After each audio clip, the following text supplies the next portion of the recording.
Good afternoon, everybody. Good afternoon. Welcome to 4 Hours of Hell. Not my hell. These people have decided that they want to race round 4 hours of the green hell. Oh, Nordschleife. Oh my goodness, just look at that track map. 13 miles long with over 100 corners. That's... oh, I can't even fathom what is going to happen here today. A really tight circuit. Back markers are going to play a role. Who knows what the weather's going to do. We're currently sitting with a 20 degree centigrade air temperature and 27 degree track temperature. It's going to be really interesting. Very, very interesting indeed. So let's first do a little bit of housekeeping. Peter Romeo, thank you so much for becoming a Toga member. That is awesome. Perocino, hopefully I've said that right. L39 Racing, let's go. We are live on Twitch, YouTube and TikTok. Hayden is running the TikTok stream today, so we are good to go. If you are watching on... bear with me a second, someone's just... alright, okay. Yeah, so we are here for basically 5 hours. It's 45-minute qualifying, which then leads on to a 4-hour race. So the race will take place in 45 minutes time. If you're looking at your clock just now, I know everybody has different time zones, so I won't get into everything about that. If you're watching on YouTube, please smash that like button. Subscribe, doesn't cost you anything, and it really helps us out on the channel as well. If you're on Twitch, then a follow would be greatly appreciated. A subscribe would be loved, very much so. And on YouTube, you can become a member as well for $2.99. Mank, good afternoon. How you doing, my friend? Good to see you in the chat. Yeah, you can become a member, or you can support us on our tier system, which I'll show you in a little while once qualifying starts. Yeah, so I mean, you're looking at what, let's say an average of 8 minutes 30 for one lap. Now, we have stated it can be a solo race or a maximum of 2 drivers, which is going to be quite interesting. I think there's 1 or 2 who are actually doing it solo, which is just crazy. But we have some very, very strong teams who have some very, very quick drivers on both sides. Motorsport Television, hello, how you doing? We are also very proud to say we have some beautiful German commentators who are far better than me, who are commentating on this race in German, which is absolutely amazing. Absolutely amazing. So, the qualifying has just started. And let's go back and see. Everybody's scampering out. Everybody wants to try and get out as soon as they can to make sure that they get as much lap time done as possible. So here we go. Now, it's going to be a little while before anyone actually completes the first lap, but let's have a look at some of the beautiful liveries that they've got going as well. So yeah, if you speak German, your German is better than my Scottish English, then absolutely Motorsport Television Deutschland. Yeah, those are the people to listen to. Perocino, will there be night racing? Well, so this starts at 2 PM, I believe, although Hayden said it was 4 PM for the race, as in-game. If that is the case, there will be some. I don't know if there's a multiplier on the server as yet. We might get some clarification on that, but certainly in the afternoon, temperatures are going to be dropping. and I have no doubt we're going to see plenty of action going on as well as we get going.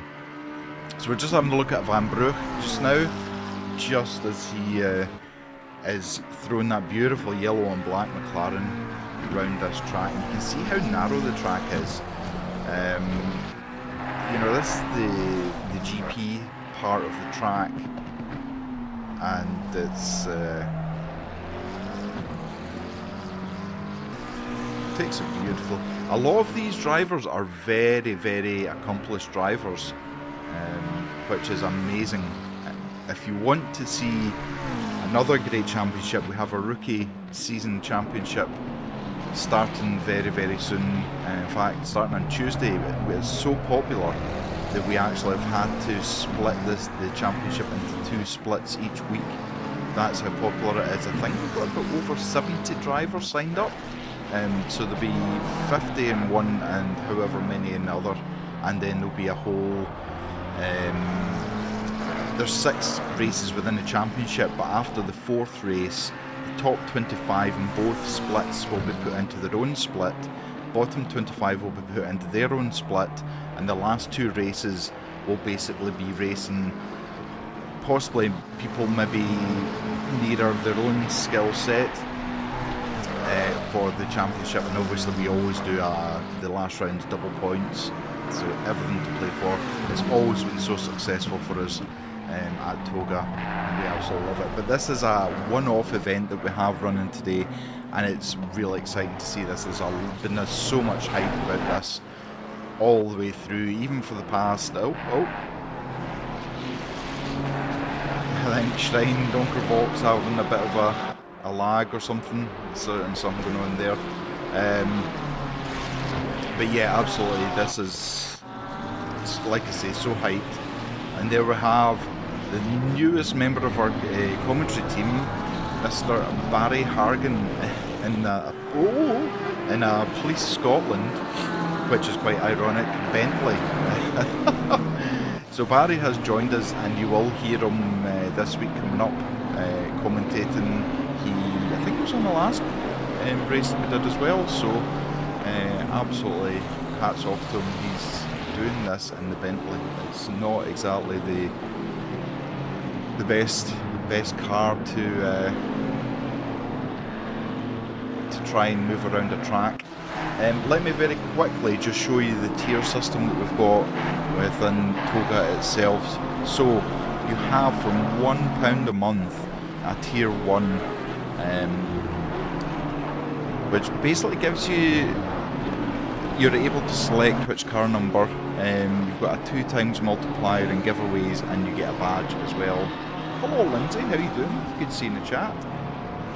Tier 2 is £3 a month, and it's all of Tier 1, but you also get earlier bird access to the events on SimGrid, 3 times multiplier and a silver badge. Tier 3 is £5 a month. It gives you Tier 1 and Tier 2, but it also gives you 4 times multiplier and giveaways, and a free entry into the events, £5 or under, and it has to have been a Tier 3 member for 3 months at least with a gold badge. Tier 4, which has actually been quite popular, is basically all of Tier 1, 2 and 3. It's a 5 times multiplier and the giveaways, free entry into the events, £10 or under, and must have been a Tier 4 member for at least 3 months, and you get a platinum badge as well, and 5% off the merch store. There you go. Right.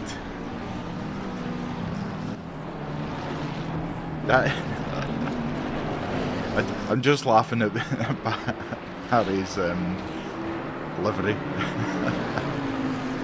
I wonder if it'll make him go any faster. Has he maybe got some blue lights under the grille of that Bentley to get him going a bit faster? Good afternoon, the boss is in the house. But yeah, Barry's an absolute great guy. Really looking forward to working with him in the comms box and see what happens.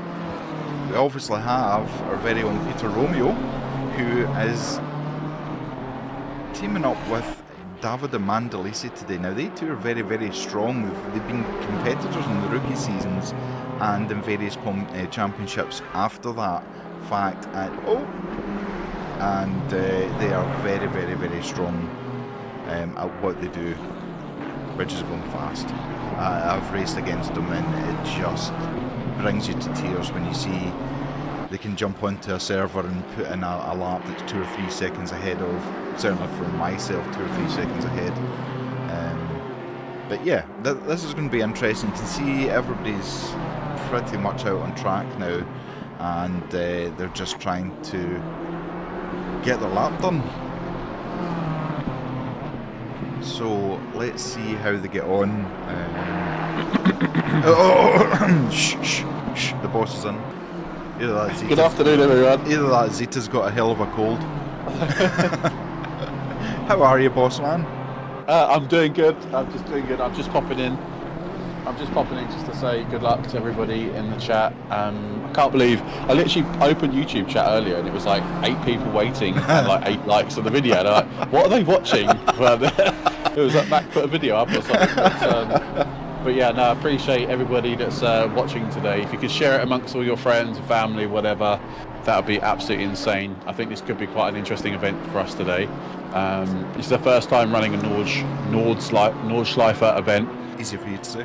Easy for me to say. And yeah, we're very much trial and error today, and hopefully we get it right. We no doubt make some mistakes, but that wouldn't be Toga Motorsport if we weren't. But we're all human. You're all human, and we'll only learn from making mistakes, won't we? So absolutely.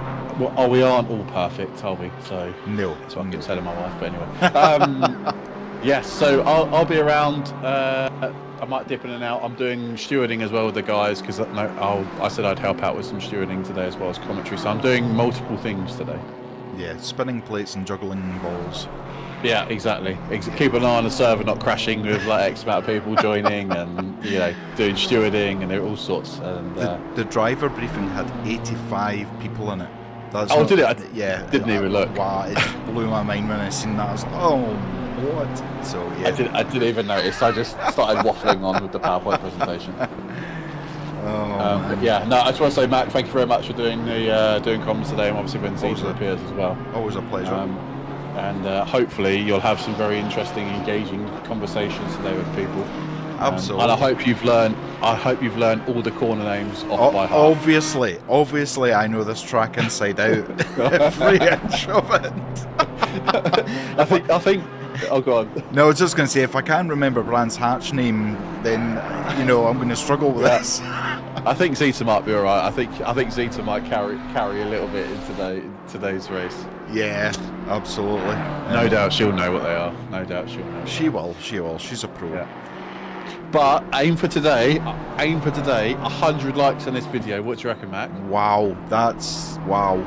We've got 20 already. Well, okay, right, okay, yeah. So we're not even actually on the race. Left. Okay. Yeah, we're a quarter of the way there. Yeah. And we've got almost 30 people watching us. So. Well, okay. I don't think it's out of the realms of I think we could do taking it. Yeah. a piss. Absolutely. That we could. Yeah. I swore. Sorry. Asking for 100 likes. He's so professional. Yeah. Sorry, damn. Hello, Zeta. Oh. But yeah, 100 likes in the video. Come on. 100 likes. There we go. Yeah. There we go. I the boss has believe, spoken. is there some kind of thing getting given away as well? Or we do have a couple of things. I did put it on the website. Basically, we do have a couple of £20 Amazon vouchers to give away. Oh, bye Zeta. If people are hi Zeta. If people are interested in an Amazon voucher, tickets are 30p each, up to maximum of 10 tickets. Nice. And if we have people entering, then we'll give them away. I'm not sure how many people have entered, so yeah, we'll play it by ear. If people are interested, then I've put the link in the chat in YouTube anyway. So awesome. But yeah, beautiful. We'll keep an eye on it. But anyway, I've got to bounce because I've got just some stewarding. And have a great race, everybody. Good luck. Yep. Stay safe, and speak to you in a bit. See you later. Bye. Bye. Arcadano on Twitch. The screen saturation is a little too high. I don't have any filters on it, so I don't know where it's coming from. I don't have any filters applied. Let me see if I change that. Is that any better? that a little bit more lifelike rather than a luminous green grass. Mank, good luck and enjoy. It's a top track. I am going to be really unpopular. I don't like it. And I don't like it because I'm terrible at it, and I can't remember 8.5 minutes of a track. But good luck, honestly, Peter. Hello, sorry, we got Hello. slightly distracted before jumping in, and then, like, couldn't hear what was going on and thought things were going wrong, and it was just my headphones were done now. Oh, right, okay. How are you, So Zeta? it's going well as usual for us with technology. No, I am with you on that one, Mac. I find it actually... I've got the DLC purely, basically, for the purposes of commentary. We have turned an album full of laps on it. I don't think we even managed a legal one. Yeah. I find it's just a really overhyped track, in all honesty. Yeah, I mean, a lot of people say this is the pinnacle of motorsport, and there's a lot of history. This track goes back to 1927, and it's got a lot of history. But for me, it's just such a long lap. It's what puts me off. Like Spa, I'm fine with, which is for me like a whatever it is, but it's like, yeah, 8.5 minutes and trying to get. I mean, it takes me about 150 laps to get used to a track. That's how bad I am at learning tracks. So could you imagine me trying to do 150 laps of green hell? I just don't have that kind of willpower in my life, unfortunately. Yeah, so as much as I don't like the track, I love the racing, and I love the racing on the track. So that is why we are doing this. We absolutely love it. Arcadano on Twitch, yes, awesome. Okay, thank you for letting me know about that. There's Kieran Macy. How you doing, Kieran? Good to see you in there. Mank, the graphics looks okay. Awesome, I'll take that. How is the audio? Is Zeta being heard okay? I hope I'm being heard okay. I can't really get any closer to my mic. I will be eating it. Well, I can hear you loud and clear, so hopefully that bodes well. Mank makes Bathurst look like a walk in the park. Absolutely. Do you know what? I would rather drive Bathurst than drive this. Yeah, much more fun track. Oh yeah. Both mics okay, Mank. Thank you so much. Peter, hi Mac and Zeta. Nice to have you both commentary. Audio is okay. Thank you. From Peter. Both nice. I take it you're not in the car. Because it's showing you as in the car, but I'm assuming that's Davida that's in the car. So our issue, we use race control to control the different things that run in ACC which allow us to commentate, and unfortunately there's bugs within ACC in terms of coding which race control can't connect to or can't work properly. So we're back to kind of basics as in terms of what is broadcastable and things like that. But I do again just want to shout out to Motorsport Television Deutschland for and these guys over there are actual real life commentators, and they contacted Hayden, who you heard earlier on, through Instagram to say would they be allowed to commentate on our race. I mean that tells blew our minds. So big shout out to them, and I hope they enjoy the race as well. Right, so have you got your comfy slippers on, Zeta, and a cushion and everything else? Cause we are all good. The only thing we might need to do is nip off and grab some liquid at some point, but we should be pretty well all good. Awesome. Lap times are starting to come down. They're not quite as quick as we saw in quali, but I think being still inside the first 15 minutes, people just trying to get a banker in, if nothing else.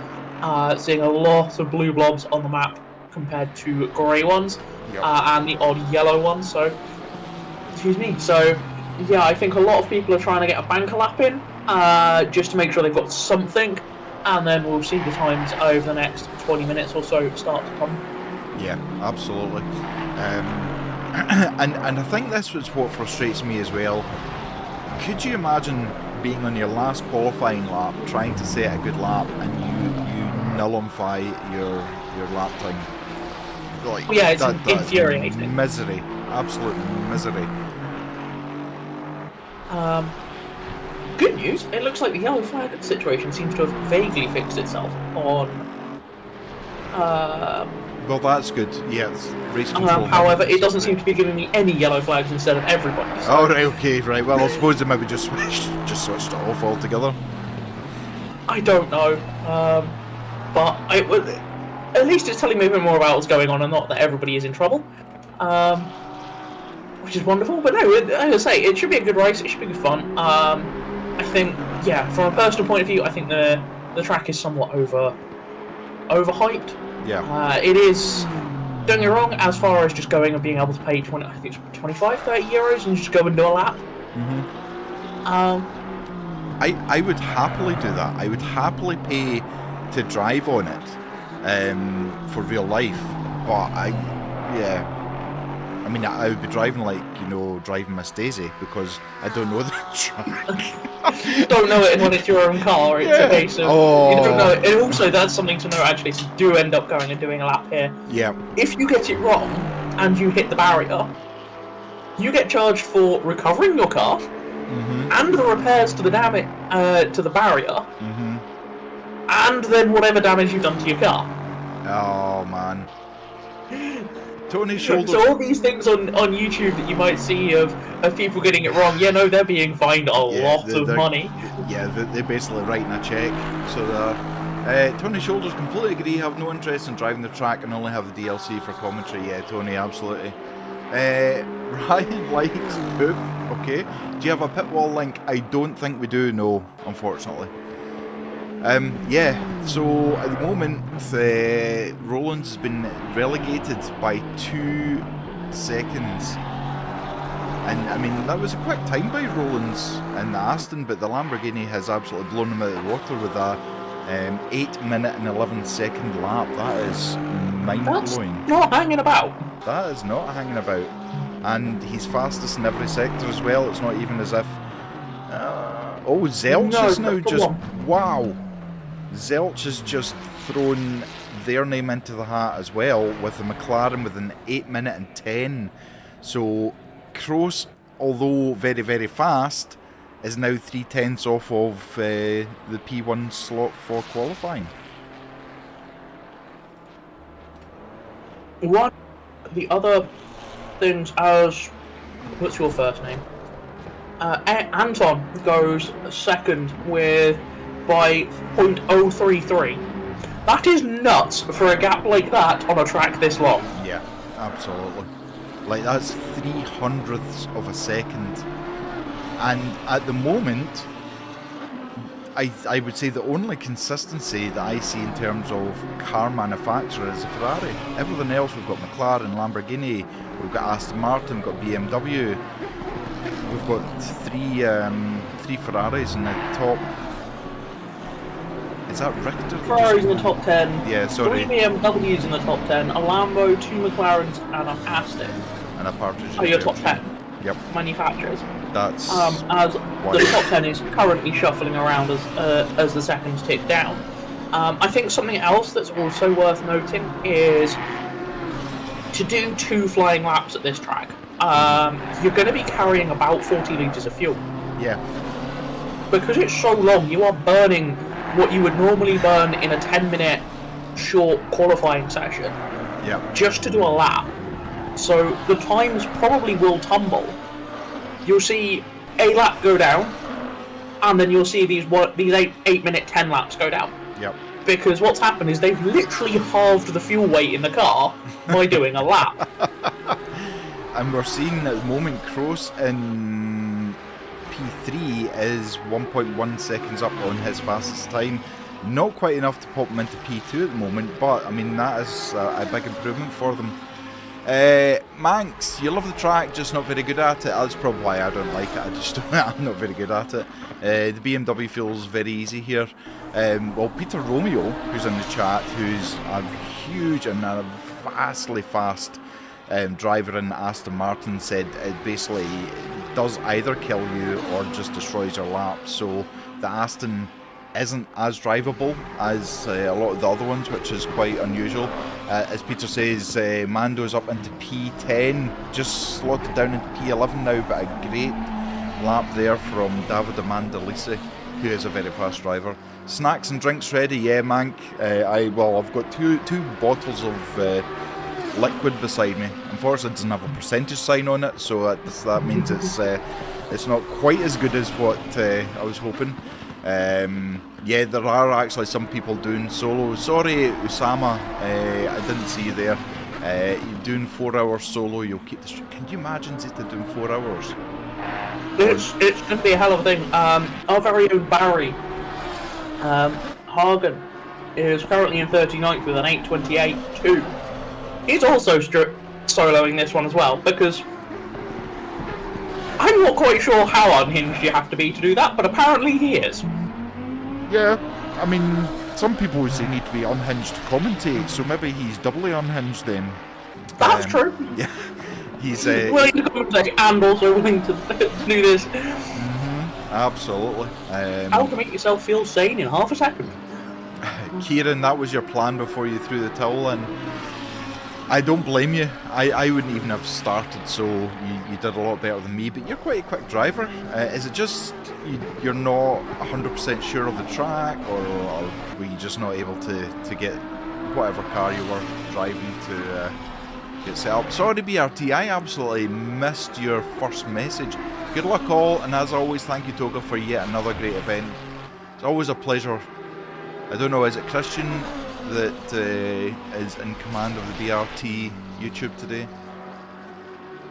Bart de Cower's doing it solo as well, oh my. Oh my goodness. Yes, Peter, there is. So, I did say earlier on, but some people are maybe just coming in. We have real life German commentators have contacted us, and they have asked if they can do commentary in German for our Toga race, and we have absolutely said yes. So it's Motorsport Television Deutschland. If you prefer German over English, they may be the ones to go. You might understand them better. But yes, Peter, there is a German version of myself and Zeta. I don't know what that would look like, but yeah. Would you like to meet a German version of yourself, Zeta? She's Truly accommodating. I actually thought you'd gone there. Maybe. There's a question I didn't think I'd ever be asked before. There you go. Well, there you go. It's something else. I just wanted to point out, we have got some interesting names turning up. Now, this entirely may just be an online handle. I am watching an M. Sorensen. No, that is the one you're thinking of. It is. That's very cool, because we were looking through during practice. There was a few names in there that we looked at and went, that's rather interesting as a name. Yep. I don't know if that's just an online handle or if that's actually your... No, we have... Fair enough. We have them. They are running... he is running in a McLaren with a nice big Danish flag on the side of it. So we do have a couple of high-profile drivers racing with us today, who you maybe know from other big-name YouTube streamers. Christian, it's always a pleasure having you in. It was a great race the other night. But yeah, so we're looking at the moment. The top four were looking as if they were actually getting quicker as things were going on. But the man at the moment who's 7/10 up is a man we're watching, which is Mika Patush. Hopefully I've said their name right. I will apologise now for either myself or Zeta absolutely butchering your name. But yeah, we struggle sometimes. Another one who's absolutely on a flyer with 2.5 seconds up on his fastest time is P10 David Sparks in the number 8 Ferrari. He is on fire at the moment, and he very well, if he keeps that time up, he could be P1. Interesting. Indeed. I'm just keeping an eye on that one. Yeah, we've got them on screen just now, just in case. You can see there's a few in the pits now. There's still 19 minutes left, but... There's still time for a couple of laps. Yeah. Well, you get your out... Which is mad, considering it's literally like 2 laps. Yeah. And that's going to be... You might get 3 in if you go out, do a short outlap and then 2 flyers. You might get a 3rd flyer in with 18 or so minutes to go. Did you expect us to see an 8 minute and 10 second lap time today? I mean, that's borderline alien. Yeah.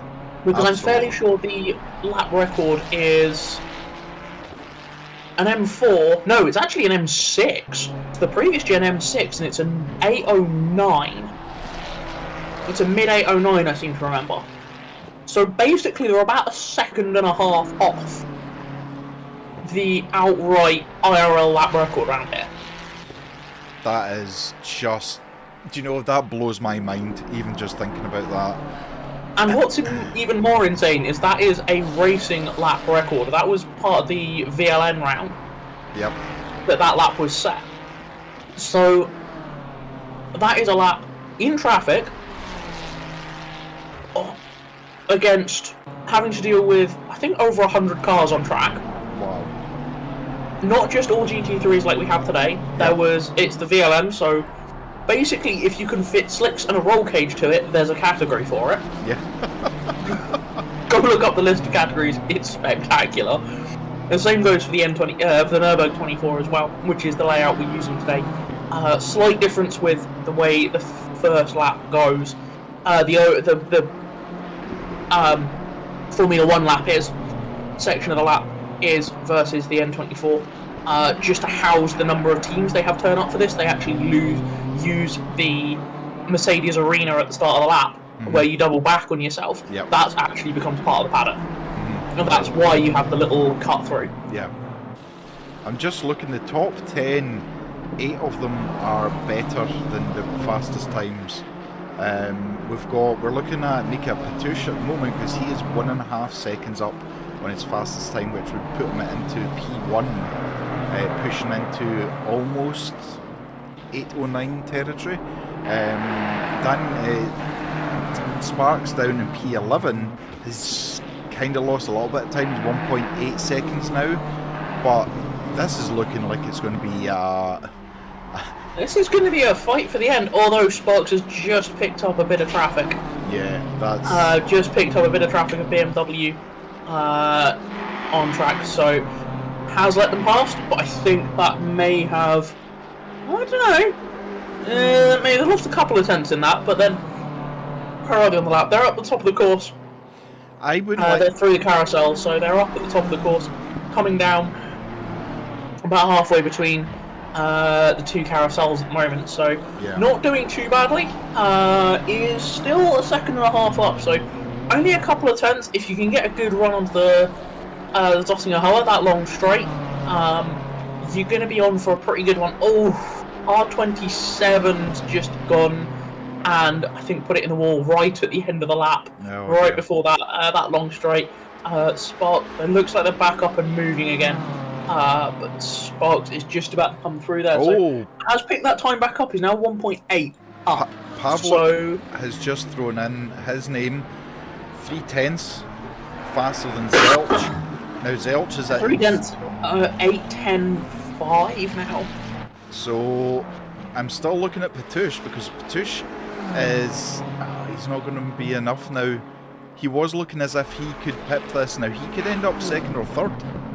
He could. 1.3 up and is 1.6 back, although has now just jumped up. He has 1.4. I did briefly see 1.5 up. Yeah, and although that time is slowly slipping away now.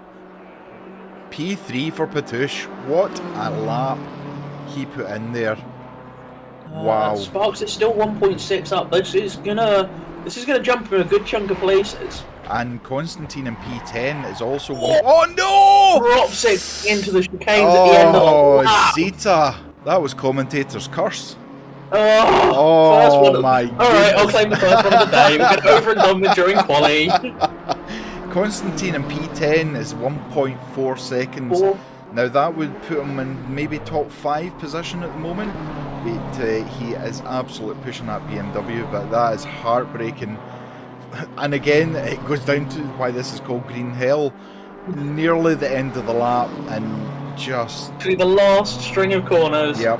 Which honestly are a really tricky set of corners. It's downhill to then uphill as you come through that. There's a little kink as you go over the crest. Yep. You're then going downhill at full speed 165 mile an hour in these things, and then you are and you go through, and you're braking from that speed, whilst going through a tightening set of chicanes. It takes a brave Basically, person. imagine going through Beckett's Chapel, but you're coming onto it doing probably 100 mile an hour more than you would normally. Can I say... Probably not that much. Sorry, about 80 mile an hour more than you would normally, and you have half the space. Quite frankly, it's horrific end to the lap. It really is. Okay, I think we may see an 8:09. Pateron P3 is almost 1 second up on the fastest time. We also I was going to say, I'm following I'm hoping this works. Constantine has just come through onto the pit straight now, and is 1.7 up, which puts him into P5. Fifth. But Patouche's 1.1 second ahead. But however, so is Pavlik. He is 0.3 up on his fastest lap. It would drop him to an 8:10.2 roughly. But you say that time just shot up. He's just found about half a second. Oh he's my almost goodness. a second up now on his lap time. That is just crazy.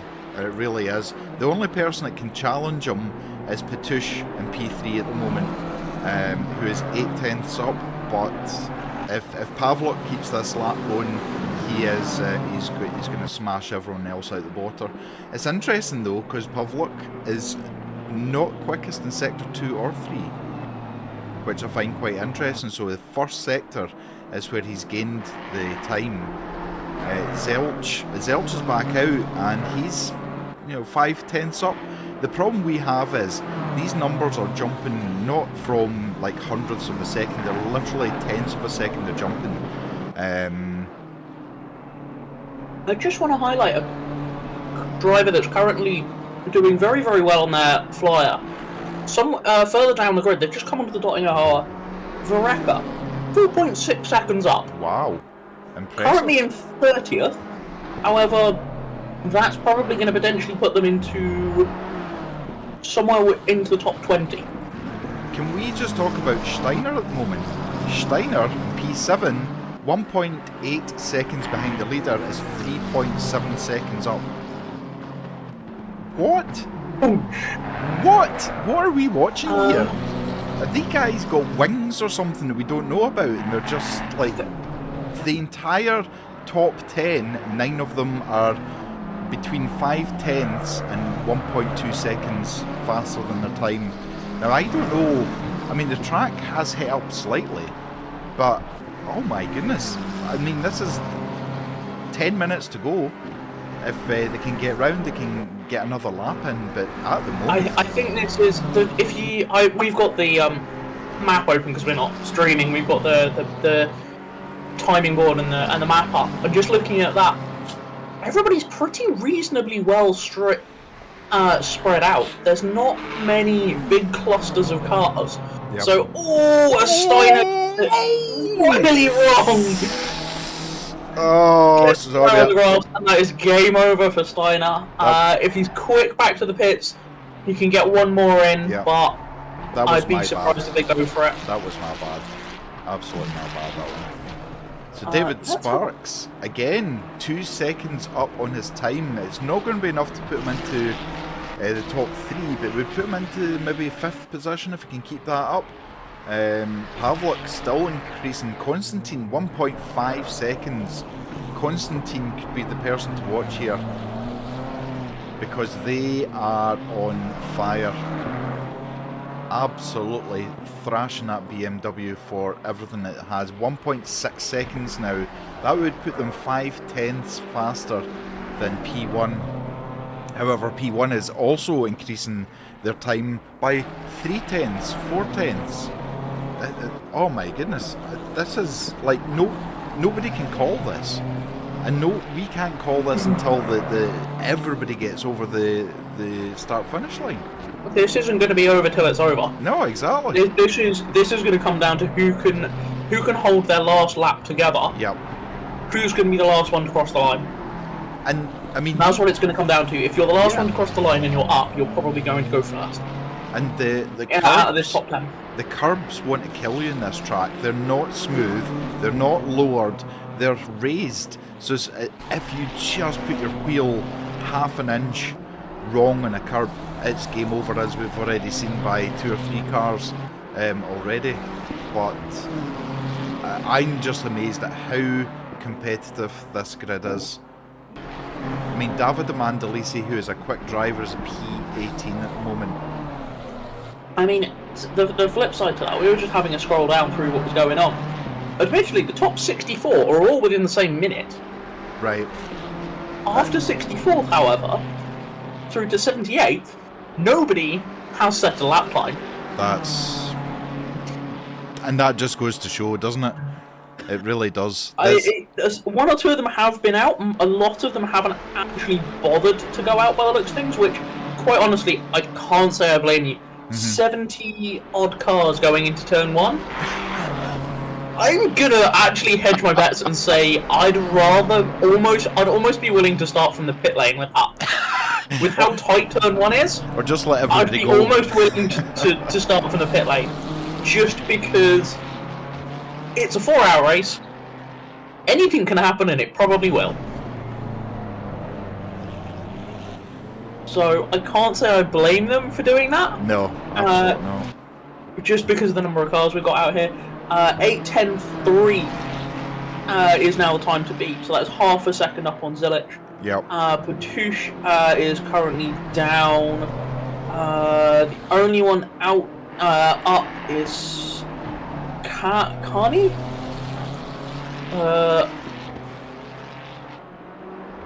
I'm not going to pronounce what that team name is. And I can't pronounce your first name or your surname, so I apologise. I'm going to go with Carney and hope for the best. Is 6/10 up at the moment, so they're 2.7 seconds down, but they're 7/10 up on their lap time, and about a third of the way through the lap. Yep. So that Osama is one of our stewards, I believe. Hayden on Twitch, yeah, I did. Looks stunning. Is that? I take it that's your TV. Sorry, Hayden just sent me a picture of like a TV with our stream on it. It looks amazing. But so I looked away and everything was green, and I looked back and everything's red. Like that's how quick this track can change. You know, and at the moment, Kanani is the one to watch. It's not. I mean, we're not talking into the top 3. Possibly. What we're looking at, maybe P5, P6 at the moment, if they can keep that up. I'm saying that now 1.2 seconds ahead, so I'm not even going to say anything until the end, because I think this track is long enough. Lance just went from being nearly 2 seconds up to clearly making a mistake to just the time just disappearing. Sparks again is 2 seconds up, so could also go into the top. Could if they can survive, and they've just come through. I think that was a YouTube corner they've just gone through now. Towards the end of the lap, if they can hold that up, 2 seconds puts them potentially into the top 5. Yep. It's really exciting. Sparks obviously knows where he can gain that time. He's done it 2 or 3 laps now. He just needs to be able to finish the lap and get across the line. But that is amazing driving. He's absolutely thrown that about. Moment Kanani is losing all his time. He's gone red for Sparky, so that's not going to count. No, and Kanani has now lost all the time. Sparks still looking favourable, 2.1 seconds ahead of his fastest my screen, time. his lap's gone red, so I'm guessing that means there's a track limit. Invalid. However, it looks like he should get around to finish this lap. So providing he's got the fuel, he could go for another one after this. He's just got onto the Singahoa now, so he's got that long, flat-out straight run. Yep. All the way down into that horrific set of corners at the end. So the only 2 people who at the moment are gaining on their time is Ryan O'Sullivan in P16 and Mr. Silvio Slama in P17, both almost a second. Slama is now 1.5 seconds up on his time. Again, maybe pushing to try and get into the top 10, but certainly the top 10 are now done, I think, unless there's any coming over the line soon, Zita? We have... Oh, hang on. My cursor's just disappeared. Click on the wrong bit of screen, my cursor disappears. It is...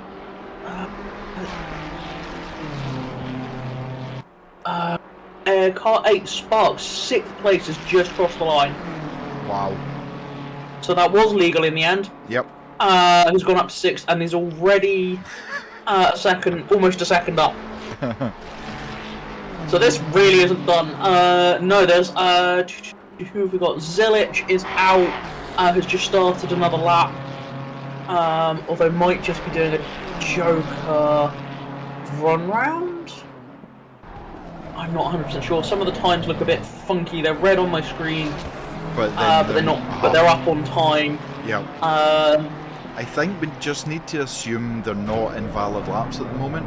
If that's the case, Zelch could easily be 5/10 faster than Pavlik in the end. Yeah, and like I say, Sparks is almost a second up. Yavin Atamko? Oh, there's a car. I'm going to go with Yavin, because I can vaguely pronounce that one. I look away from my screen, and they're 1 odd seconds up, and they're now about a second up. So they've lost a little bit of time on the loop, on the loop at the moment. So they're on one that they, as long as that stays green and stays good, they're going to be okay. Sparks is out there as well. 1.6 up for Nikita Masyuk. Is 1.6 up, coming towards the end of the Formula Loop. 2.6 seconds up for Alex Hertz. And we know Alex is a really fast driver. He's driven in a lot of championships. Zelch is 2.5 seconds up. Brackstad in 23rd is 3 seconds up at the moment, and is just about to cross the line. Where do you finish up?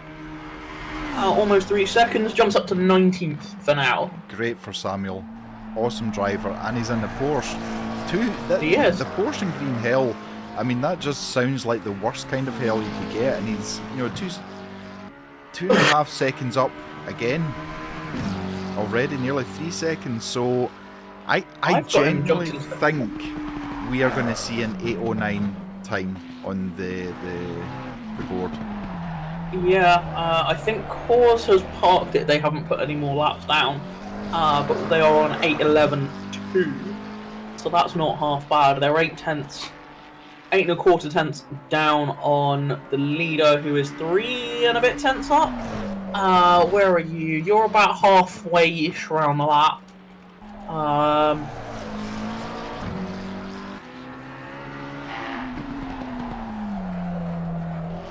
So, not hanging about there.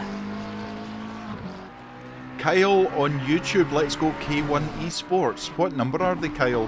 Because we don't always see the... If you can give us a car number. K1, I think that is Alex Hertz in the BMW. Is that Alex? Oh! Amazing. No, that's Turn 1 Esports. Apologies. Van Brugge is 5 seconds. It must be something with the timings. He's seemingly 5 seconds up, which would be an 8:05. Yeah, we saw that with some of them at the World Tour. There was a few cars that were just like seconds. Yeah, it must be a like glitch. 30 seconds up on their times. And it's just like that's not physically possible to do in these cars. Absolutely not. So apologies that we're getting excited and it might not be the times, but we can only go with what we're being shown here at the moment. I mean, Van Brugge at the moment is... I mean, the time is... it's consistent, as in it's not jumping... It's theoretically consistent, so Surely not. I mean, surely not. I would be surprised. I'm going to keep half an eye on it, but I would be surprised. That would be an 8. It may be that there was an off track. Yeah.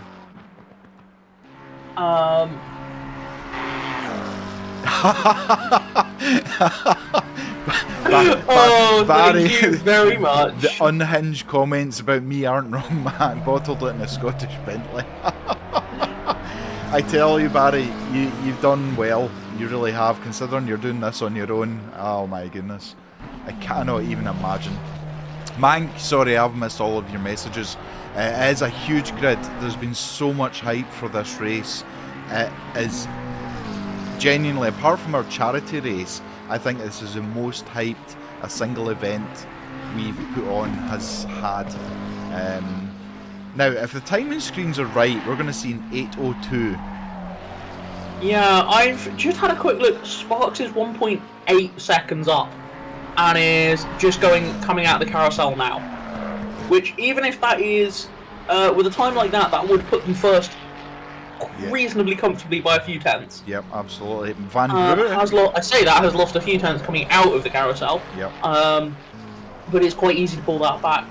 I say that.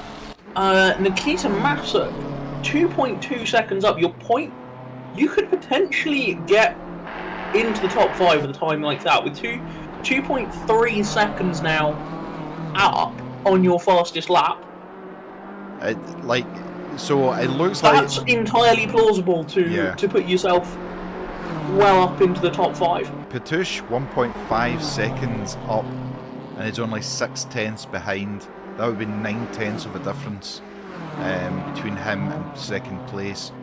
And at the moment, that long run now, and that time is hovering a little bit. Possibly a slightly slow entry onto the straight there. There's just time is hovering a little bit, but seems to be steady at around 1.5.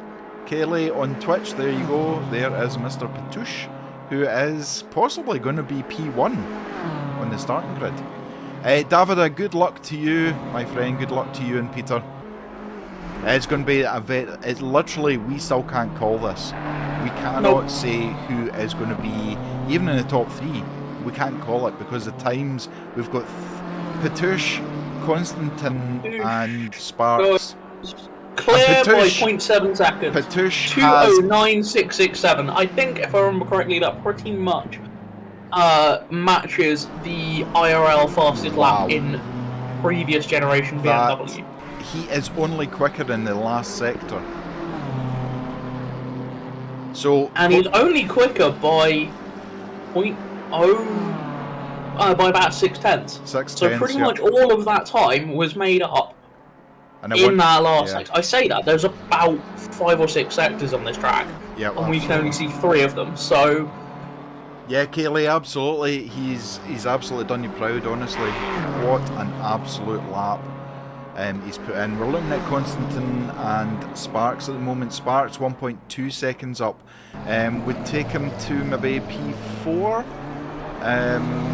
Just shy of P3, but his lap's not over yet. Wow, like, I can't believe 45 minutes has gone. Oh,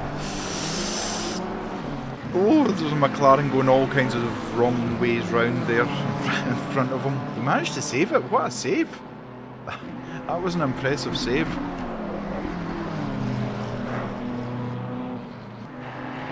Christian, not going to get around to complete this lap. 2 minutes 48 to go. They aren't going to have, I don't think, they're going to have enough time to get around to the end of this lap, because they're around the top of the circuit now. Alex, how you doing on Twitch? I hope you're doing okay, buddy. Mr. Valentino Campa, thank you very much with your tier 1 subscribe. That's very much appreciated. I appreciate you. I hope you enjoy the race. Oh no, there's contact! Oh my god! I'm not entirely sure they were going to get around in time. That McLaren. And the McLaren I think was on a hot lap themselves. Yeah, but they ended up going sideways at one point. I think it was ruined. But that's absolutely ruined Constantine's chance of getting that. Yeah, I think it's ruined both of their chances. P4, P5. Down in 25th, there's still a car out there. Where are you on track? You are further round with 2 minutes to go. You'll get through. Marlowe in Porsche car 549. You're 1.3 up on your fastest. Yusuf Milk is 9 seconds up on their fastest lap. If you can pull this off, and this is legal, that puts you into 25th from somewhere down in the 30s. Awesome. So well done there. That Porsche sounds amazing. It really does. BRT, what are you doing? €1.19. Thank you so very much. One for the commentators. We appreciate you, Christian. Absolutely appreciate you and your team. 25th, you absolutely called it, Zita. Marlowe up into 25th. Wow. Right. There are 77 cars on this grid. I'll just say that again. There are 77 cars on this starting grid. As much as I love yous all, I am not going to go through 77 names. Do you know what I'm going to do? I'm going to go through half of them and Zita can go through the other half. How's that? How's that for a compromise? Right, okay, so P1, we've got Patouche with an 809.6. We've got Pavlik in P2 with his 113 Ferrari. Van Brugge in P3. We've got Sparks P4. Kroos in P5. Konstantin in P6. Masiuk in P7. Artemenko P8. Steiner in P9. Appel in P10. Kampa in P11, who I believe is probably the person that's just subbed us on Twitch. We've got our Alex Hertz in P12. Lance P13. Kanani in P14. Venters P15. I'm quickly trying to work out what half of 77 is while I'm reading this. It's about 30... I'll go 34. There we go. That Yeah. solves it. Thank you very much for the subscribe. Azevedo is a legend and subscribe to the Azevedo. channel. Hopefully I've said that right on Twitch. Sorry, in YouTube. I appreciate you. We've got Rollins P16, Ryan O'Sullivan P17, Slama P18, David Mandalisi P19, Samuel Brackstad P20, Nizet P21, Mayer P22, Martin in his 514 McLaren. We've got Chiao in 24th place. We've got Marlowe 25, Mikuluk in P26. We've got K P27, Verona in P28.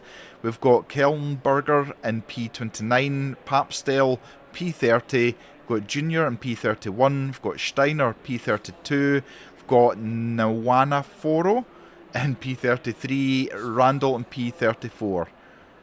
P35, Botond, 36, Katzi, Hagen in 37th, Dunkwalk in 38th, Lammers in 39th, Parks in 40, 41 is Fass, Lloyd in 42nd, 43rd is Pinchback, Bruce,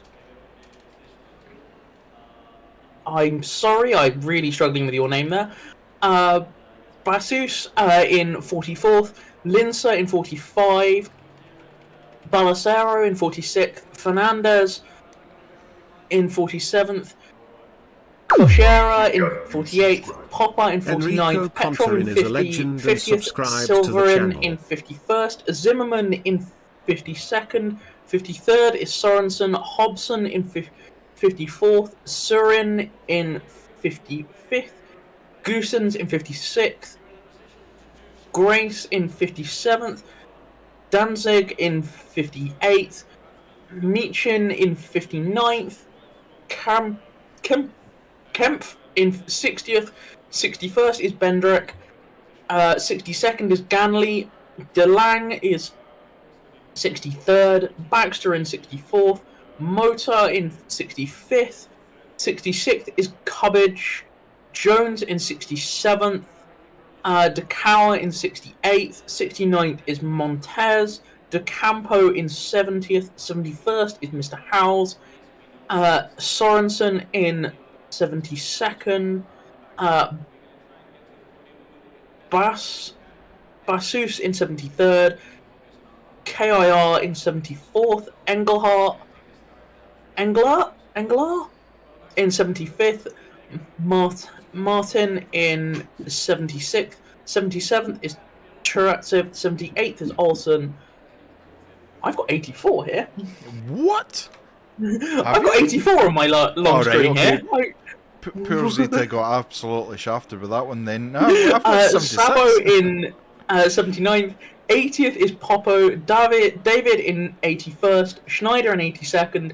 Henbury in 83rd. And Traverse in 84th.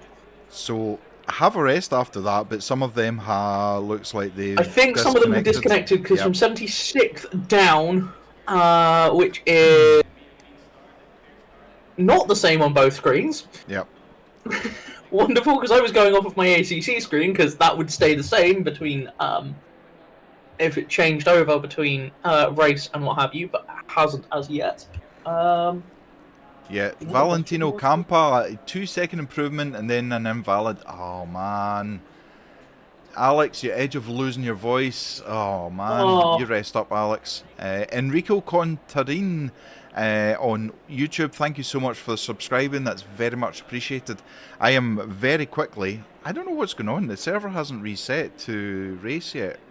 Indeed. I will just have a quick run through. There has been some incidents come through from qualifying from the stewards. Okay, just before you say that, I'm going to quickly go and grab something to eat, so I'm going to leave you in the hands of the amazing Zeta. So we have 10... Before the race has even started, people have managed to get the stewards looking at them. We have 10 seconds for car 64, causing collision with car 88. 10 seconds for car 12, causing collision with car 177. 10 seconds for car 112, causing a collision with 84. 10 seconds for car 270, causing a collision with 87. 10 seconds for car 720, causing a collision with car 40. So there are going to be some pit stop penalties added before they even start. I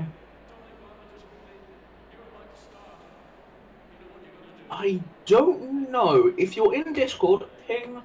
The stewards will have more information regards whether you can rejoin after you got disconnected. You should be able to.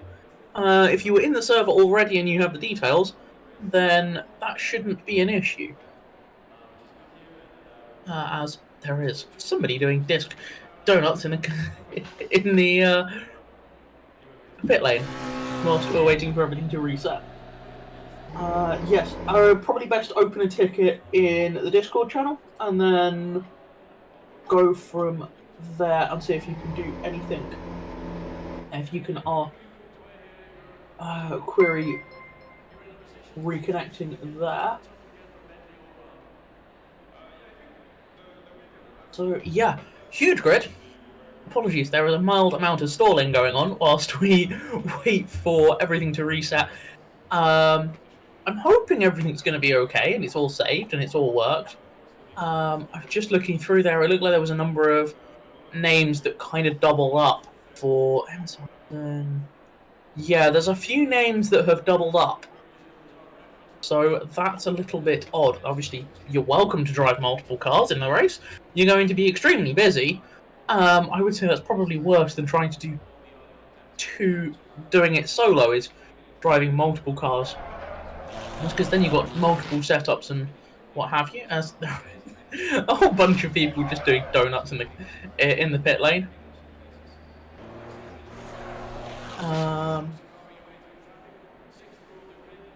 So yeah, there's a bit of an interlude. I hope everybody is enjoying things so far. Subscribe at tier 1 for Sneef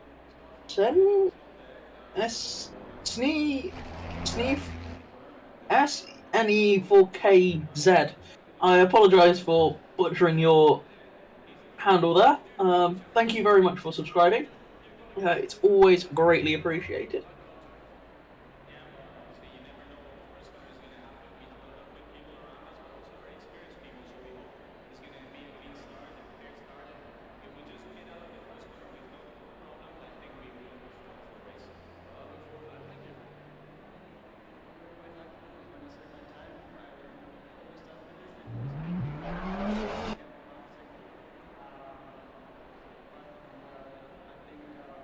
I hope everything was okay.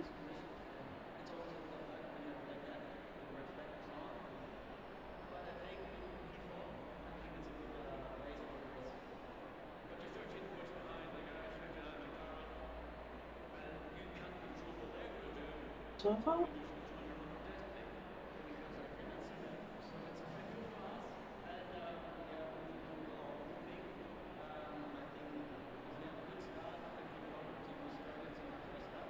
Right, it does look like they're on it. It looks like there's just a little bit of a delay here. Sorry, I've been keeping an eye on the Discord channel, see if there's anything from Steward and those that run are actually organising the servers.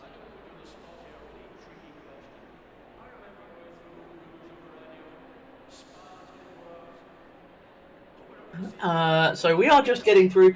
Like I say, apologies. It's the first time we run a race on this circuit, so there's a little bit of a...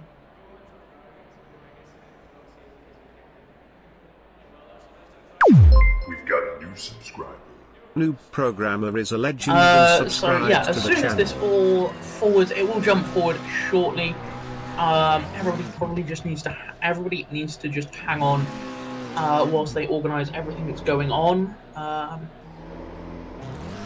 And we shall do that. Okay, we'll ask this now. Just with this many cars, what's the odds of a red flag? Just we'll put that one out there. 70 something cars, starting down to 75 now, according to what have you.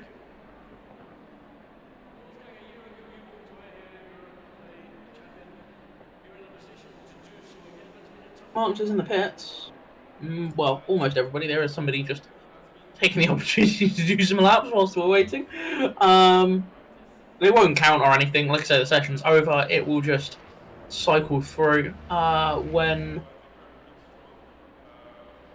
the server kind of resets itself to go through and...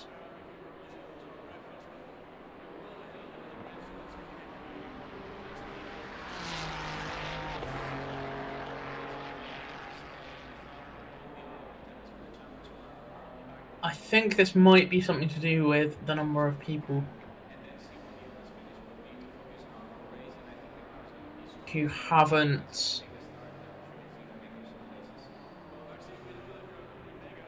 had the checker flag. That's not normally a problem. Normally, if you're in the pits, it just cycles through. Not 100% sure what's going on here.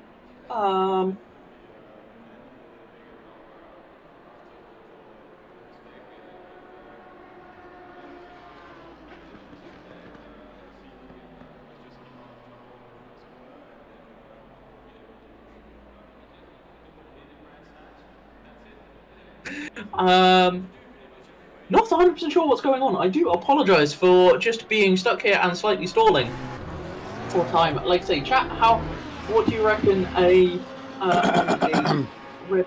Hello, that is a... It's the boss speaking again. Right, okay, I've got an update. Okay, Bleak drivers, if you're watching, please don't go out. Please stay in the pit lane. We have, well, I say we. No, it's a we thing. There's been a misconfiguration on the server, basically meaning post-race time has been set to 8 minutes, alongside as the so the after quali session ending time. So essentially, it's going to be another a few more minutes before the server restarts. So please, cars, don't go out on track. It will sort itself out eventually. Right, there you go. Heard it from the gaffer. Hang around, stay connected. It will. They pushed the wrong button when they set the server up, and now we've got a long wait afterwards. Awesome. All right, no worries. So that will just switch over as necessary. The server will restart.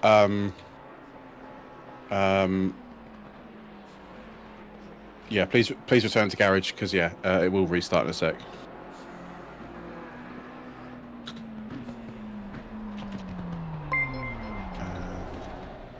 Sorry, I'm just posting in the chat. Yeah. There's a couple of people who have been watching, so there we go. Apologies, everybody who's watching. We do apologise. I don't know. When did the session finish? How long ago, roughly? I have not been paying too much attention. Probably about 5 or 6 minutes ago. Okay, it should have a couple more minutes then. A couple more minutes. We did just have server resetting shortly. Resetting. Come up in the bottom of the screen. So hopefully it should come through. I'll check with the stewards, but yeah, about a couple more minutes, I'd say, guys. Sorry, and the server should start in your race, in the race grid. I'll catch up with the guys in a second.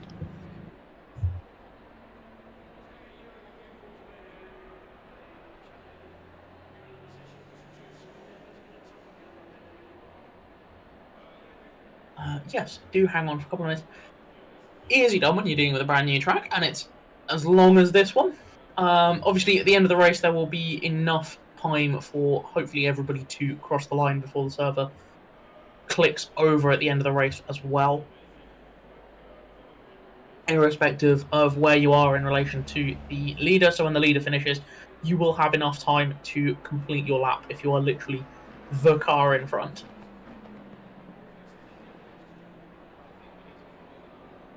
So that's all good. Unfortunately, it's meant that we've got a bit of a wait at the end of qualifying, but hey-ho, we are here. We are enjoying it. Hopefully all will be well, and yeah, looking forward to 4 hours of racing, and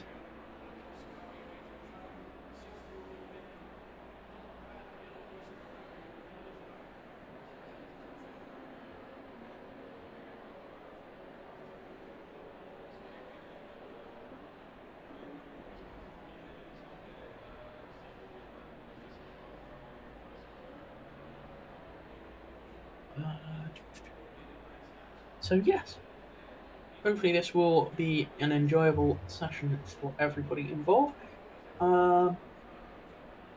Mac is just grabbing some food at the moment, so he will be back shortly.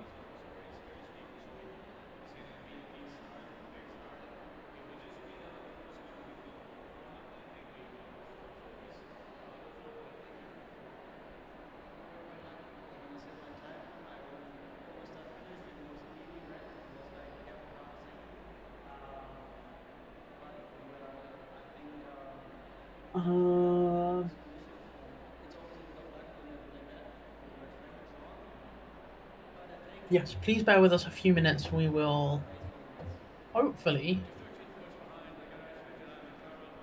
have this all working. Everybody has now returned to garage and is at least in the pit lane.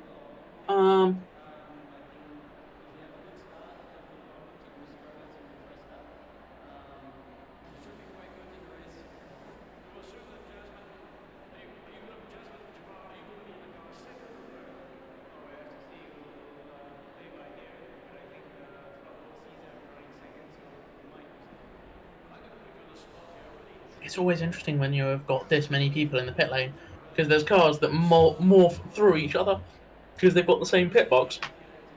And yeah, you've got some rather interesting shapes and sizes. I mean, there's one here that we can see that is a Ferrari, a Lexus, and a BMW all in one.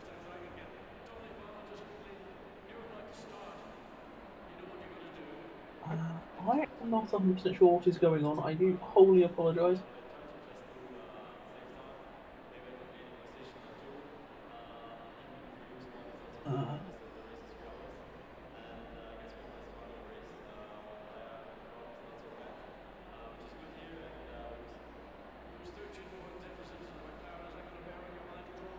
As soon as there is any information, we will pass it on. Unfortunately, I have no information regards what's going on. So as soon as I know anything, we shall let you know about what's going on. Apologies for all of this. I'm back in time. If anyone has any good remedies for indigestion, I'd love to hear it, because I'm going to have it later on.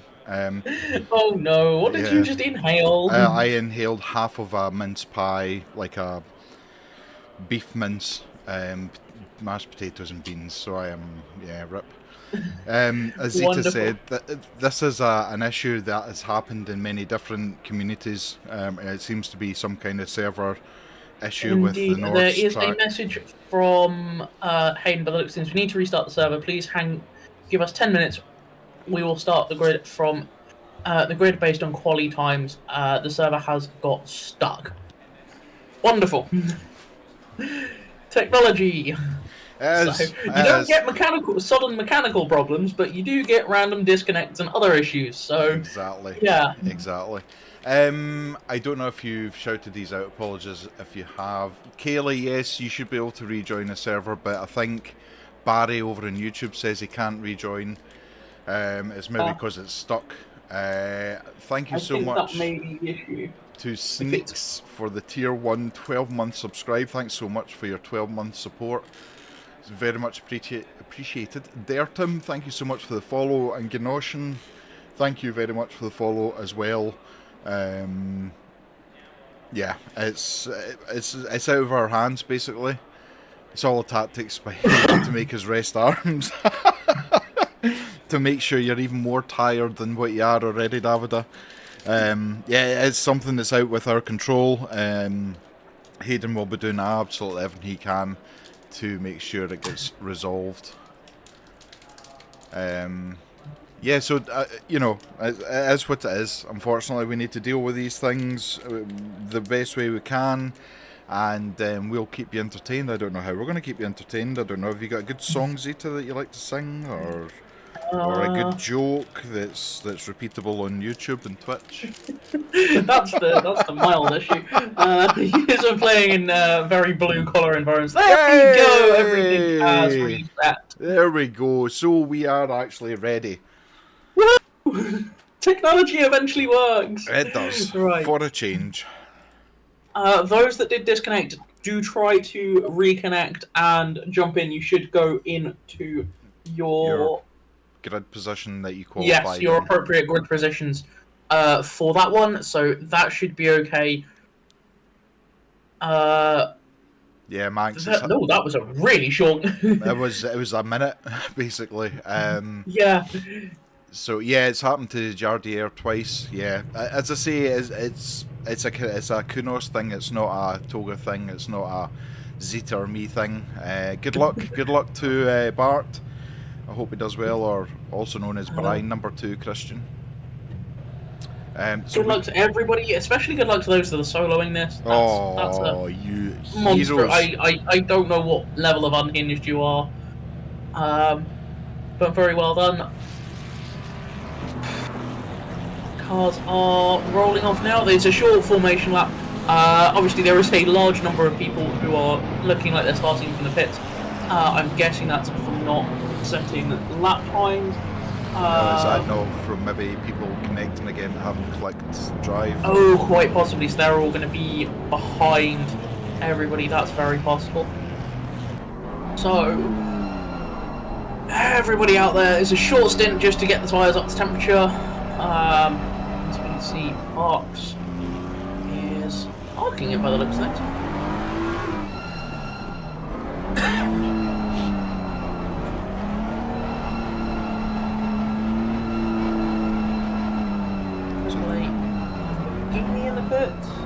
This will basically take us on to the start-finish straight, where everybody will be held for their 70 km/h speed limit.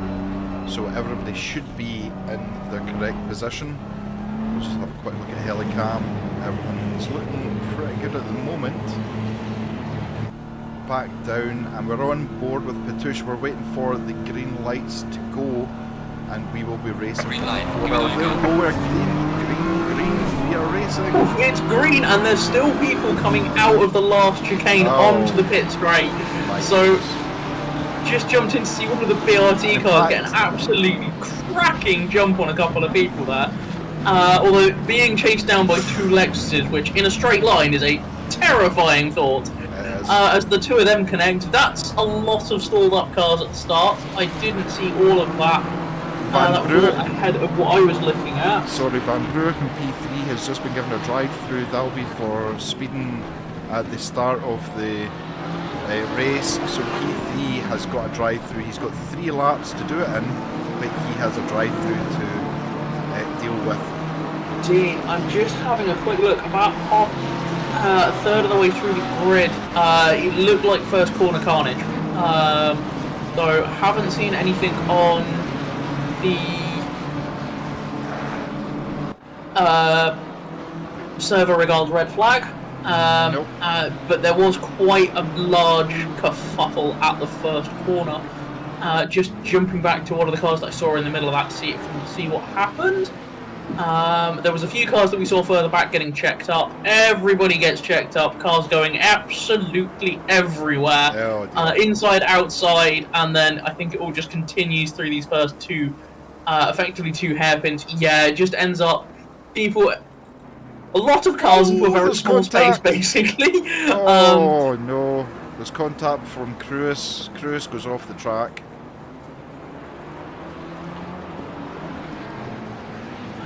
So we are just watching that middle of the pack head back out onto the start, out onto the Nordschleife properly to start their first lap. This has been the carnage that we thought it would be. It's just not been enough of carnage for it to be a red flag, but I think we're all quite happy not to have a red flag considering the issues we've had with the server. So at the moment I can't even see because the time screens are just went chaotic. Yeah, the timing screens will go a little bit mad until everybody's cleared the first split. Looks like there is... I'm getting absolutely no useful information from my my computer right now. I'm getting absolutely no response to anything I'm doing. Oh dear. Okay. Pateron. I was about to have a look because there was a lot of cars slow in the first sector, but I can't seem to move anything on my eye. Samuel Brackstad has lost a place to Mayer within the first lap, trying to keep an eye on the... And look how close a Ferrari is. Pavlik looked as if he's trying to have a look here, but this is not the place to try and do it. Absolutely not. But he is so close. That Ferrari quite clearly very, very quick, and is pushing that BMW right along the track there. But you can look at the F&S Sports cars behind is them a side by legend side. that subscribed to the channel. Felsia, hello, good go noobs. F&S Sport Cards, thank you very much for the subscribe on YouTube, that's very much appreciated. Mank, Big Grid, something bound to happen first lap. Yeah, I think it did, but it's too exciting not to be watching these two battling for P2. And look, they're already 1.5 seconds ahead of P5. There's major fights going on everywhere. We've got a fight here as well with Artemenko with the BMW and the Ferrari. And again, the Ferrari is pushing the BMWs, pushing them as hard as they can. Look a little bit like outbraked himself there.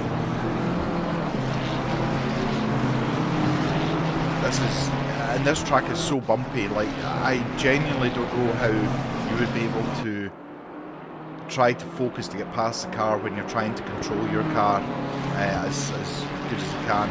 But at the moment it looks very much like Mika Patush able just to keep himself ahead of that. But look at the Ferrari under the braking. Ferrari just seems to be so much better under the braking. Maybe it's just the setup or whatever it is. Zone X4, good afternoon and welcome in. Thank you very much for following us and welcome to the channel. Excuse me, I've got a bit of a tickly throat. But these two, they haven't quite driven away, as you can see. That's Pavlik. No, it's not, sorry, the time screens are still all wrong. That's Sparks, who's in the white Ferrari behind, who's trying to keep up with these two, trying to stay away from the BMW of Constantine behind. At the moment it's 0.5 between P1 and P2, but look how much they're pushing each other.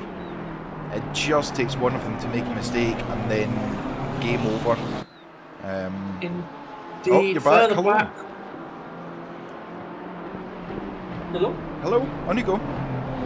Sorry. Further back, we've got about a 4-car battle from 9th, 4-5-car battle from 9th down to 14th. All of them running literally line astern, going through the carousel there. That was quite impressive from all of them. They're all 0.2 to 0.5 of a second between each other. So there is absolutely nothing there. Further back, then you go back to 18th Romeo down to Pastable in 25th is another queue of traffic that is just all line astern with just tenths of a second between each other or less. So yeah, there is not a lot between anybody. There is a number of people who are in the pits. I don't know if they are aiming to get back out or what's going on. I think maybe RTG, maybe too much damage, or yeah, I think the timing screens are slowly working their way out. It's currently got Patouche in 7th, but you're not. So I'm not entirely sure what the timing screen's currently doing. Normally it's okay. There is a lot of people on this first lap that are not making it through their first lap and making mistakes in traffic. So it's 4 hours, people. exactly. It's 4 hours. You could just let that gap just go a little bit. Let yourself spread out. Give each other some space so you can focus on what's going on in front of you. Zelch is unfortunately, including having the drive-through, has lost places and is down now to 5th with that drive-through still to be completed. So yeah, out front he has stretched his legs a little bit, 1.2 seconds ahead now, just trying to hit every kind of curve that he can, use all the track possible, and they've got a huge run down, and this is where the top end speed really kicks in. If you get a great drive out of that corner, you can easily gain multiple tenths of a second. You can see. Indeed. Johnny on YouTube, need to restart this. It's horrendous. Were you involved in it, or? But this track will punish the very slightest mistake or lack of concentration, as you can see them winding their way through to complete the first lap of our 4-hour Toga Motorsport race. Hopefully this will reset our timing screen so we can actually see what's happening properly. Yeah, I hope so. The timing screens are 8 minutes 20 for that first lap for Patushka. Wow. I think... Has there been a red flag or something? I think that's been classed as red flag now. I think there was just enough people getting it wrong.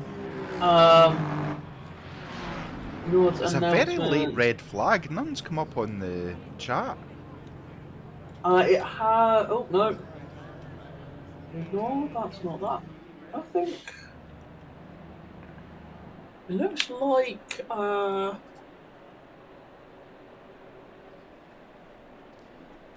I'm not seeing anything in the chat. No, it did come up. Did it? I'm assuming it did because everyone else has returned to garage. So Yeah, I think it looks like there has been a red flag. Stint time has been set in server. If there's nothing, they will wait till green flag. Yeah, it looks like there was some issues with the stint timer. So apologies to everybody. Looks like you get another chance of doing this. It's all going to work out, hopefully, in time.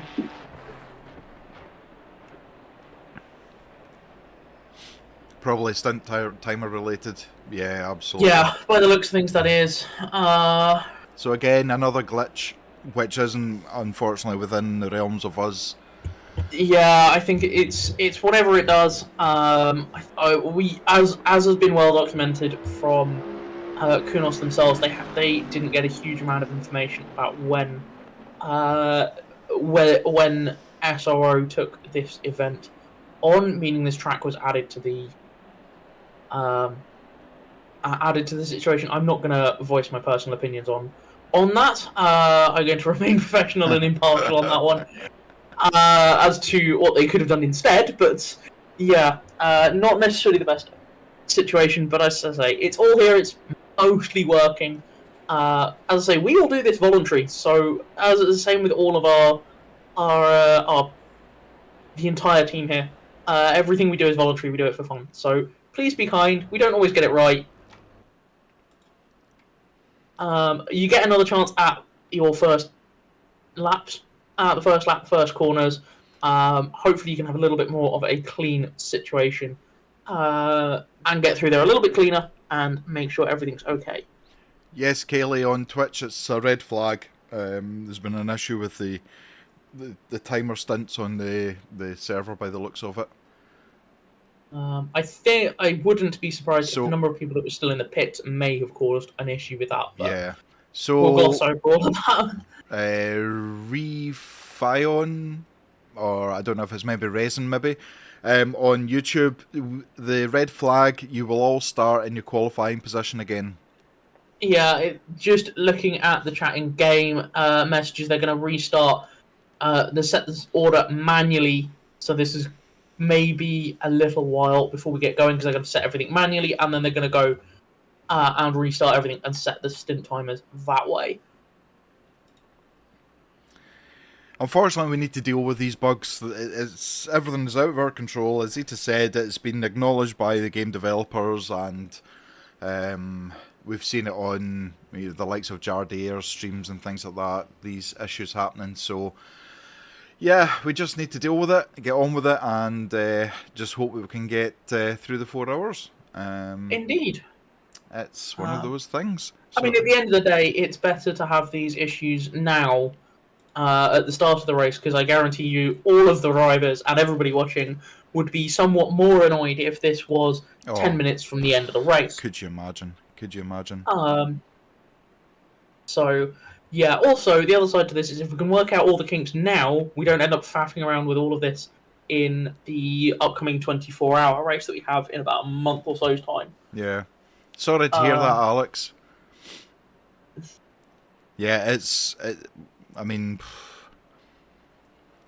where do you even start? That's the main issue. So the stewards and staff behind the scenes are having to manually input where every driver qualified to then restart the race. So it's not exactly a click and go situation, but it's the fairness. It's being fair to everybody who qualified where they qualified.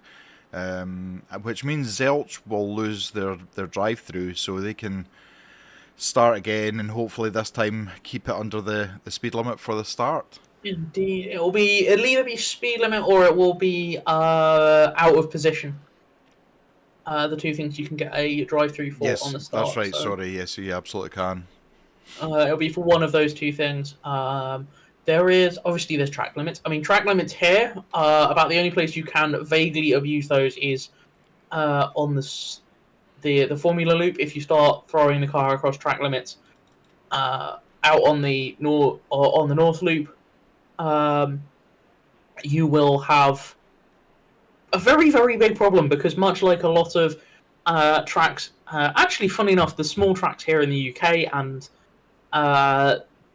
Bathurst, there's not really anywhere to get it wrong. It is curb, grass, wall. And that's basically it. Yeah.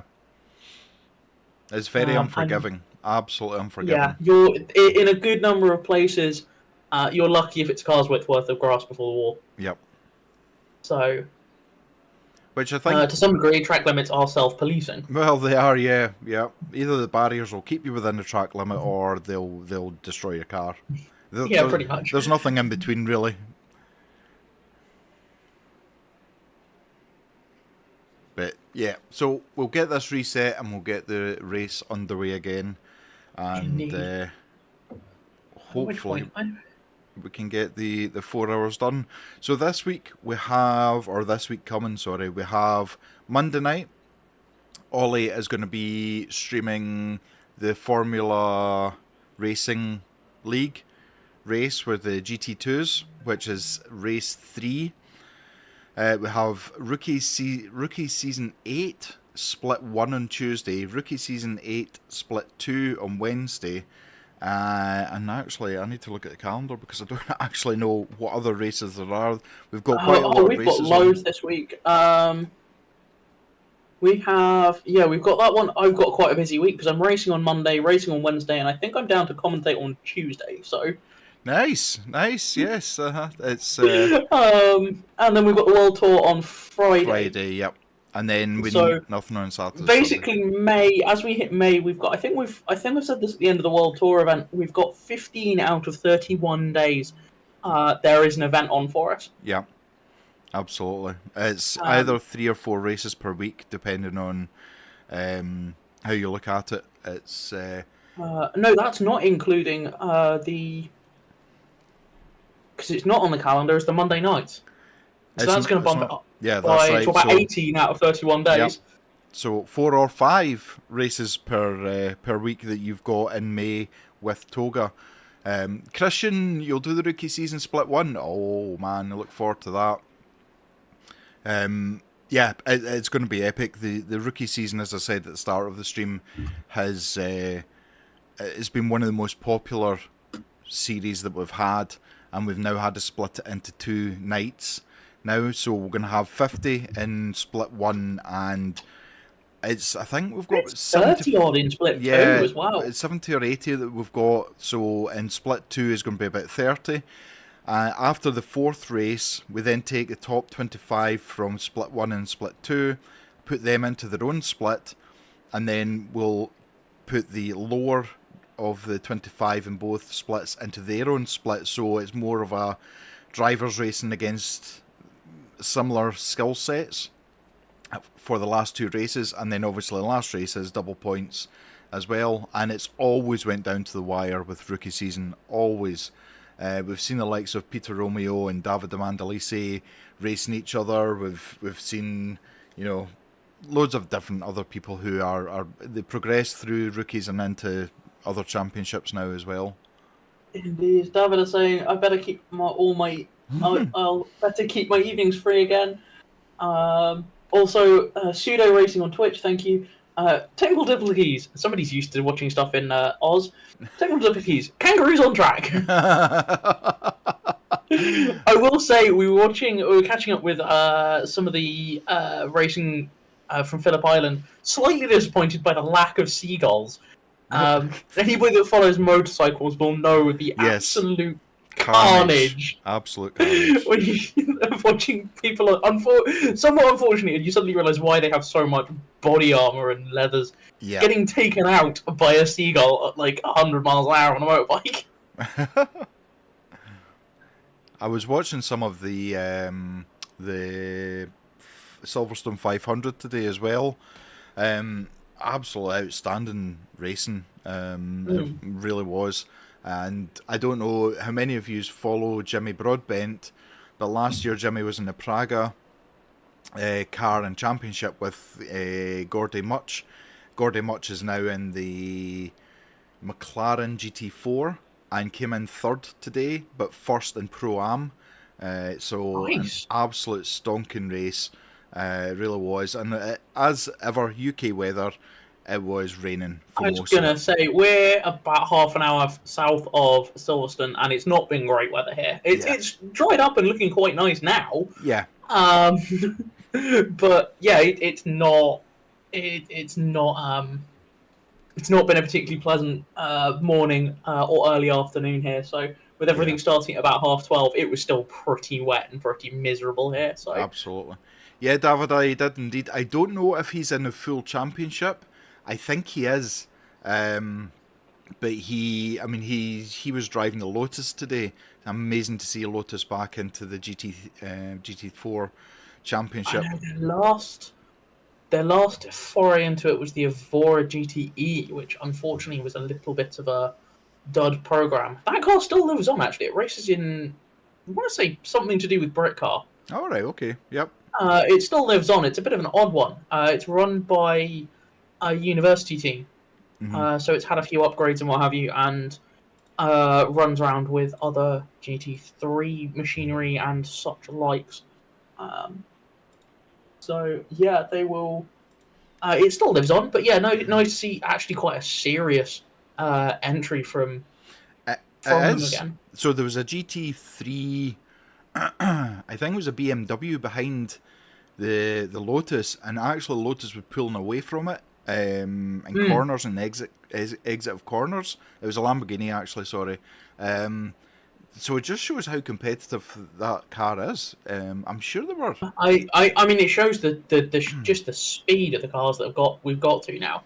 You just flick down through the grid here that we've got here, and some of the cars, the aero on them is insane. Yeah. And that's only getting more so. How long it'll be anybody's guess in terms of how long the GT3s will survive. As I say, their predecessors, they came out of the old GT2 platform that was in existence for quite a while. The GTEs and GT2s came out of the GT1. The GTEs and the GT3s. Came out of the end of the GT1 series. GT1s and GT2s, they kind of gave the GT2s a bit more aero, made them a bit more aggressive, but they unfortunately left one of the reasons they died off was the regulations said you weren't allowed to use vehicles with a carbon tub or a full carbon tub in them, whereas GT3s did allow that. So it was an attempt to try and keep the costs of racing down. Unfortunately, the cost of carbon and that kind of thing all came down massively as well. So technology just advanced, and unfortunately the platform didn't. So yes, the C8 Corvette and the Ferrari 488 were technically not full carbon tubs. They were built more like the LMP3s. So they've got a partial tub underneath them with a steel roll cage almost sort of bonded / bolted into the top of it. So that's how they got the C8 and the GT and the 488 through. Otherwise, everything else was just standard stamped steel bodies. Right. Okay, so all cars have now disappeared, so I don't know if that's a good sign or a bad sign. I'm going to assume that is the server is resetting. There's nothing can chat at the moment, but I'm assuming that's everything resetting. So let's just jump out of here and do that as we waffle on and what have you. So yeah, whether the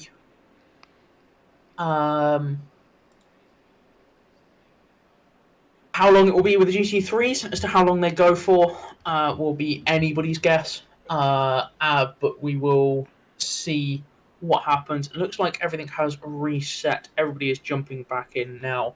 As a 5-minute free practice session just to get everybody connected back up. Hopefully we'll have a basically full grid. Let's just connect that.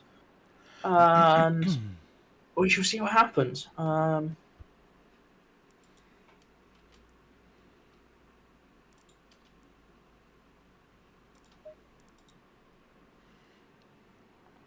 So yeah, as I say, unfortunately, technology keeps driving forwards. Unfortunately, that as a result moves things forwards and doesn't always keep things cost effective. But yeah, we'll see. There was a race at Spa last year. I want to say it was something to do with the anniversary of SRO, and they had GT1s, like the old hairy-chested monstrous GT1s, running around with the early gen GT3s, because it was everything from X time period that had been in GT3 in SRO events. Right. Okay. And it was GT3 that won. Wow.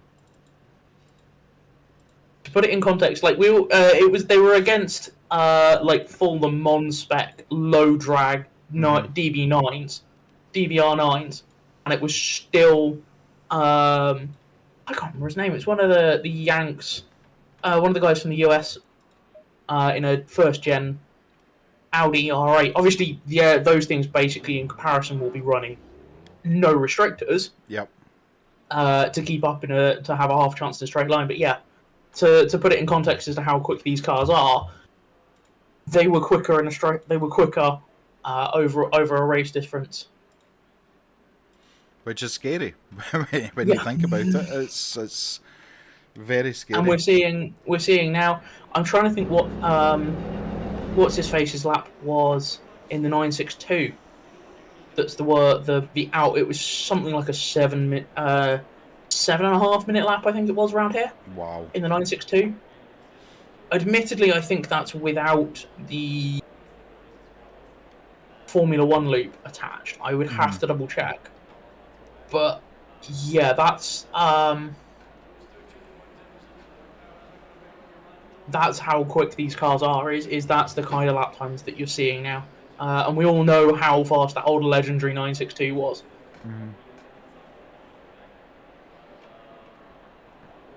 It's amazing how it is moving on, but I mean, obviously Audi now are not making another car for GT3s.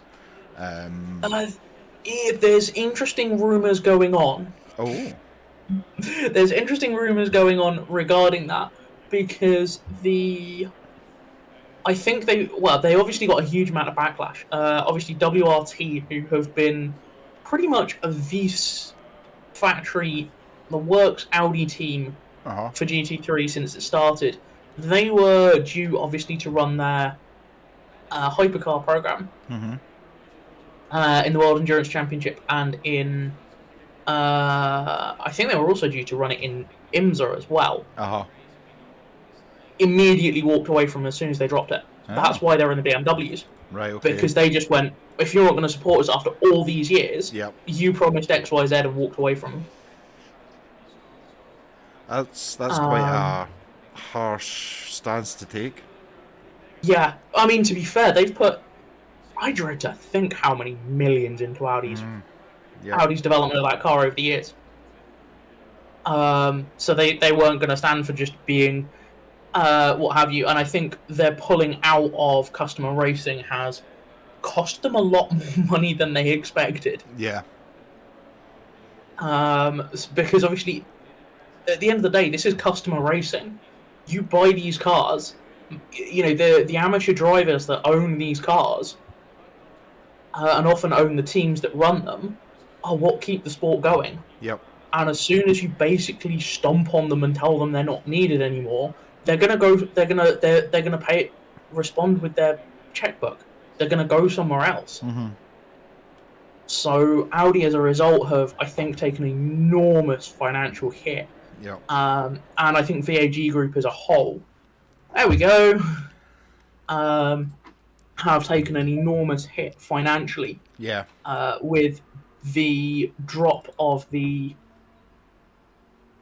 Bentley program, and now the drop of the Audi program as well. So there's rumours, nothing substantial or whatever, but there's been rumours that they may look at returning. I have a feeling the damage, no matter how good of a car the Evo 2 is, the damage I think may have been done just because reputation.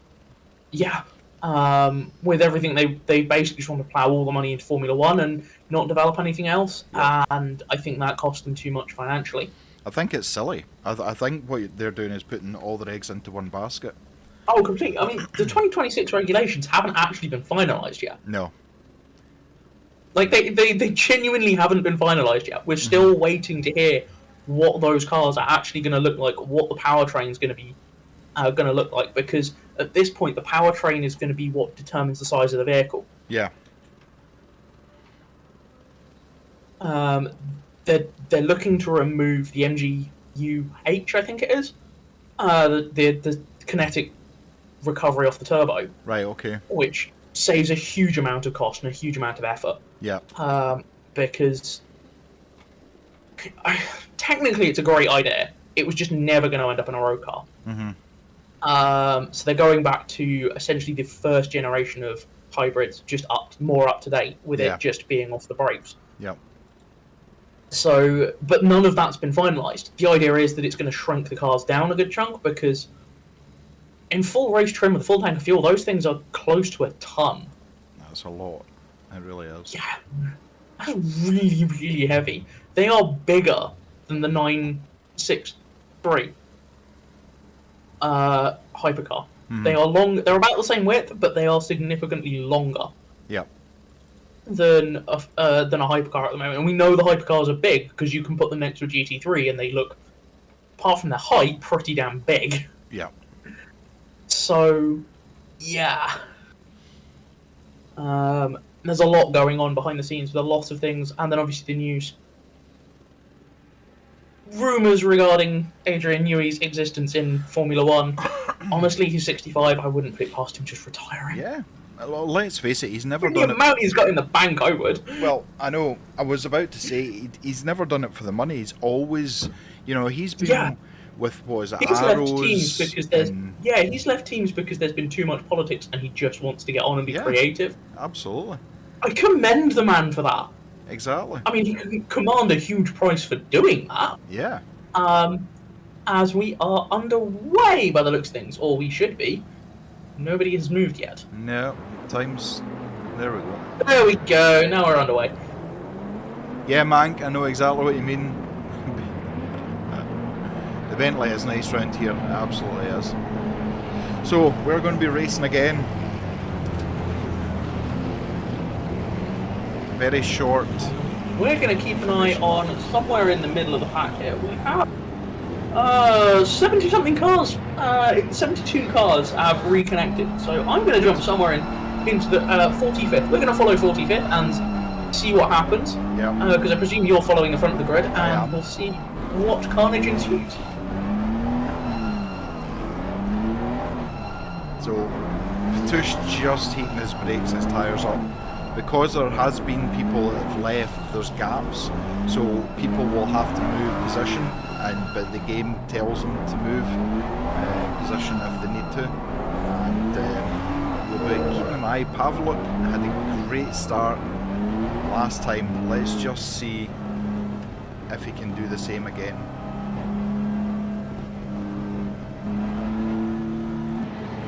So yeah, we're following down in 45th with Petrov. Green line, green line. Yeah, there we go. We are green.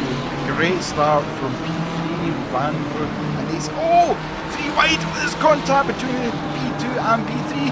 They're 3 wide down to the hairpin. Who is going to blink first? 3 wide and then 2 wide. Oh, the BMW is now just a sandwich.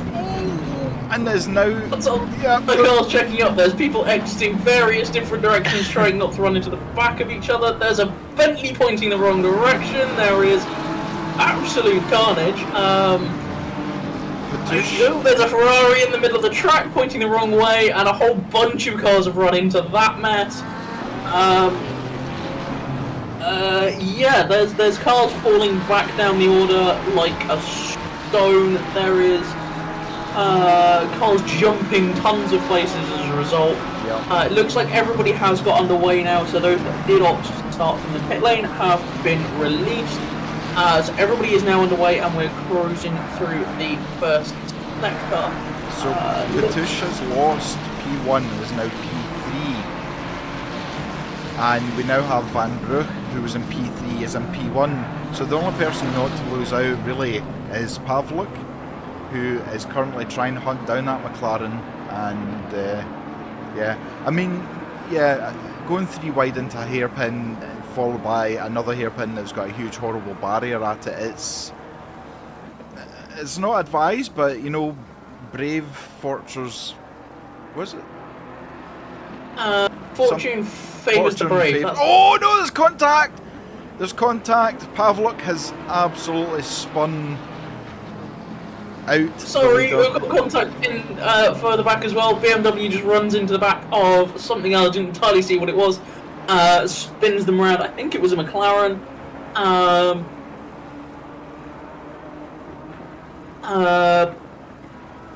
I think it was the McLaren, possibly if Steiner gets it wrong, as we see more and more cars dropping back with accidents. Grace in the Bentleys drop back. It's if it could happen, it has happened, I think is the answer there. As we're seeing yellow flags all over the track, in all sorts of places. What on earth happened there? That is a There is a car doing things that cars and physics shouldn't let it do. I'm going to jump back and see what happened there. As we're running on board here with Motor in the Ferrari. Looks like they were caught up in all of this as well. Run gets tight on the back of Sorensen. Everybody checks up behind, and I can't see because there is already an accident in front of them that's happening. So I'm assuming they checked up with all of that. Yeah, I don't know where to look. Well, at the front, Pavlik must be thinking that he's got somebody looking after him, because he not only didn't get really involved with the first corner incident between P1 and P3, but he's now in P1. However, it is through contact with McLaren, so the stewards will be looking at that and will be dealing with it as they see fit. I would expect there's going to be a penalty of some kind coming his way. He cannot shake Patush at the moment, and let's not forget Patush was the fastest person on the track, so that Ferrari 296 is really going to have to get his foot down and get going and try and leave that aero toe that he's providing away. I mean, at the moment Patush is probably getting a little bit of dirty air off of that Ferrari wing, but he is so close. If they get onto that long straight, he has got the opportunity of possibly getting a toe and getting past.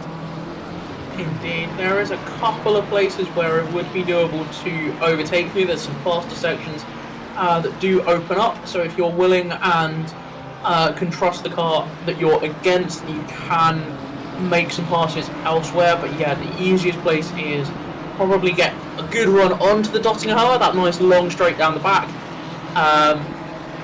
or on the brakes into some of these really tight corners.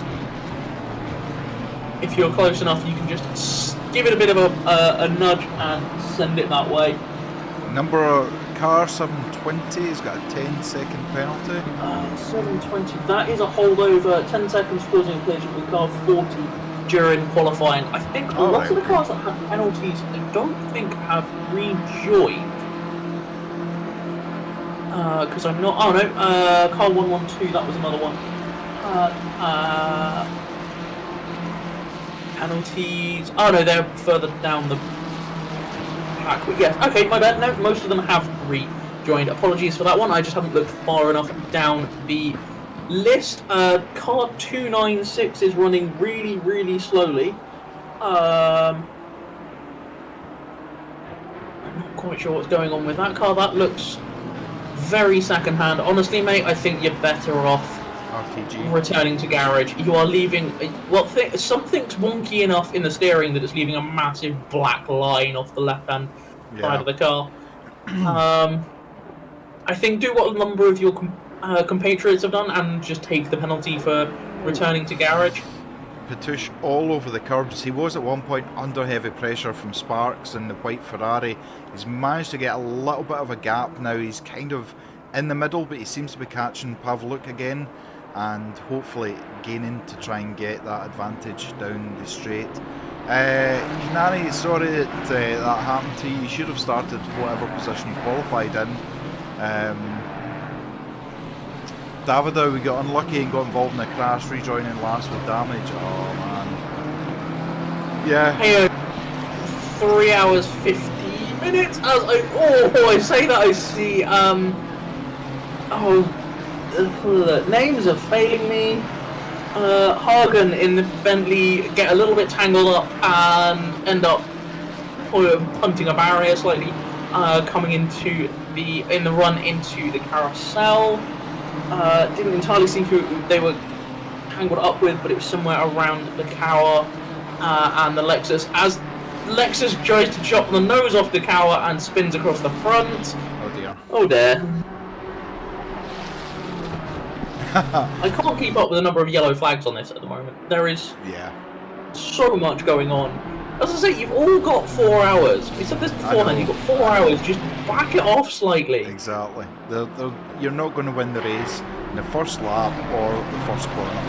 There's 4 hours to go and it's 13 miles per lap. So Oh, it looks like this could be the chance for Patush. He has got right on the back bumper of this Ferrari. He is going for this.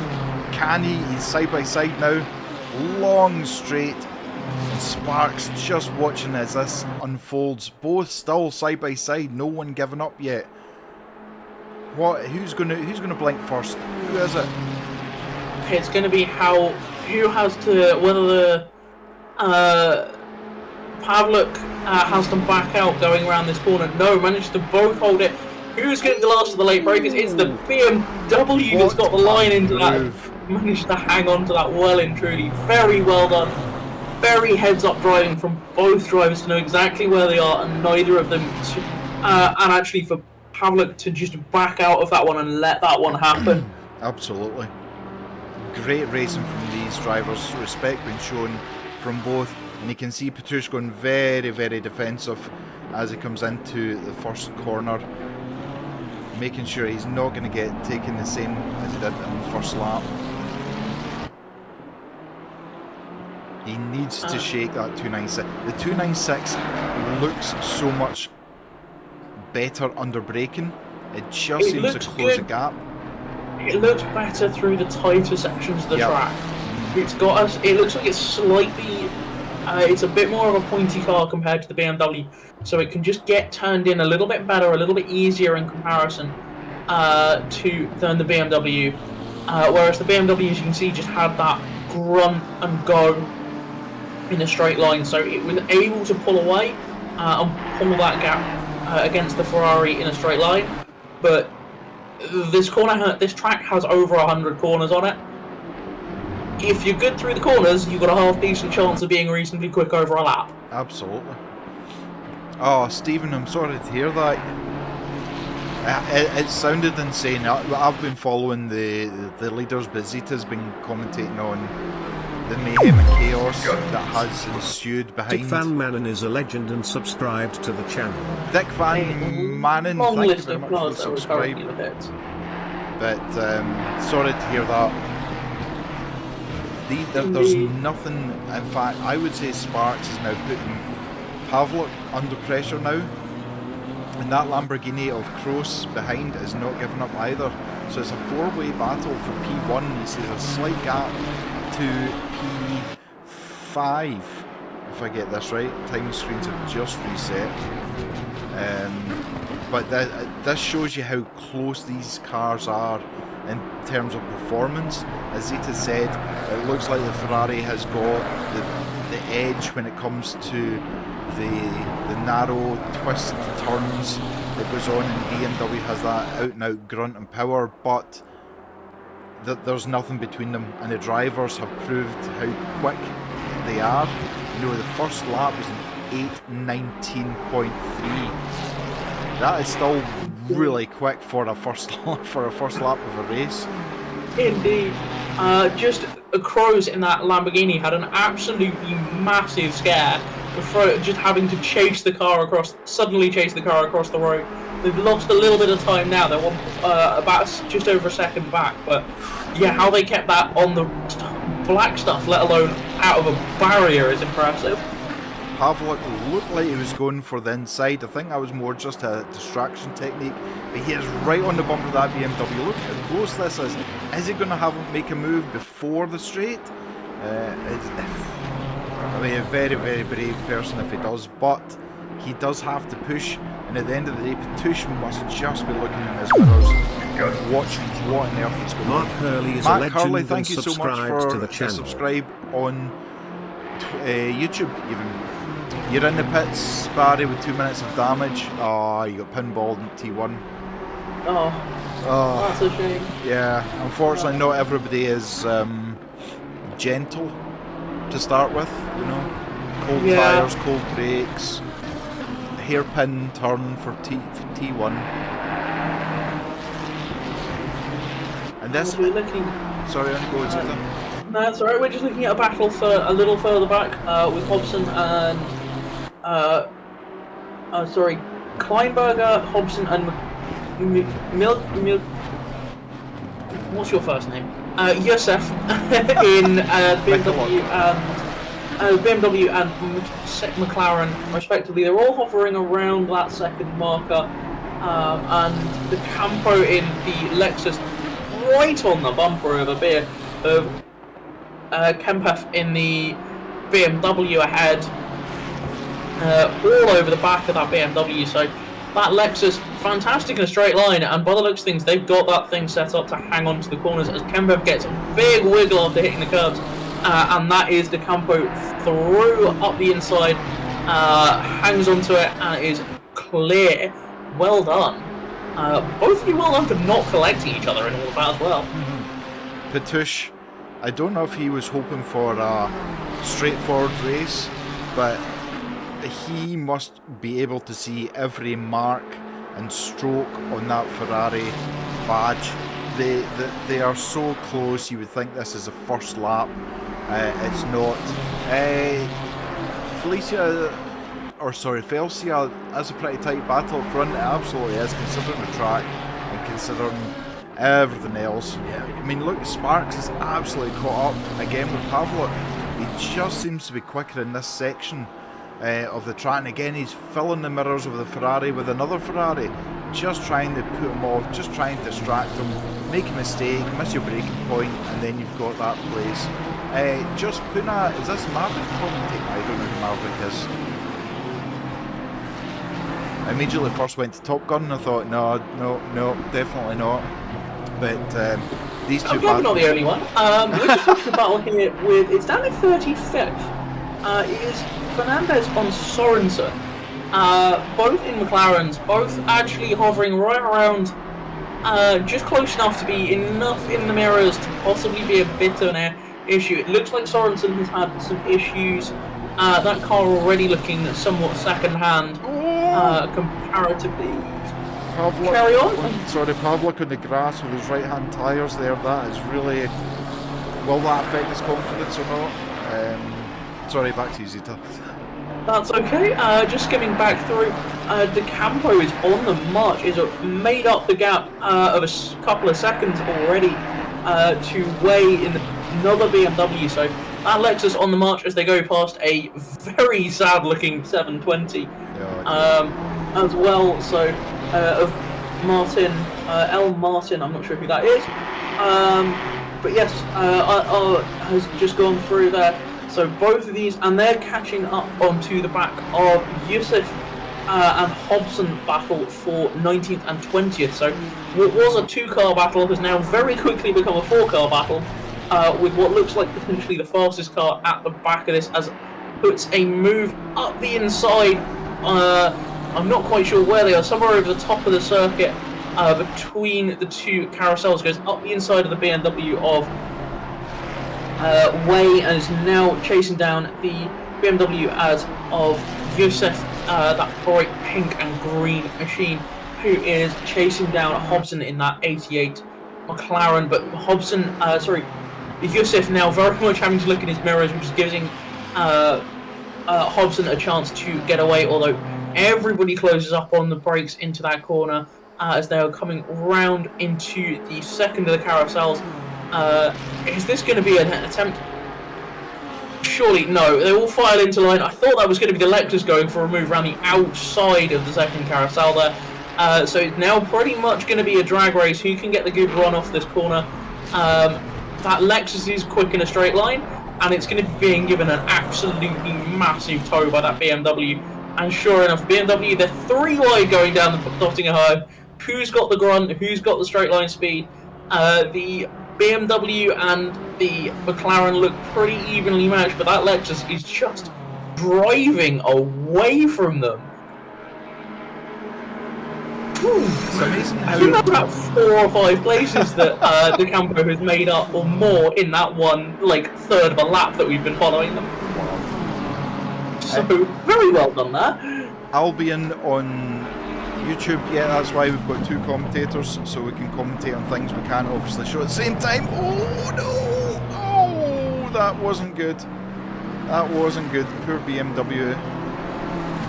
To be fair, the McLaren, clipped the curb, didn't have much. He was basically a passenger. Puna on Twitch, no, but guy who's streaming TCS normally, you sound just like him. Alright, okay.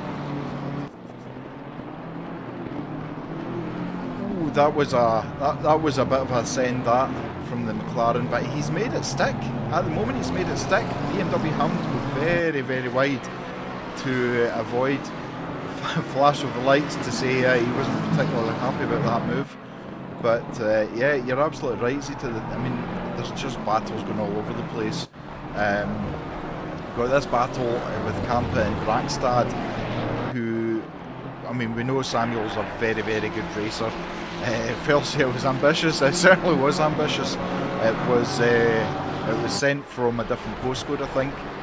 But is Brakstad going to get any kind of drag down here from that BMW's wing? He's staying out there. He's just showing his hand a little bit just to see if he can put that BMW off any way they can, and heavy braking into the left. There are others. It's just like Fernandez has just gained a place in 39th with a very heavily damaged McLaren. Might need to pit to repair that damage, but absolutely. Sorensen under a little bit of pressure now. He's got that big Bentley behind him of Popo, and Kubaj isn't too far behind either. A little bit of damage shown in McLaren. Oh, and he gets all kinds of sideways, goes through the Schumacher S there. I know, I didn't know if I should have went with Kubaj or Kubbage, but Kubaj sounds a bit more flattering. But that McLaren, yeah, I mean, the Bentley looks in good condition, so is he going to get a better drive out here? He's certainly right behind it, he pulls out. Bentley's known for being good in a straight line, so yep. Straight down under the brakes. I think that McLaren, it's had a good chunk of contact in the first part of this race. I think they're just trying to hang on to it and try and get through to the first pit stop rather than having to make extra pit stops, which is fair. I mean, the amount of staying out on track and just clocking laps down is going to be a good option for this. If you can stay out of the pits, it's going to be the first thing to try and do with this race. Just not get in the pits, as there is some something going on. There is a slow car towards the back. You're not supposed to be pointing in that particular bit of track. What happened to you? I think you may have damaged your car enough that your steering doesn't work. Oh dear. I think they are stuck on a barrier and they are literally just trying to get onto the pit straight to get into the pits, and I don't think their steering works anymore. I didn't see what actually happened to put them in that position, but yeah. Just going forwards and backwards and running into the same barrier is not going to help.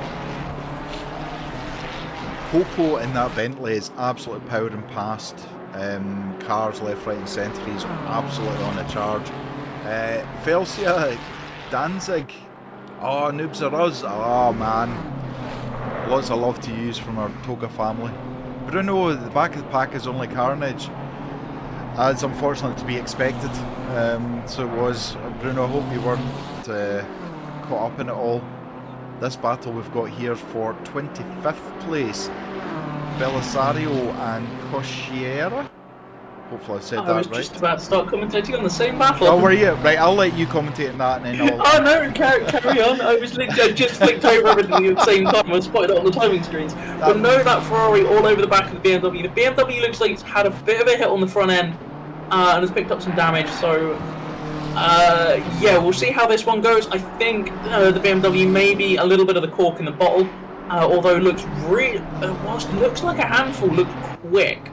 So that may be an interesting choice in setup. I've heard a lot of people describe this track as driving on a back road. If you don't drive it at 110%, you drive it at like 90 to make sure you've got something left in the tank for the odd unexpected thing that the car does. So if you're, those of you that have run around, that do drive and you're on, back roads around wherever you live, then yeah, that would be the recommendation for driving the circuit is don't go for outright pace, just keep it consistent and keep it on the black stuff. But no, that gap seems to have opened out. I think Corriere made a couple of little errors and that gap has opened right back out now. So that BMW Bolsero has pulled away to the tune of almost a second, so we'll keep half an eye on that one. File that one to check in later. We've got Henry further down as well, who is just trying to catch up with Goossens in the two their Ferraris. So this is basically one make or as Henry is got a fantastic drive straight up alongside through the through that long left-hander in the middle of the circuit. Just drives up through there, wonderfully done. Goossens had absolutely nothing on that, so very well done there. So I was just watching a replay. Sparks, who's in P3, has now ended up in P15, and it was a horrendous contact that was made back there. Showing the replay of another one, and again Sparks trying to keep it away from everyone else by the looks of it. It's like that Ferrari of Sparks has taken a big chunk of damage, hasn't it? It's getting. That looked like it was one of the Lexus. That was the Campo, the 17th has gone past. So the Campo that we saw earlier on in the race, down in 20-something, when we left them, they'd managed to climb up to 23rd. They're now into 17th. And that car looking remarkably healthy, like they've managed to keep it away from, whilst they've been carving their way through the pack, they have kept their way through. Although Brackstad has got past of Camper now. Didn't see that one happen, but he's now clear, and that is Camper, Zelch, and Einst, all three of them, two BMWs and a McLaren. Oh, there's a touch. They're on the. That's not a place you want to be rubbing wood, banging doors, going down through the Dottinger However, as they're coming up to the King. I didn't see. I wasn't following quite the right car. They're too wide. They're still too wide going into the chicanes. McLaren backs out of it and lets the BMW, the orange 6th BMW there, run ahead. But that McLaren is all over the back of it. BMW touches the wall on the exit of the corner as they come out onto the pit straight now and cross the line. But it looks like Brackstad has got past that battle and got clear as they all fought each other.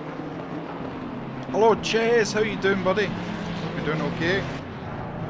Yeah, this battle will not be over at all. Samuel will hopefully try and get away from that 720 BMW, try and get some space.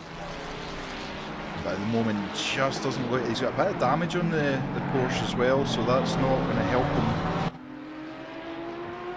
This is a battle between Kay and Steiner.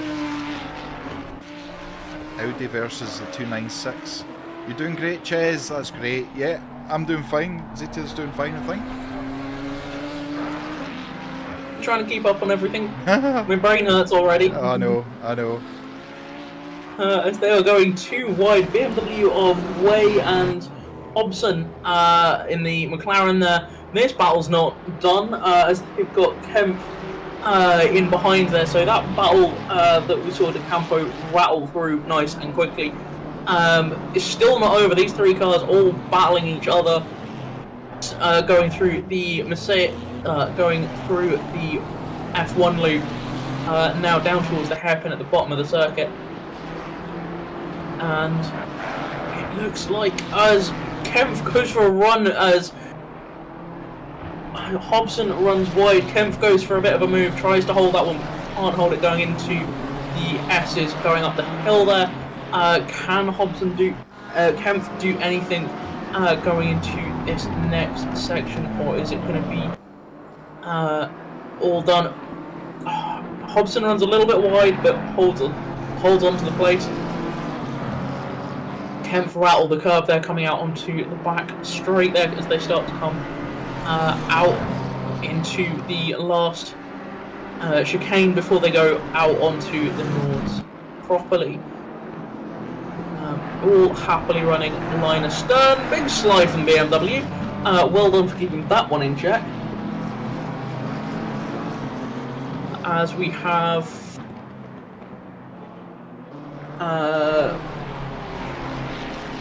Kamari in the Audi and Steiner are both trying to occupy the same piece of track.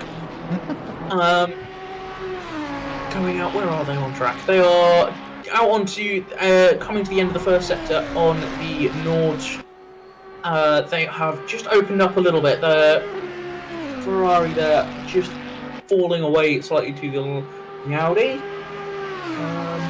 Sorry, I have just dived in and just been skimming through. I don't know if you found anything yourself, Mac. I was basically finding the same things you were, to be fair.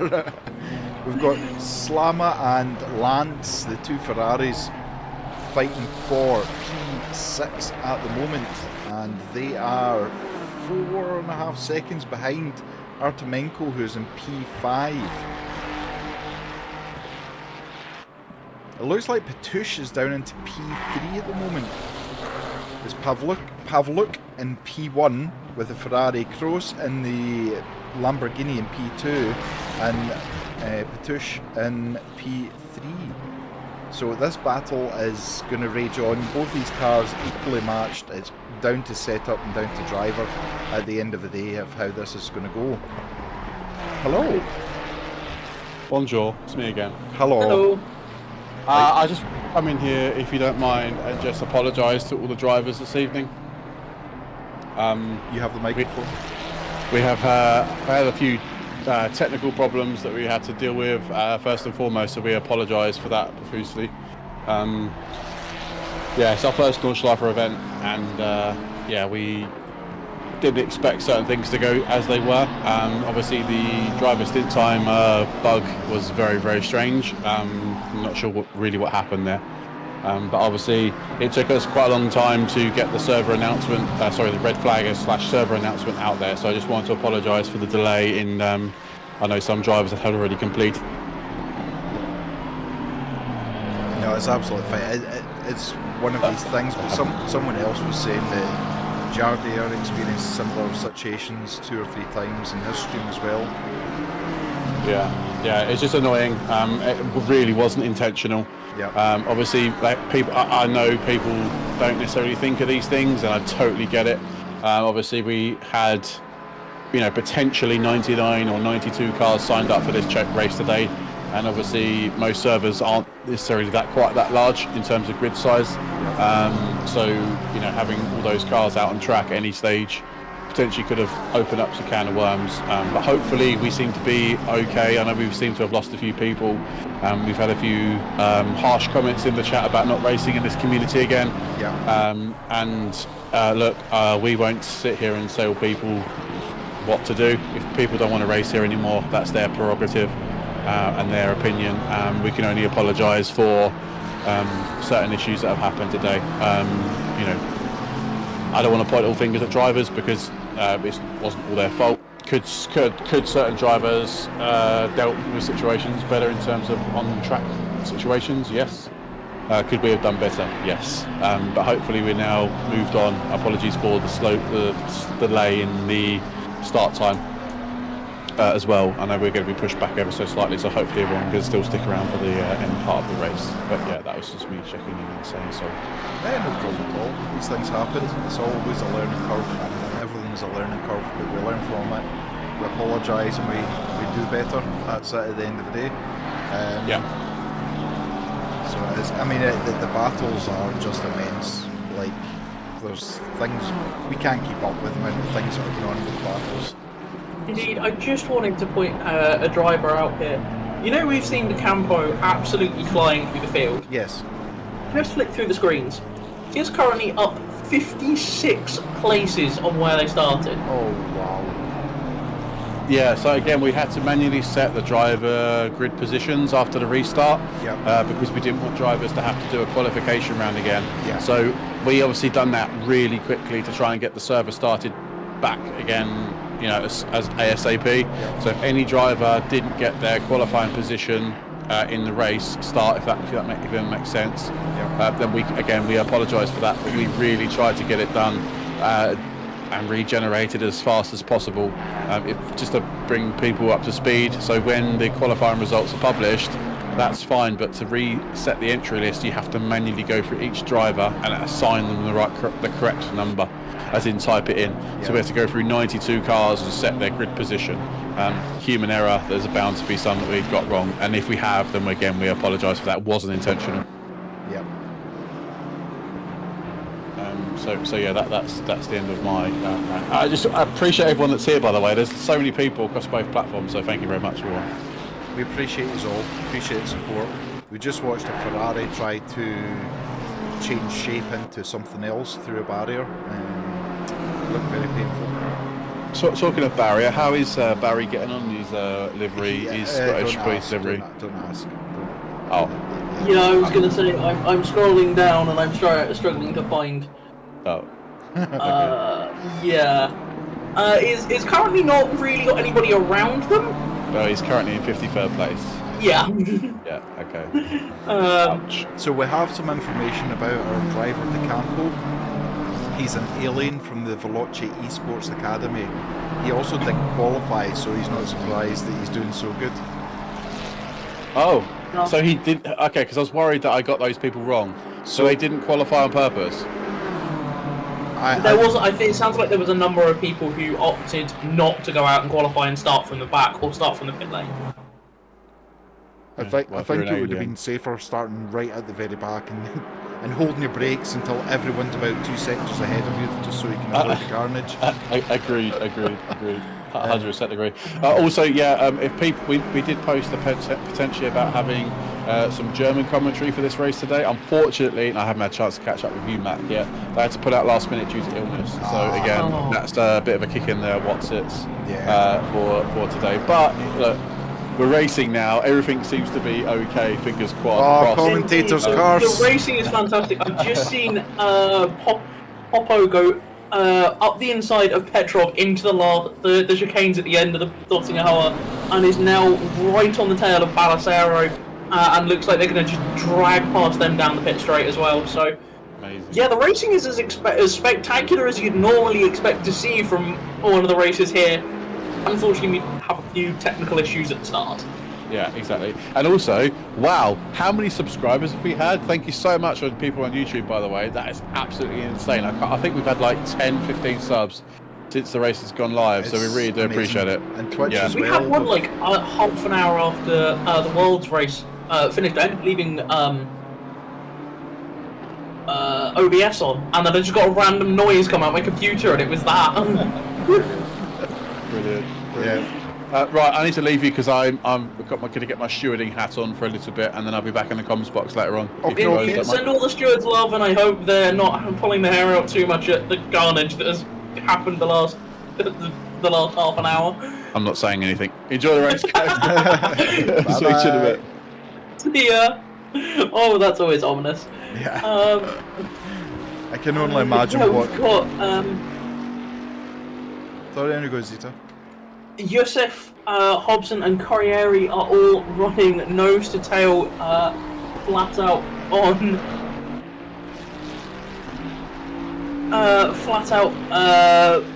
Sorry, I was getting slightly distracted going into the last chicane as Corriere goes right underneath the rear wing of that McLaren of Hobson. So again, this battle with these two, they've been slowly plugging their way up the field, but they haven't lost track of each other in the slightest.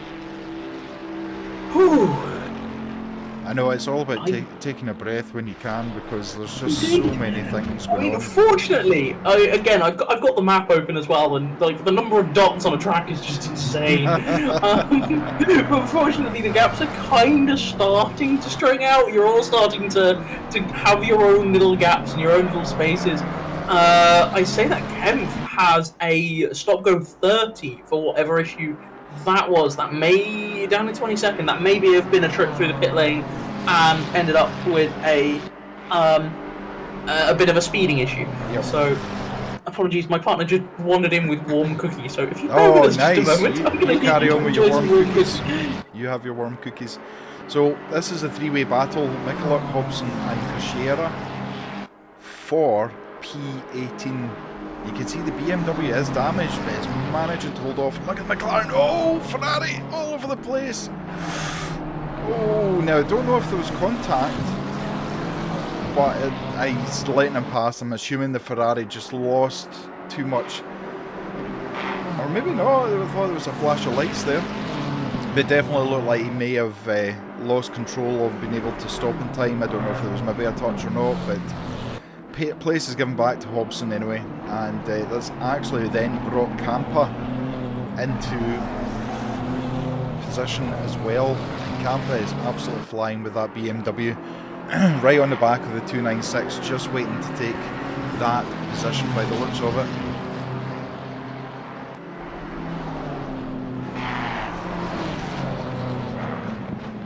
A little touch of grass there, but it hasn't unsettled the car.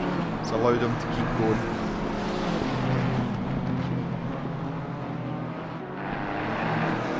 A lot of pressure on the drivers. In fact, that's not shown.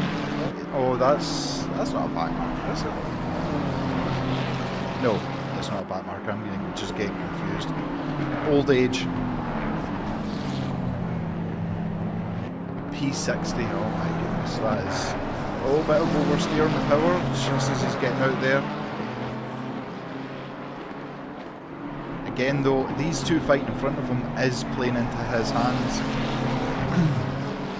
McLaren getting all kinds of unsettled by the looks of it as it's going over the curbs, and again up onto the big curb. That's not going to help at all. Campa just looking to try and get past here, but unfortunately he's got two cars to try and get past at the same time.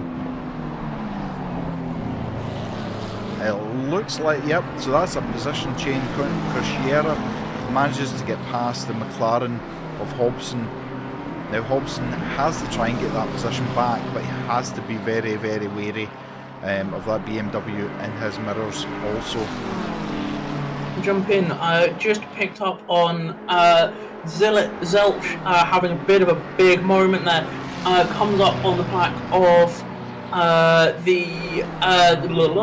sorry, I will put my teeth back in. Nitz comes up on the back and don't entirely see what happened, but there's a Ferrari involved and ends up right out wide into the wall, and that was not a fun place to have ended up. Out the top of there, just before the YouTube corner that all happened. Unfortunately, I didn't quite get the right camera. I didn't see how that all started, but it looks like Zelch has lost yet more places. They were down 6 places from the start, and they're now down 7 from where they started, unfortunately. But that does mean they're still 10, so could be worse, but that car is clearly now starting to hurt and starting to limp. What have we got? 19 minutes left of this first hour, so that's what, 2, maybe 3 laps? I can't believe I'm saying that 20 minutes and you might get 2 laps in.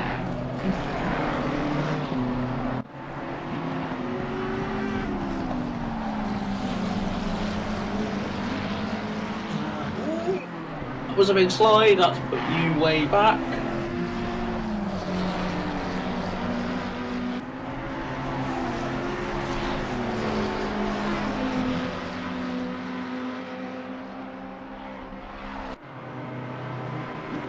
Just having a skim through it. As I say, it started to even out as we have Henry and Truex have in the Henry and the Ferrari, and Truex in the Porsche. The Porsche just starting to catch up on the tail of Henry. I say that, and that gap opens right back up again.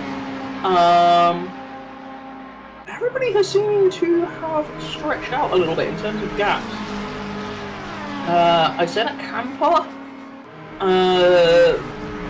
Valentino Campa is out there and starting to get right on the tail of Corriere still, so that's a battle that still hasn't finished whatsoever.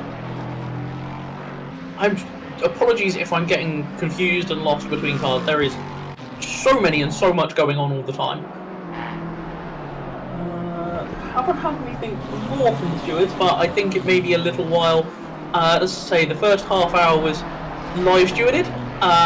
So there's a lot of information for them to go through for the first half an hour, and then after that we are on to report-based stewarding after that. So anything that comes from that we will will be then filed through a reporting system within our Discord channel.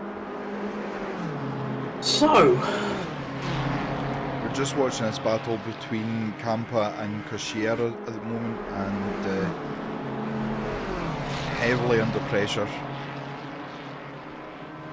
Coshiera looking to try and just do enough to get a nice drive out of the last couple of corners back onto the start-finish straight.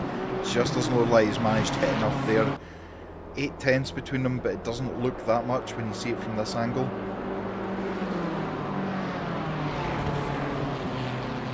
And it looks like there's a position changed here as well. Let's just have a quick replay and see what has happened. BMW heavily damaged. You can see the steering, it's almost as if the damage is actually counterintuitive to trying to stay on track, and he actually comes into the pits to hopefully get that damage sorted. It's a long lap with all that damage that's going on. In fact, there's a Ferrari with a lot of damage. It's Hussen's and Taratsev.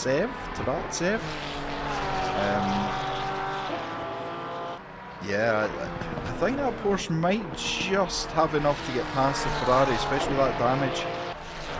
Porsche is looking pretty clean. It hasn't been in very many battles by the looks of it. And I can't even imagine what these high-speed corners feel like when you've got a damaged car. There is a bit of damage to the Porsche, not as much as the Ferrari. There's got a few scuffs here and there. It's not looking quite as second-hand as the Ferrari, but it's certainly going to be potentially upsetting it. And again, that's all. A lot of that is on the front end of that Porsche, so not great news there. It's been a position change. Front, I'm not sure if it's dirty air or damage or both, but the front end of that Porsche looks very wandering through some of these corners. But both of them managed to hang on to the car, so... Yep, Porsche just getting past. Just enough of aero damage to hold the 296 back. Indeed. Now, of course, we've got 3 hours left, and it's just turning 5 o'clock, so the sun will be starting to move and potentially get into the driver's eyes, maybe upsetting them slightly with their vision, but... Indeed, and it's going to make, unlike other tracks, it's going to make much more of a damage. Car 66, what's happened to you? Where are you on track? Oh, not looking like you're having a great time. Olsen in the BMW, oh no! Oh my goodness, what an impact that was.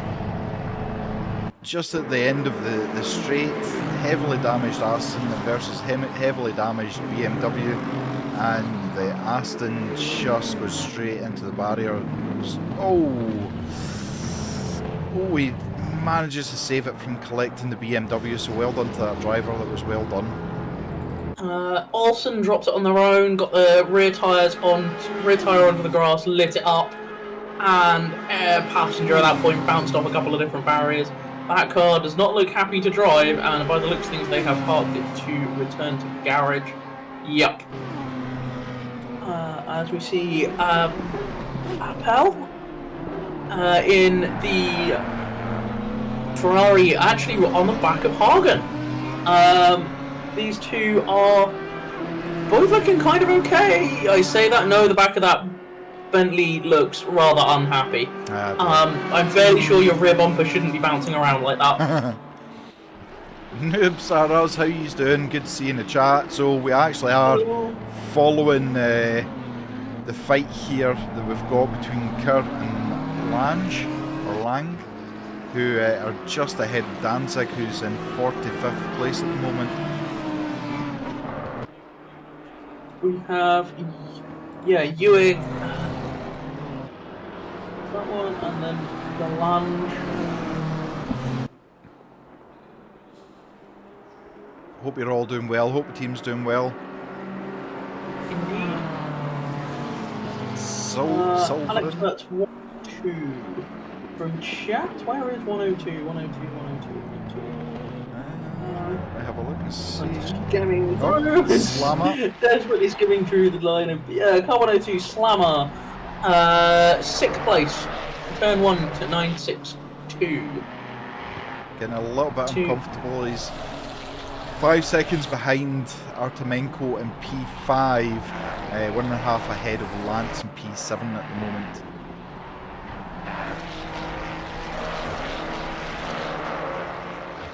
Sorry, 296, not.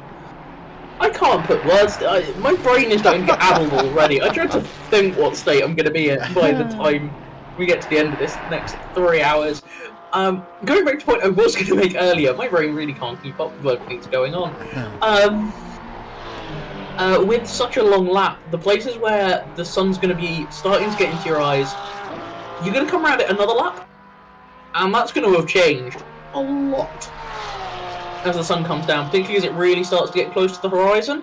That's going to make a big change. You're going to go through one section. It may very well be fine to go through there with your lights off one lap, and it might be very much the point of starting to need your lights by the time you come through it again, with how long this lap is. So those that are carrying damage, they're going to find that their light's going to flicker, which is really distracting. They really do. You go on the brakes, you're hard on the brakes on this, or you go over a bump and your lights flicker if you got damage. Yep. Which can be really distracting. Yeah, 313, I'm saying it's Kubaj.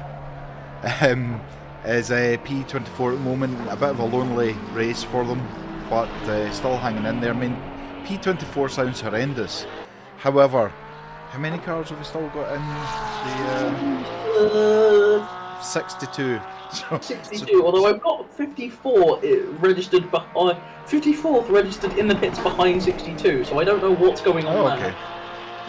Okay. Wonderful. As De Campo, I just see De Campo, Holter, and Reicher all occupying the same piece of track. So that's the Lexus, the Audi, and the McLaren. It looks like the Audi. I'll get there eventually. The Audi has got the drag up against the McLaren that they touch as they go down the Dottinger as they go around the kink. They've sorted itself out. The Audi, De Campo gained 2 places. The Audi gained a place through the draft against that McLaren, but that McLaren down there lost 2 places in one straight. Which I believe puts De Campo up to like 50. That puts them into 60 positions from where they started. Yep. Top 10 now. Top 10. Keep an eye on this car. I'm going to say that now. Yeah. Keep an eye on this car, because inside of an hour they have climbed 60 places. So, De Campo is actually within the Veloce Esports Academy, and is very, very alien in terms of his pace. So he actually... I mean, showing that well and truly, hasn't managed to actually play, I think because of been going through so much traffic, hasn't actually got the outright lap record. However, is inside half a second of the fastest lap. 16.630 plays 16.125. That's crazy. It really is. So, is cabbage like vegetable, is it? I was trying to be posh and say cabbage. Fair enough. We were trying to be polite. I was trying to be nice, give the benefit of the doubt. We have so many different people from so many different languages. The same word gets pronounced so many different ways. So, well, fair enough. It's cabbage. It's cabbage. There you go. Charlie on YouTube. Charlie How you doing? Hi on YouTube. Lovely Nordschleife. Yeah. I mean, for us, just commentating is great. We've got loads to go through. Yeah. Being a driver, maybe a bit. Being a driver or stewarding, I'm gonna leave that to somebody else. Yeah, absolutely. I hope you're doing well, Charlie. And don't forget, Charlie is owner of. I always get Formula GT Racing Thank League. you, Formula GT Racing League. So catch them tomorrow. Tomorrow at 7 o'clock. Well, it's actually just 4:07. It's 6:45. Something like that. I know something. Yeah, 7:15. I think is quality Yeah. start. I know I've got to be in there from like 5:30, 5:30. Yeah. No, 5:30. I think the race server opens. Practice. It sounds like it's going to be some variation on wet at Hungaroring with GT2s. Oh no! Oh, that sounds horrible. Out and tried to do some practice laps, and it was flooded. Oh. You could have an accident going in a straight line. Oh man, not good. It was saying flooded and not clearing up in any way, shape, or form in the next half an hour. So, yeah, that's going to be an interesting one. Certainly is. We've got two BMWs who look. They're sharing the same. Sharing the same livery as they are racing each other. Way and Campa very, very close. Oh, almost off the track. Trying to get past. And then not going to be able to do it at this point at the moment. But you can see how what Zita was exactly saying. The elevation change, because this is on the side of a mountain. There's parts where as trees are lined on both sides, the light, unless it's coming directly down the straight, you won't be able to see it. It'll be dark. So this is really playing in. But look how close Campa is. I've got this on rear wing cam of Way, and it is impressive. Yeah, it's really impressive. Just the way they are. The BMW just roars up behind you, like a very angry gopher with that front end. I'm actually watching the bumper with Campa, and it's just as impressive from behind. A lot of steer, short change, short shift there. Corriere gets ahead of Miluk Yusuf. I'm gonna just change back to TV cam and see what happened there. How that one happened. It is. Straight Oh, okay. Somewhere along the line has picked up a chunk of damage. Evidently trying to style that one out until the end of their stint. Running side by side down through this faster section of the track, and Corriere just holds the Yusuf up to the inside and runs round them. There, gets past nice and cleanly. I don't think Yusuf had much of an answer for that. There we go. There is nothing between these two drivers at all. It looks like Campa is eager to get past it. I think Campa may just have a slight advantage on Way, but trying to get past in this track, and the BMWs are not the smallest cars in the world either. No, they occupy a big space. Massive. So they do. Even the road cars are just absolutely massive. But looked like maybe he had to step on the brake a little bit more than what he's used to, but showing himself in the mirrors again, trying to distract, and there's nothing between these two. Indeed, just all over the back of Campa's, just all over the back of Way. There's nothing between them. This is the trouble: is when there's very little between the two of you, it's very hard to make that difference. Yeah, absolutely. Again, on the size, I would genuinely be curious to see the size of one of these M4s versus the old M8 GTE. Yeah.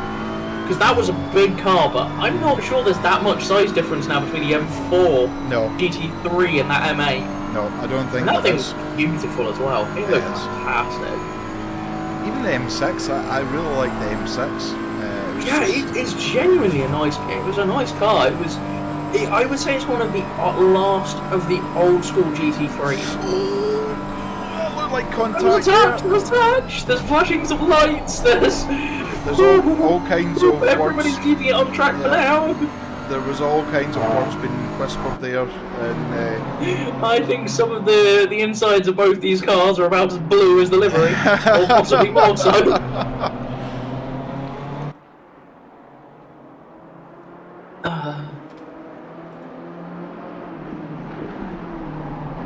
Run down into the carousel. The entry to that corner is so blind. You are actually aiming at a marshal's post for your turn-in point. yeah. It started out as a drainage ditch that drivers used to hook their front wheels into to help them get around the corner. Ah. I That was Oh lap, my or if that was goodness! what happened there. Oh my goodness! Either way, that's not really the direction you want your car to be pointing. Yeah, it started out as a drainage ditch, and then it turned into what it is now. That was off track. That was very off track. Yeah. Big slide for way there.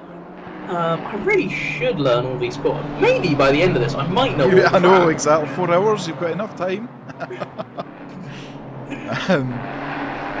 Yeah, something's got to give here. Whether it's going to be frustration from Campa or a mistake from Way. I just have that feeling that something's got to give.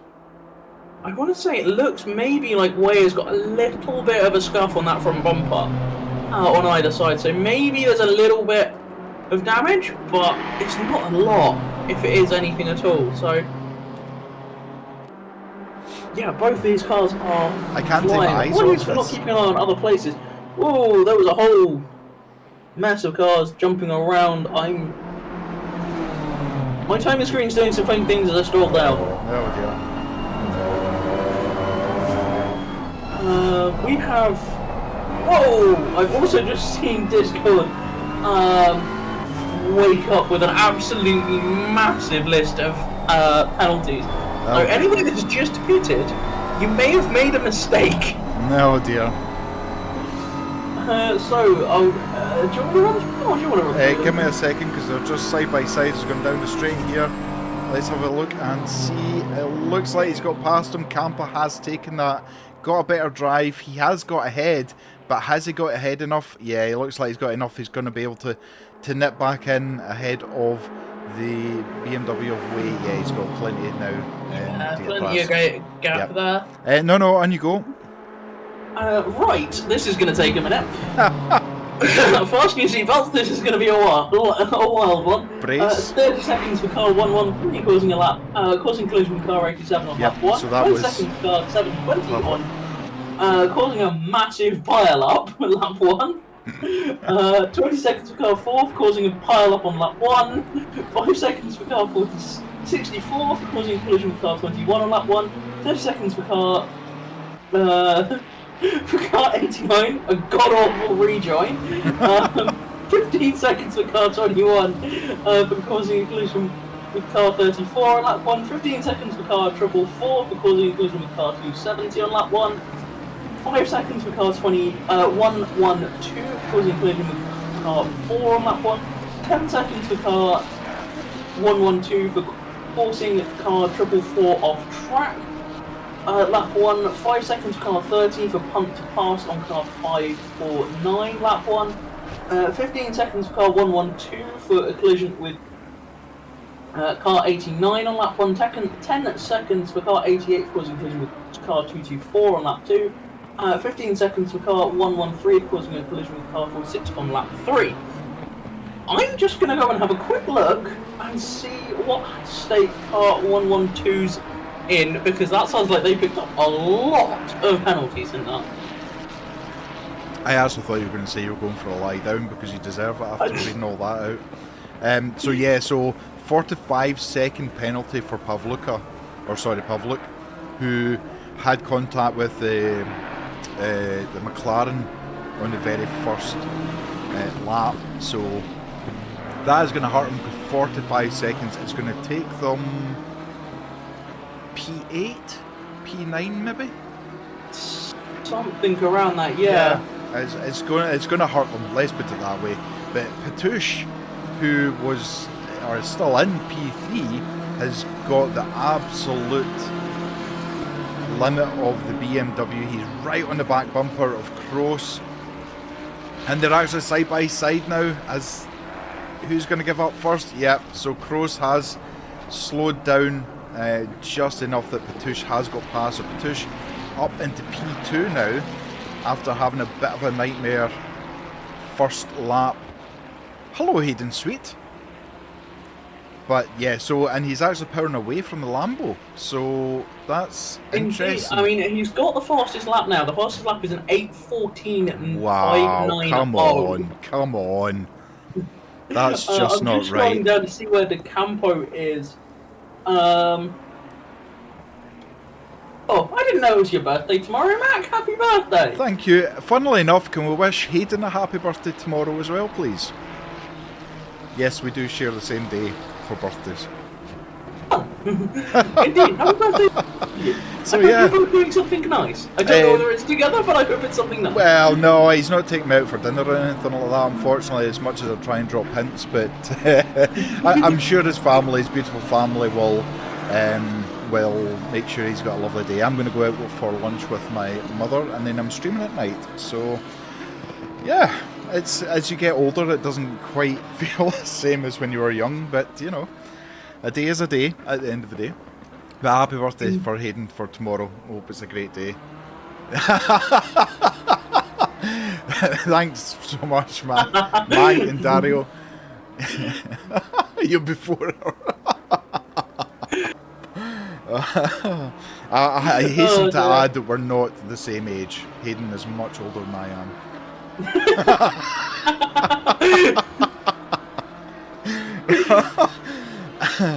So, oh, interesting. So now it's now changed. So it was Cruz who was in Lambo. It's now his co-driver Buzov.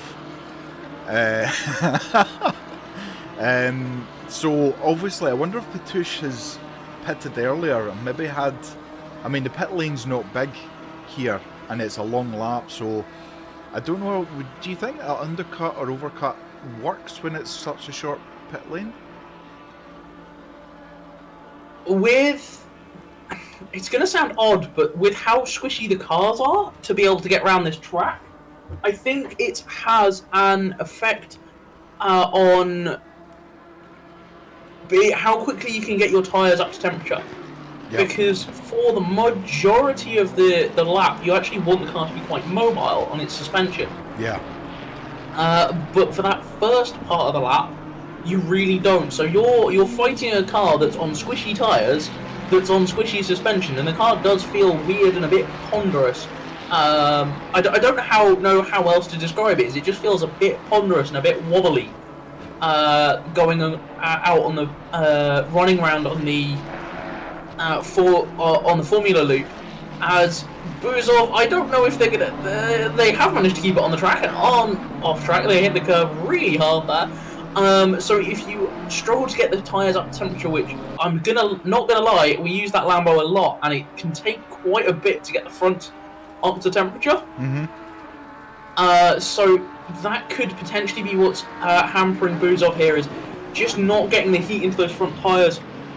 So the car's just not reacting as they want it to initially.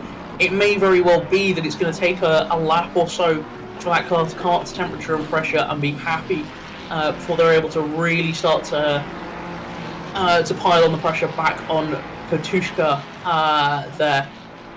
But we shall see. I don't think Patushka's pitted yet, and neither has... I know Mikos has, because there's 45 seconds still for that one. So they didn't... that everything came through after their penalty. It looked like 1-2-1 served a chunk of their penalty before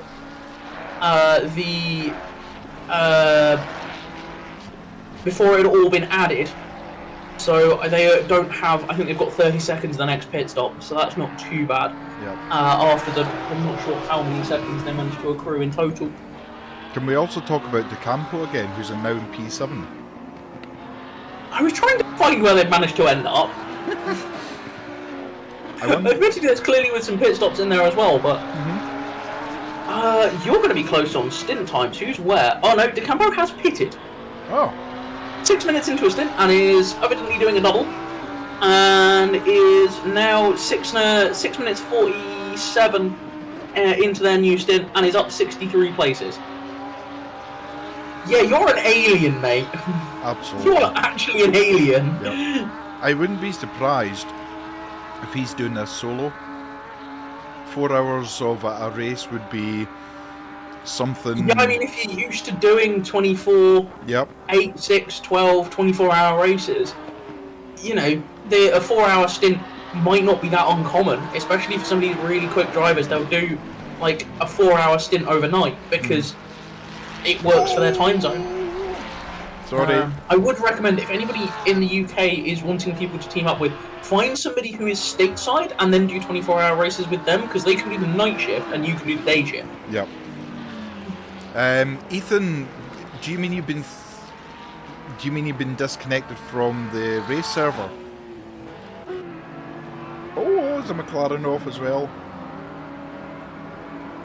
The poor Audi of Holter has seen some barrier damage recently, unfortunately. Jana, this is so sick. Thank you very much. We'll take that.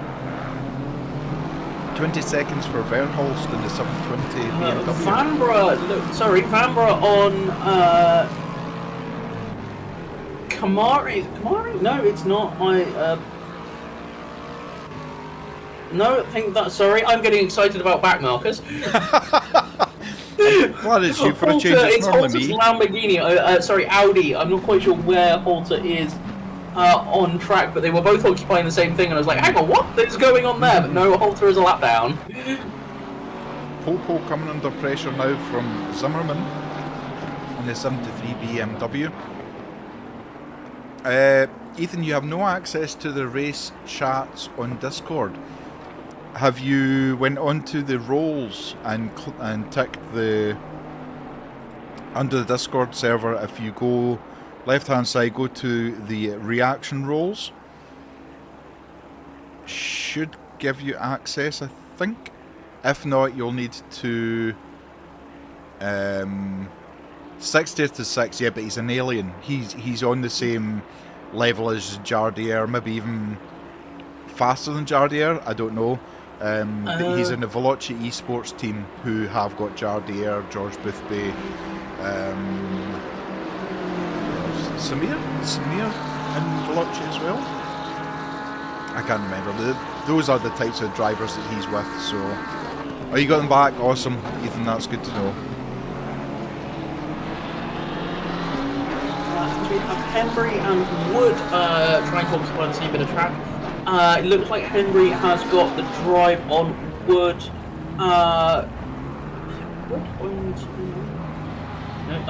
Yes, it is Henry and Wood. Wood has got past Henry there on the Dottingham, got the drive. Looks like Henry is carrying a bit of damage there, and has just lost out a touch. Hang on, no, I'm getting that. Sorry. Yeah, Henry is ahead of Wood. Wood looks like they're carrying a little bit of damage. Sorry, it hadn't updated on my timing screens and I got confused. Doesn't take much. Two BMWs side by side, both with a little bit of damage, but Indeed, able to get past without what too is much my trouble. timing screen doing right now? It doesn't... Oh, it's because they're swapping plate. Yeah, sorry, I'm getting... It should sort it out as they go through the timing loop on the straight shortly. De Campo now seeking out and getting past P6. Now into P5. It's 30 seconds back from Sukan in the BMW, or number 7 BMW, which, by the way, looks fantastic. No, he's just passed. Dark chrome green. Yeah. Oh no. yes, that's who they've just passed. Yeah. Sorry, that dark chrome green looks fantastic. It looks like a racing green, doesn't it? It looks like does. It's a properly it should be good it colour. should be an Aston Martin or something like that. I mean, I'm not gonna lie, that really would work. It would. Yeah. So what is it? It's 40 seconds back, roughly from Nikita Musak. How quickly does that gap disappear? Yeah, let's see. It's already like dropping 10 seconds there already. It has. I'm not quite sure how that's even possible. I don't know. Yeah. I don't know. Oh no, it's come back up. I think it's just where one of them is going through a slow section, one going through a fast section together. Possible in the straight. So that's going to be one to watch the gap as they cross the line and see how that all balances out. 113 is not far up the road of any of this. Do you mean car 17, Jana, or do you mean position 17?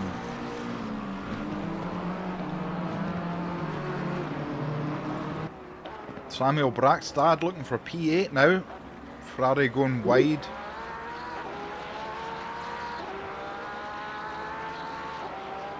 Samuel is also part of the Toga Esports team, and he loves a Porsche. Like most of the championships I've seen him race in has been in the Porsche. Indeed, I think I don't know if he's carrying on with it, but he was running the Cup car in the GT2 series. Yeah. As well.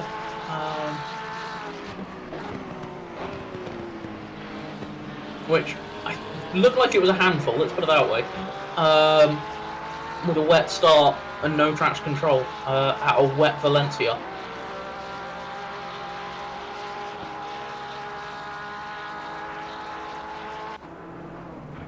Yeah, I mean, De Campo is still half a second back on the fastest lap at 15.062. Okay.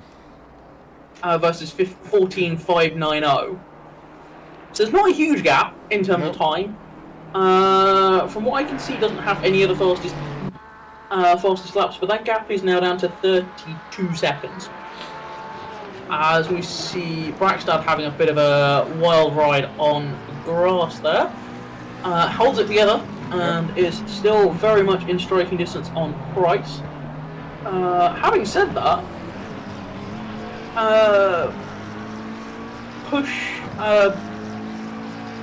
my Patushka, that's it. Sorry, my brain just died. Patushka is closing in on Mikos in first. Obviously, Mikos has that 45 seconds at the next pit stop, which they're going to have to wait at least 45 minutes for to happen. But they are now starting to get on terms with them, so as long as they don't pick up anything, they will at the very least clear them at the pit stop. But I think Patushka is going to be giving it everything to try and get past before then. He's caught up well because he was only getting past the Lambo a couple of laps ago, or a lap ago. Oh no, there's a mistake! There we go! That done, managed to just keep it in a straight line and keep it out the barrier too hard. So. Actually reversed the commentator's curse there, Zita. That was quite impressive. There's a drive-through for Brown in P22. That must be maybe for track limits. Yep, if that is for track limits, that's probably a Code Brown. Yeah. Yeah, there's not many places you'll get away with a off-track limit without touching a barrier or something. Yeah, I mean, even on the Formula 1 loop, it's not that forgiving if you get it wrong. No, absolutely not. There's a number of cars in the pits just cycling through. Now, I'm assuming that's probably just damage-wise. What are we looking like on... Oh, gap 2 leader. I see. This is useful. Sorry, I've just found a whole new screen that I was looking for the other day. She has found something. She's found a new toy. De Campo, so he's 36 seconds off Music, but is apparently 5 minutes off the lead. Gap to leader is 5 minutes. Yeah. So they're obviously on opposite sides of the circuit at the moment.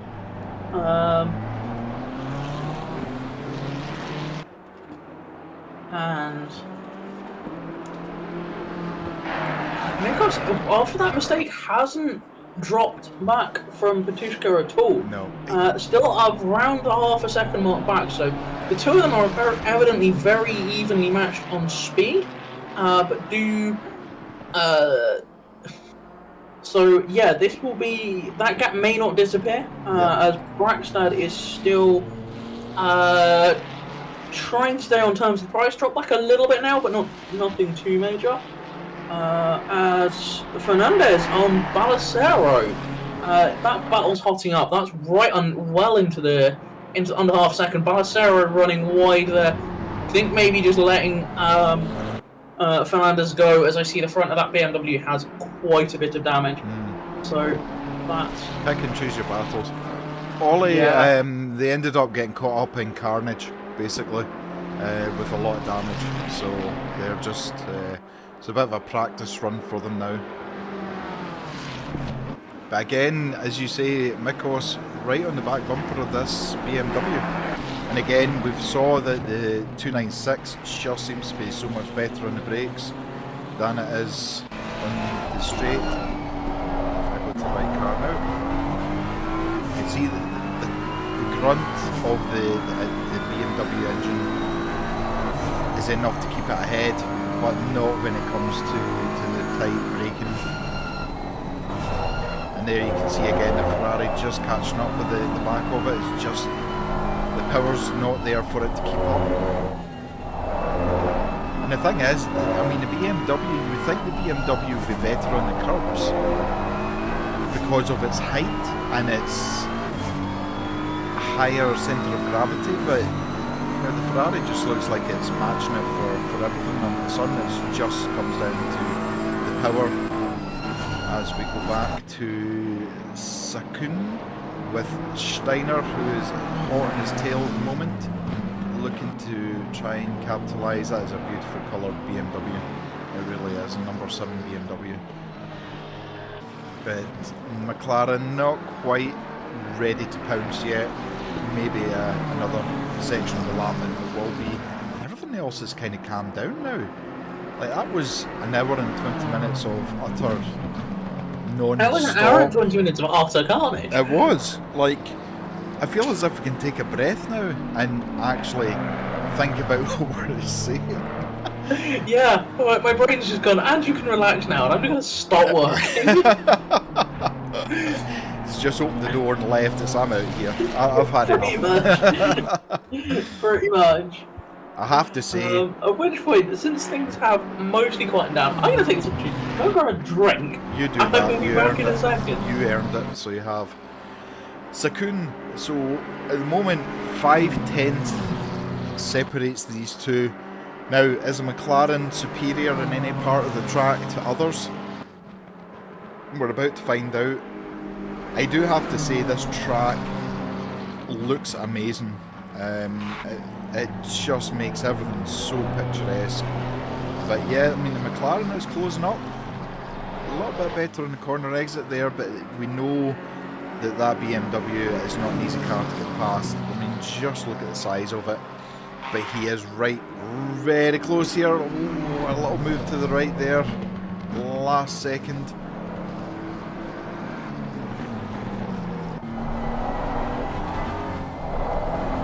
Tight twisty bit, McLaren up over the curbs. Maybe just lost a tiny little bit. But you can see Samuel Brackstad in the distance behind as well. Samuel could very easily catch up with these two, especially if these two end up battling the way they have. It is going to slow them down into Samuel's path. Samuel in P8 at the moment, doing an awesome job with that Porsche. In fact, he's the fastest Porsche driver on the track. Now, De Campo's kind of maintained the 32-second gap to P4 of Nasuke. So I wonder whether he's... Look at the McLaren, look at it. Oh no! Oh, just so much oversteer on the power there. Just too eager on that loud pedal to try and catch the BMW, and it's really hurting. It's going to take a little bit of time, but Patouche and Mikos, this is just never ending. Yeah, Mank, you're absolutely right. Just look how hard this track is on the cars. When you see the angle that they're at, you see the angle the suspension's at, the punishment is just constant. And these drivers are driving these cars to as much of either their limit or the car's limit.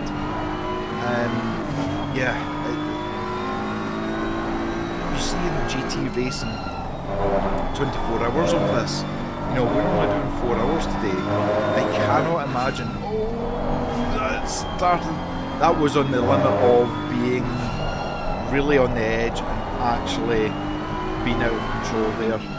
Mikos is absolutely on everything to try and get this Ferrari as close as he can. He knows his best chance is getting under that wing as they come onto the long straight before the series of corners onto the start-finish straight. So he needs to get that Ferrari a lot closer than he has. Otherwise, the torque of the BMW engine is just going to pull it away from the Ferrari.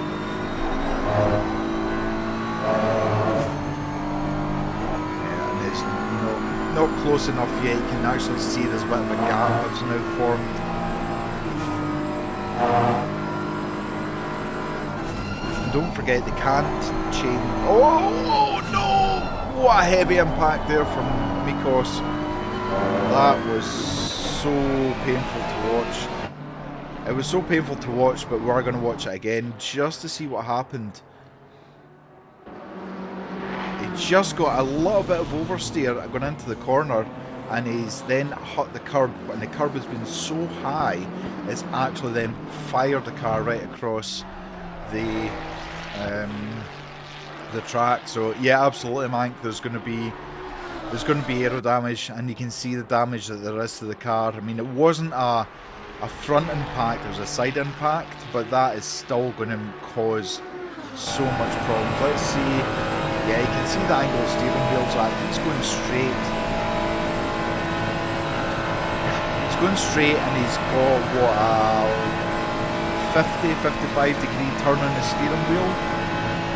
I think that, yeah, you can hear the tyres scrubbing as he's trying to keep control of the car, but that damage, he's not going to be able to keep that going. That is going to have to be into the pits and get it sorted, and it's going to absolutely hurt their race now. It's obviously, he's got 45 seconds to go as well of his penalty.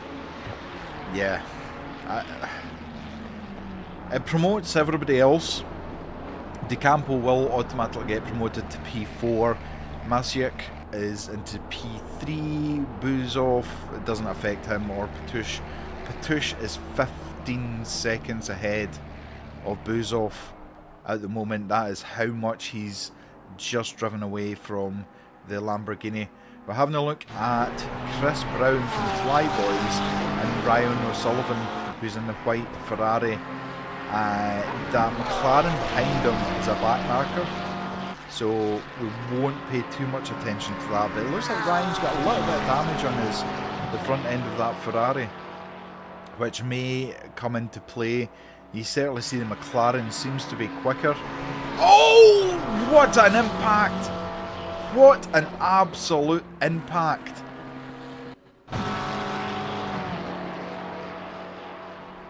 Now, was there contact?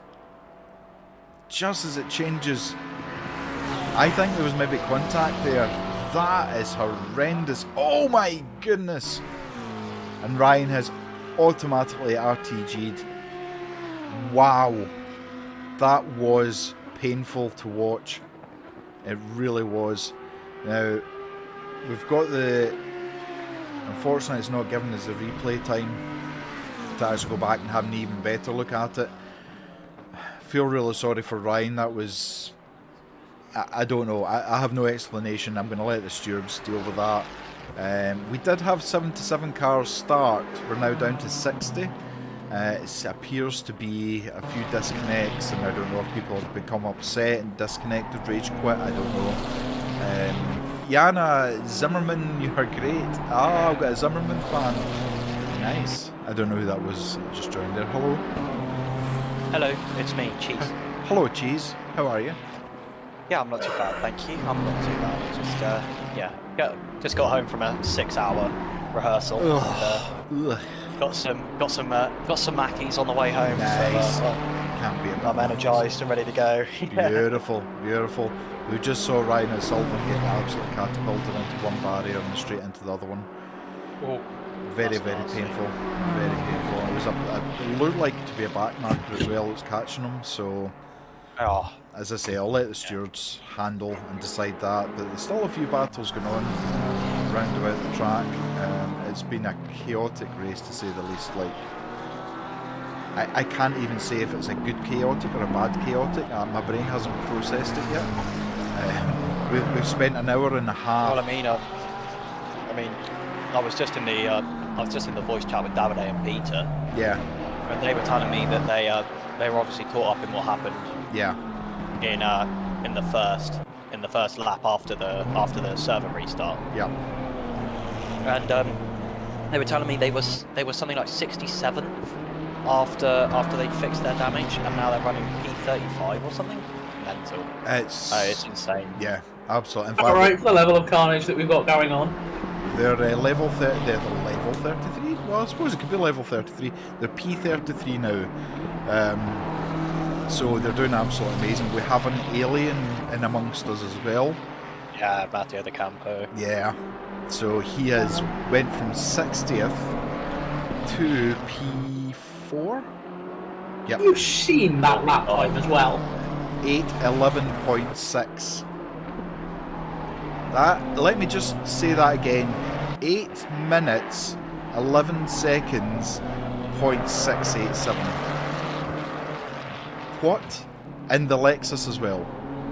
For context, in the Aston Martin with a good setup, I'm doing an 8:23 quality lap. Yeah. It's... What? That's just stupid. Yeah. Oh god. Yeah, so... It's insane. It's properly insane. It absolutely is insane. Samuel Brackstad, very, very close to contending for P5 at the moment. Yeah, Sam Bragstad's having a good little race from what I can see. Yeah. He is, and obviously he's in his beloved Porsche as well, so he just feels... He feels like he's put on a pair of old slippers that he's had for 20 years, and they just feel perfect. Yeah, he can drive that Porsche. Insane. Yeah. I don't understand how he does it. Absolutely. Right, chat.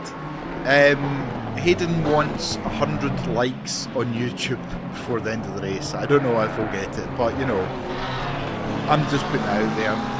I'm going to leave the chat to Zeta and Ollie because my throat is now done. And if I speak anymore, I'm just going to end up riveting and things like that. So I appreciate all your love and support. Thank you for listening to me, and you're in the most capable hands of Ollie and Zeta. I'll still be in the background. I might even chat with you. It's just my throat is done. So thank you very much, Ollie. You're a gentleman as always. No worries, no worries. I'm always happy to come and help out with the commentary if need be. Do your thing. Right, I'm going to mute myself and I'll just remain in. When I hear he's talking about stuff, I'll jump on to... That's been a big hit for Camper in P7, the number 48 BMW. That car is pretty total right now. Oh, P8 running down very quickly. I think I'm just going to have a little look at the replay, see if I can catch what's happened there. Oh, I think there's been contact with a Ferrari that was coming past them. Heavily into the wall for Camper, and that BMW is very, very badly damaged. Yeah, that's definitely not showroom fresh anymore. No, absolutely. No. As Brackstad's got company from Steiner now. Those two, so it's Sukan, Brackstad, Steiner is the battle. Or as they run through the carousel there. Yeah, very, very close. As Brackstad goes for a move on Sukan in that pole. I'm going to try and change cameras quickly. There we go. Doesn't quite make it stick, but is going for it. So many trees, it's actually hard to use the helicam. Yeah, you can't see most of the time in the helicam. It's not really worth it unless you're on the Dottinger or the GP. Yeah, it does kind of default camera, but no, can't see too much. But no, it has stabilised a little bit out there now as they go through. Brackstad definitely showing his nose to Sukan, just trying to unsettle them, see if they can find a way past, see where the cars are stronger, see where they're weaker, see what mistakes get made, and what happens. Yeah, obviously the benefit for Sam Brackstad at the moment is that he knows that he's making this position in the next pit stop, Yes. no matter what happens on the track, because of that 5-second penalty ahead. Providing he hasn't picked up too much damage, which doesn't look like he has. No, Sam Brackstad's car looks pretty clean. It's pretty clean. Obviously, that is probably a good 28 minutes, half an hour away. Yeah, So- definitely. Drivers will still be out on the track for probably 30 minutes before we see any pit stops. But But yeah, you know, it's just that kind of security blanket. You know, if you're not quite fast enough to get past him, you don't have to worry about it because you know, especially with how much time you're on full throttle around here. Oh, Sam Braxton all out of shape. On the inside, Big switch on the way out there. Looks like they got a little bit checked up behind Sukan and just lost the back end trying to get the power down. Absolutely, and Price is around in the 111 Ferrari. Not sure what's happened there. I'll have a quick rewind of it. Oh, just lost it. Coming over the hop, I think, isn't it? Yeah, coming over the jump into the flat out S's just before the second carousel. The 111 car drops it on the power, and at the same time, I believe Sam Braxton has managed to pull ahead of Sacken in the number 7 BMW, although with this much of a dotting and hurl left to go, I wouldn't be surprised if the number 7 BMW manages to make a little bit of a comeback. Indeed. That BMW has a fair chunk of grunt, but then, unfortunately, it does punch a really, really big hole in the air, so... Yes, absolutely. Something like the Porsche can kind of, if you can hang on to the coattails. Although the Porsche is good on the way out of the corners because it's got so much grunt.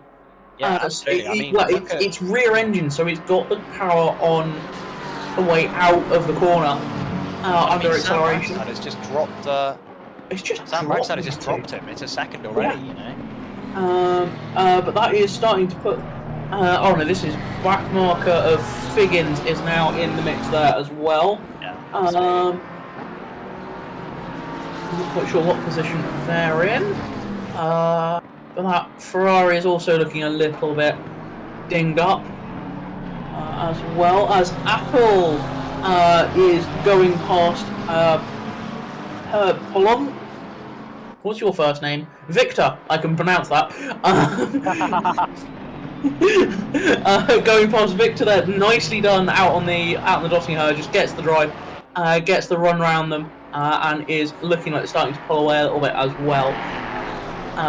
So Victor in that go green Porsche,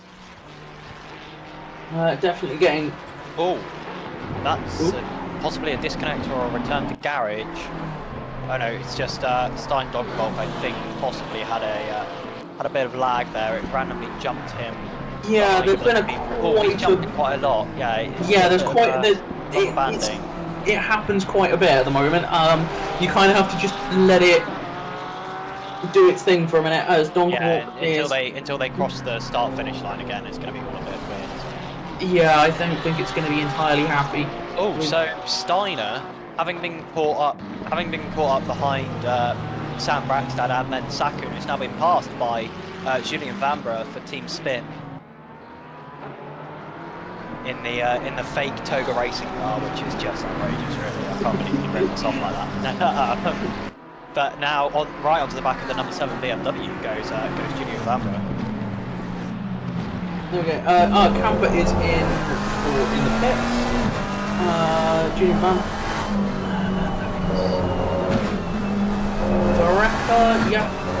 Jakub Varaka for the Interceptors has just rolled out the pits by the looks of things as well. There are a few stop goes and bits and pieces going on as well as. There we go, I'm getting all of the V's and the J's mixed up in my.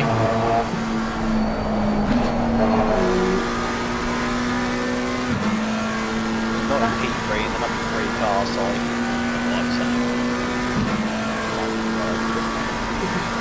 Another stop go 30 for Nick Parks and Baxter around 50. Yeah. And a stop go 30 for the car that's currently running last and is also pulled up. That looks like they've pulled up coming to the final corner on the GP Stracker, coming towards what is normally the GP pit lane entry. They're just off on the grass there, the P57 car. Oof. Well, I think that's 50. Okay. My something's doing some funky things on my end. Right. Yes. Just as a quick update on De Campo, who's clearly trying a last to first challenge. The gap is currently it's hovering around the 20 to 30 second mark, depending on where they are on the track, and it's about 40 seconds to the leader now. Yes, but he is last lap he was 6 seconds faster than P3, 2 seconds faster than P2, and 3 seconds faster than P1. So with 2 hours and 20 minutes left to go, it's highly likely that gap is going to be close to nothing by the end of this race. And if he wins this after starting pretty much last, it's going to be. Yeah, that would mean a 4-hour last the first challenge at Nordschleife is absolute madness. I'd love the YouTube video on this when he comes across and wins it. Is going to be mental. Yeah, it's going to be a hell of a thing. I mean, I'm not going to lie, I'm kind of not surprised that the Lexus was the weapon of choice for this track. It's a good car in a straight line, and it's surprisingly stable. And also, it's borderline indestructible because it has, comparative to a lot of the cars on the track, it has no aero. So you can take a clonk from another car, and it doesn't actually notice it. No. You can clip a barrier, you can smack a curb, you can go door bashing with each other. It's another one of those cars that is quite happy to eat the curbs, even with a significantly low ride height. Yeah. Which means that Mattia De Campo can essentially go warp speed in a straight line and still eat all the curbs through this upcoming section where he's about to hit, where you have to, really, really take a bite out of all these curbs that are coming out. And he'll be able to do it. Yeah, none of these curbs are, honestly, these look like more like a lot of them look more like the curbs you'll find outside your house than what you'd find on a normal racetrack. They are massive. So, yeah, it's insane. As Julian Vanbrugh there in Team Spin, still on the tail of Suken, desperately trying to make that gap happen. Obviously, Suken's still got that 5-second penalty hanging over them for the next pit stop, so if you can hang on, then you will pass them at the very least in the pits. As you were saying with Brackstad, when Brackstad was catching as well. Toga Motorsport love the Lexus, yes. Oh, brilliant. So, I'm just going to watch and see if we've got any cars that are coming to pit lane. I want to try and catch people as they come to pit lane, because word is that the pit limiter line board has been taken out. Oh. So we are now getting drivers with stop go 30. Yeah, there's a number of stop go 30s that are coming through now as well. DSQ'd as well.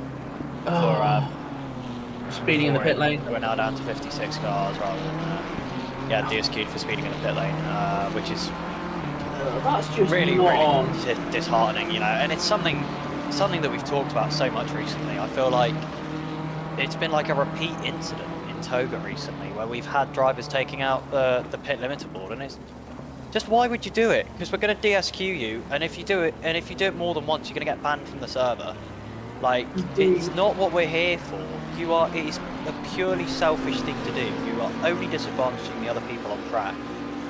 And we will penalise it harshly, especially in a race of this size. It's going to be a penalty that's equivalent to at least a stop go 30. You're going to receive a harsh penalty for it. So why do it? Why do it? Indeed. That DQ was it car 112 that got DQ'd? Because I've just had a quick look at the race reports. Car 112 DQ'd, multiple incidents poor driving. No, this is the 999 car has been DSQ'd.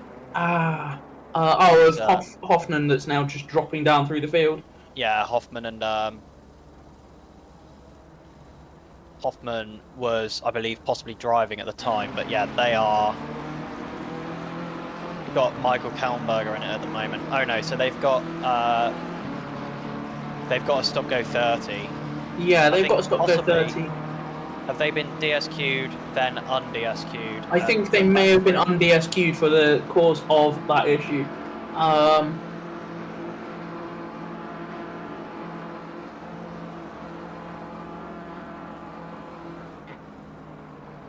So, also just as a quick update, going through some of the new incident reports that have come through. 15 seconds for car 88, awful rejoin on lap 8. 5 seconds for car 7. Causing a collision with car 102 on lap 8, and obviously that 112 DQ for poor driving as well. So yeah, it's sort of settling down. So we've got Figgins I'm now. And the P3 car is the pit lane in the Iron Links Lamborghini scheme. So that's the 588 car. Something out. Figgins or somebody has. Was it Figgins? No, it wasn't. It was whoever Figgins was battling with. I couldn't quite work out who it was. So I was looking at the wrong screen. Jana Van Rack is into the pits as well, so that'll be one to keep an eye out whether they hit the pit limiter on time or not. Just bumping the car into the pit. Interesting to see. This pit strategy is going to be an issue for the 588 car. And I say that because with 2 hours and 15 minutes left to go, they're going to have to make a third pit stop. They've only got one more pit stop, technically. 2 more pit stops, sorry. Yeah. Actually, their driver time isn't going to... Oh, actually, no, with the time spent stationary in the pit box... It's going to be tight. It's going to be really tight. Really close to them. Four are having issues. Where are they? That is Rons Davis in the Ferrari. That's big damage on the front of that Ferrari as well. Big damage. Number 4 car in P44, 46 even actually is on the show. Yeah, that's not happy. Similar incident to what the BMW had a couple of laps ago, I think. Very similar, like heavy steering damage. Front left steering is... Oh, it might be the front right. It's one of them is just one of those corners is completely mangled. It's not. Not happy. I think, yeah, they're going to drive it back to pit lane. That's fair enough. With the corners that they've got left to go and the dotting of her, that's fair enough. I can understand. But yeah, that's not too bad. They're only going to pick up more damage because that car is just not able to take any corners. No, that's almost like when if you've got a puncture and it's like you can't go back slow enough, but you also can't get back fast enough. No, absolutely. As Sorensen is on Lanza going down the dotting of her, gets the drive. Didn't see that one start, but I'm guessing Sorensen just got the drive out of the... Oh my god, the number 46 car, the number 46 car's in the wall, the 46, the leader, is in the wall. Woo! What happened there? I am not sure. I'm going to be rewinding it right now to try and find out. There's no cars around them. I think this is a solo incident. This is all on their own. What happens? Clear for now. I went back there. I went back 60 seconds, so you'll see it before I do. Oh, no, just gets it wrong on the brakes. Oh, that's gutting. Gets it wrong on the brakes, runs deep, just tags the barrier, and then I think stalls it on the process. And that lets second go through. Second and De Campo as well. Yeah, and De Campo as well has gone through. Up to P2 now for Mattia De Campo. Although it looks like it's still sat there. Is that a disconnect? Still not moving. Is it not moving still? No, still not moving. I'm still sat here watching the car. It's still not moving. Weird. I think that's an equipment failure. That is either an equipment failure or a game crash. Because that car has just gone in a straight line, straight towards the wall. Yeah, they went straight into the barrier, and then they've just sat there. So yeah, I think that is I think that's either a disconnect or penalty, or an equipment failure. There we go. Back going. There we go. Back on the move. So I think that might have been steering wheel crash or a pedal disconnection or something. I think for the fact that they were vaguely managing to stop, it may very well have been steering wheel because they just went straight. Yeah. Went into a straight line. Thankfully, it shouldn't be too much damage for them, but they've now got a fight for the podium on their hands because that is Samuel Braxton right behind them, and that tells you how much time they've lost. That car losing over a minute is now a second back from them. Yeah. Over a minute. That is... You really feel for those guys. An equipment failure like that. They did so well. They were doing so well on that one. Yeah, thankfully it doesn't look like there's too much damage on the car. Yeah, I think they just nudged the barrier just a little bit as they went in. I think they were in slow enough. The concern I have more than the damage is whether they've managed to put a big flat spot on those tyres trying to get the cars stopped. Yeah, it'll be interesting to see. I think the car looks like it's driving okay. Doesn't look like they're having major issues with the car. 3-9 having some issues out there as well. Yeah, it's not about to come up to that issue. Bastian Holter looking for a move on Sacken. Surely they're not going to go through bravery too wide. No, they're not. Holter gets ahead of Sacken then. Sorry, 139. Goodass. Just good. Really, really struggling with names. Goodass. Oh, that was a big hit from behind. I didn't see which McLaren that was. But yeah, took a big hit from behind, and then they're just trying to recover after that. I'll have a look at what other cars kind of near them ahead on track. I would assume it might have been Samuel Gambling. Yeah, it was 513 in Martin. In that white and red McLaren, I think, was the offending vehicle at that point. Oh, you think it was a 513, do you? Having watched the replay back, it was a red and white McLaren. Oh, right, okay, fair enough. Oh, yeah, they are.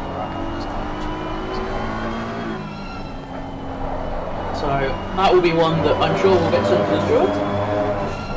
And that can be added to their pile of paperwork that's ever growing. Hagen on Figgins is now catching up. We saw them earlier.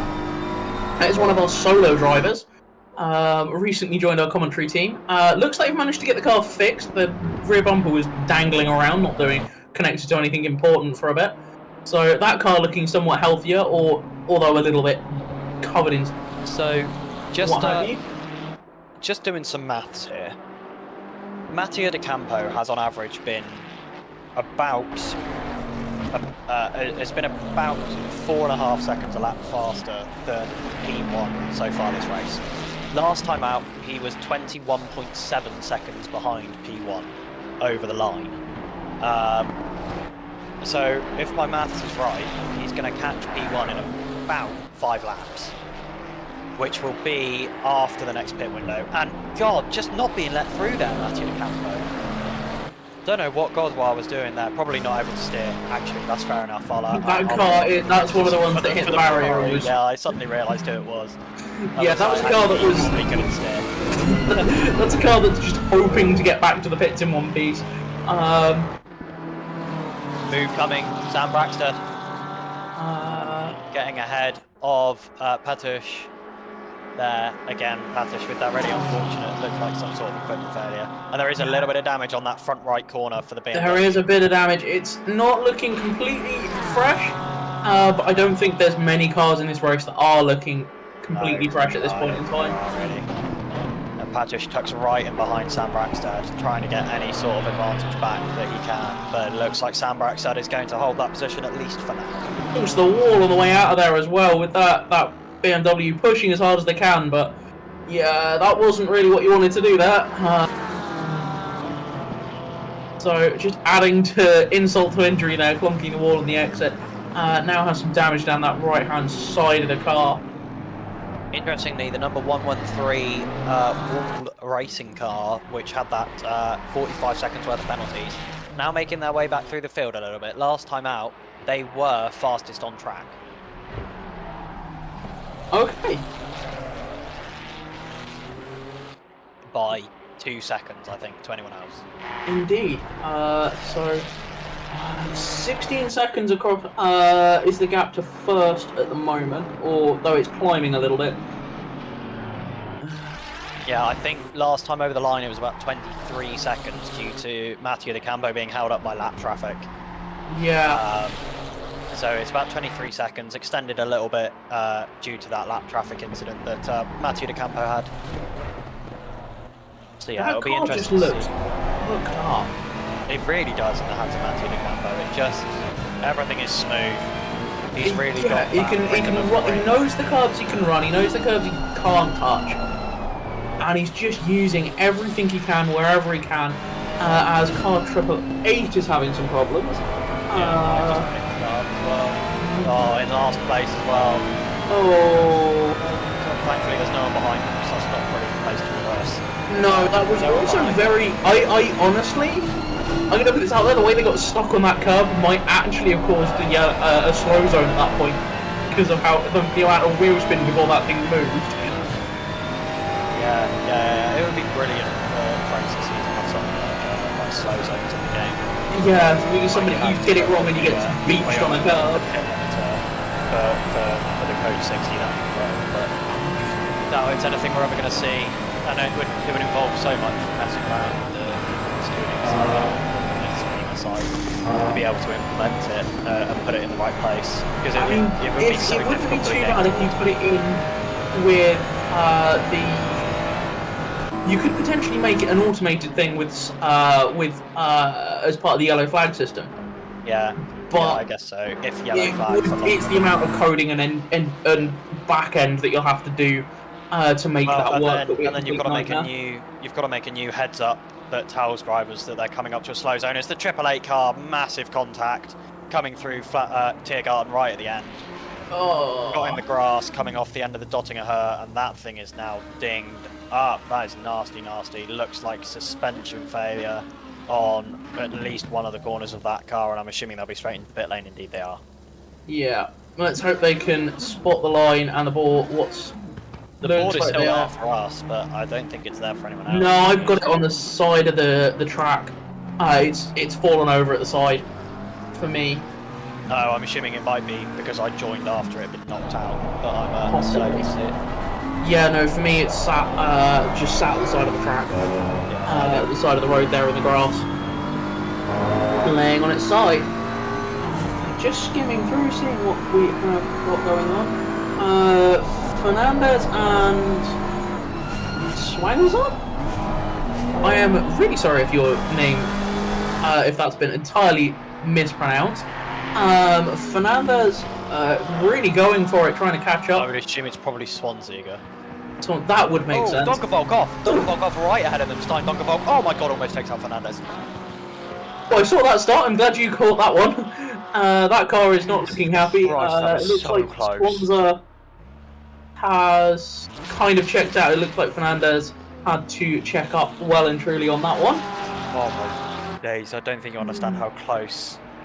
I don't think you understand how close Stein Donkervolk was to Fernandez right there. I judging by as Zoltov drops it on their own in front of Mitsuk, and managed to recover it incredibly well. Spins it around. Looks like it managed to keep it out of the barrier, but yeah, that was a hell of a moment.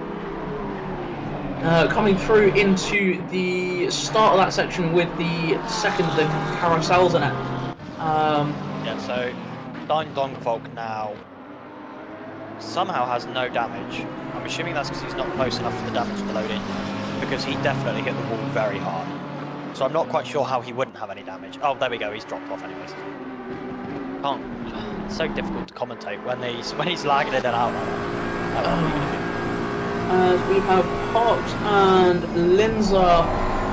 So this is another BMW Ferrari battle. That's something that's on a regular. I'm not sure what's damage and what's livery with this car. No, the Bangle Horse car, yeah, it's quite hard to tell, isn't it? Looks like a little bit of scratching on the front right. That's Yeah. I don't think that's a livery thing.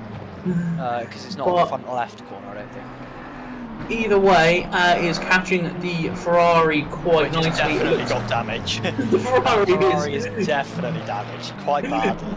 Yeah, so that's fair. I think this is just going to be one of those. This is a race that's going to be won or lost on how little time you spend in the pits. Oh, absolutely. As is the way with a lot of full Nordschleife races. In all fairness. Yeah. Because it's very similar for the Nürburgring 24. As I think Melvin Cruz has managed to get up to P6. And I'll tell you how that happened. Manfred Steiner sent it too hard into the carousel and ended up popping out onto the top part midway through the carousel, which just loses you so much time. And Cruz just managed to stick it on the bottom of the carousel, managed to stay there and just slingshot it past, coming to the exit of the corner. Oh, that's not a good place to end up running out. It's not an easy corner. You would think with the camera on that, it would be easy just to chuck it in and it hangs on. It really doesn't. That concrete is surprisingly slick. A surprisingly slick surface to hang on to. So yeah, so it was that 588 car that's got the wonky, possibly dodgy stint time to the end.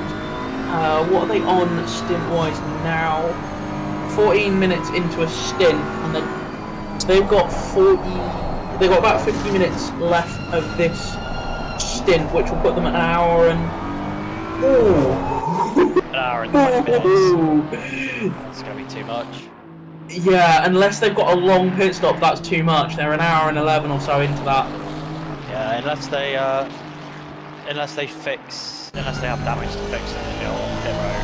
Having said that, it is a short run through the pit lane, so it may be that if they can just do essentially a drive-through to reset the timer, they may still hang on to something. Yeah, possibly. And this is both the leaders in now. Masia and Matteo De Campo both into the pit lane. Neither of them had any penalties? Nope, neither have any penalties, and I don't think any of them have got any damage to fix either. No, I think De Campo had a little bit of a scuff on the front end. Will momentarily go to P1 from P60 in the pit lane. Yeah, I think De Campo had a bit of a scuff on the front bumper, but it was nothing major.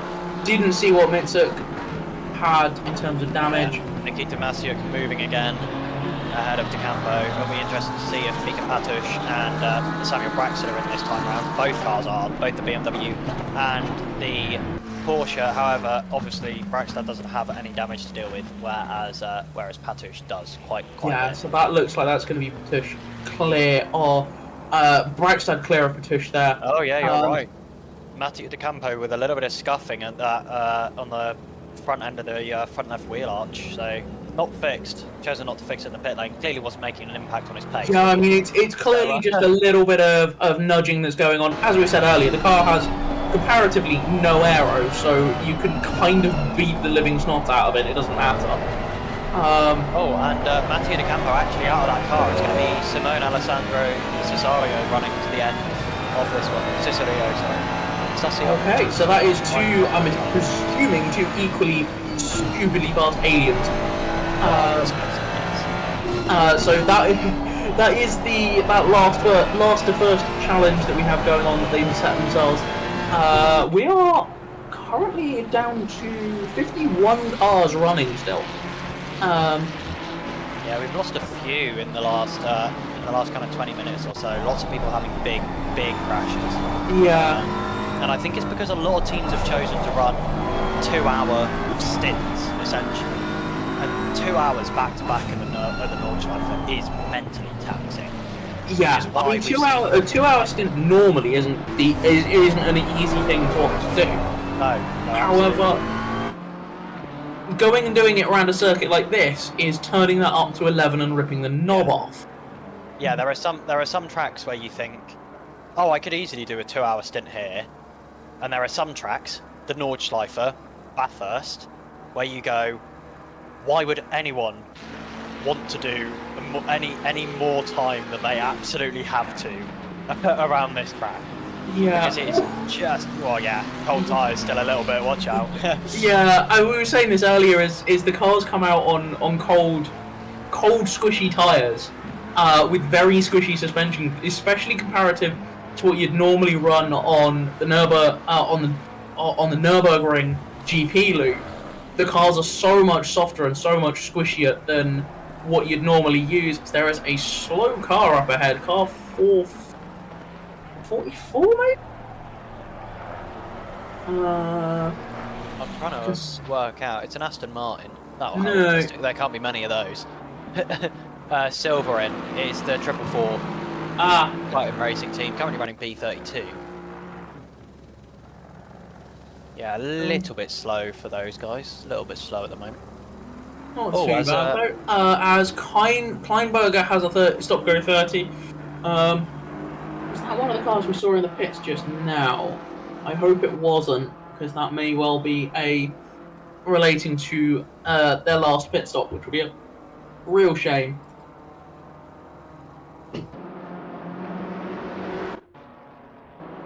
So let's just flip that one.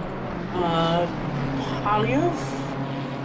Anton Palyev for the Wall Racing is starting to get very much on terms with Holter here in the Audi. Yeah.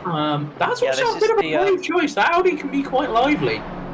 This is the 113 car that I was just talking about earlier on. That obviously had those 45-second penalties, and it's now, just as you say, that Audi can be a handful. Round he goes, manages to keep it out the wall, whilst fighting the Wall Racing car. But yeah, that Audi proving your point beautifully, pretty much immediately. But yeah, this 113 car really on a run back to the kind of top end of the grid. It'll be interesting to see how their pit strategy is going to work from here to the end. As the AAA car, got round again. There are certain cars that just makes your heart sink when they're having a bad enough time as it is, and it just sounds like it's getting worse. Because they're 35 minutes into a stint now. So where's that going to put them? They've got half an hour left to run. They're still good. They're going to be another one that's got. They're still going to have a half hour to run. But I expect they're about to come in and fix all that damage, so that'll pretty much reset it. Sorry, that was the 113 car I was just looking at. 113 car, yeah, that doesn't surprise me. Obviously, they came in earlier than the field.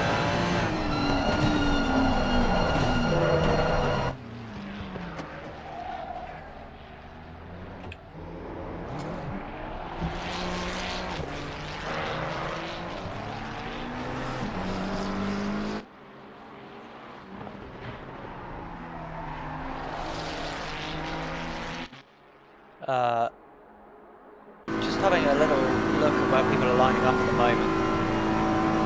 Davide Mandalesi in the Toga Esports car, and I'm not mentioning this because I want it to be on stream, be seen on stream. I think definitely not. Currently, just in a little bit of a battle here at the moment. P25 as it stands, and just catching up to the back of the 999 BMW and the number 64 Ferrari. Those guys looking like they're going to be having a little bit of a scrap in the upcoming, as all three of them pit, actually, not just Davide. They are all into the pit lane, all three of those cars. In fact, all four of those cars, including the one ahead, and I believe Zolotov behind as well, also into the pit lane. So they are all dropping into the pit lane now. Now I'm just looking at this 153 Lexus. And obviously I don't want to call any shots yet, first, getting your eye in lap at the Nordschleife for Cassiaro. It doesn't seem to have quite the same it doesn't seem to have quite the same push as Mattia the Cabio did. But we'll wait and see, we'll wait and see to the end of the lap, see how it goes. The AAA car is in the wall again, I think. As we've lost another 2 cars now, down to 49 cars on track. And this is where the attrition rate is really going to start kicking in, is in these last 2 hours of the race. I think we're going to see more and more retirements happening, unfortunately. Indeed. Sorry, I'm just having a quick flick around with a couple of things on my screens quickly. There we go, that's good enough. That works. I can see everything.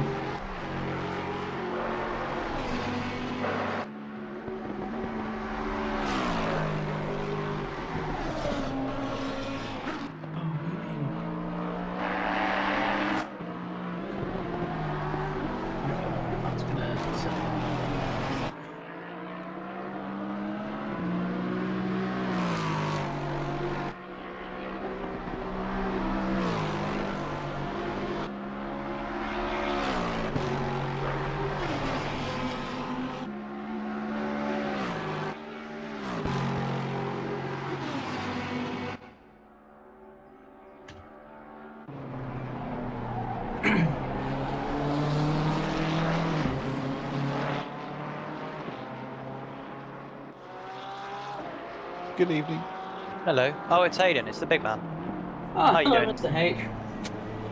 We're doing all right, actually. We're I don't want to say the Q word, but we are very. That's asking for it. We are very Q right now. But I think the initial absolute carnage of 70 odd cars on track at the very start the past. Yeah, we're now down to 50 something now. I think we've just nipped from the 50. I think we're 49 cars running into the 60s. Yeah, we've lost a fair few cars in this race. I'd say the very Well, yeah, least.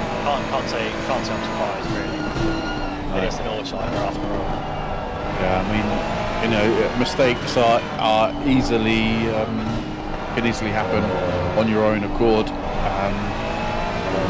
can't they? So, but it's good to see that many cars still on track, though. If you've got to take the positives out of it, I suppose. Indeed. We had an incident with car 46, was it earlier, or the BMW stopped on track, didn't it?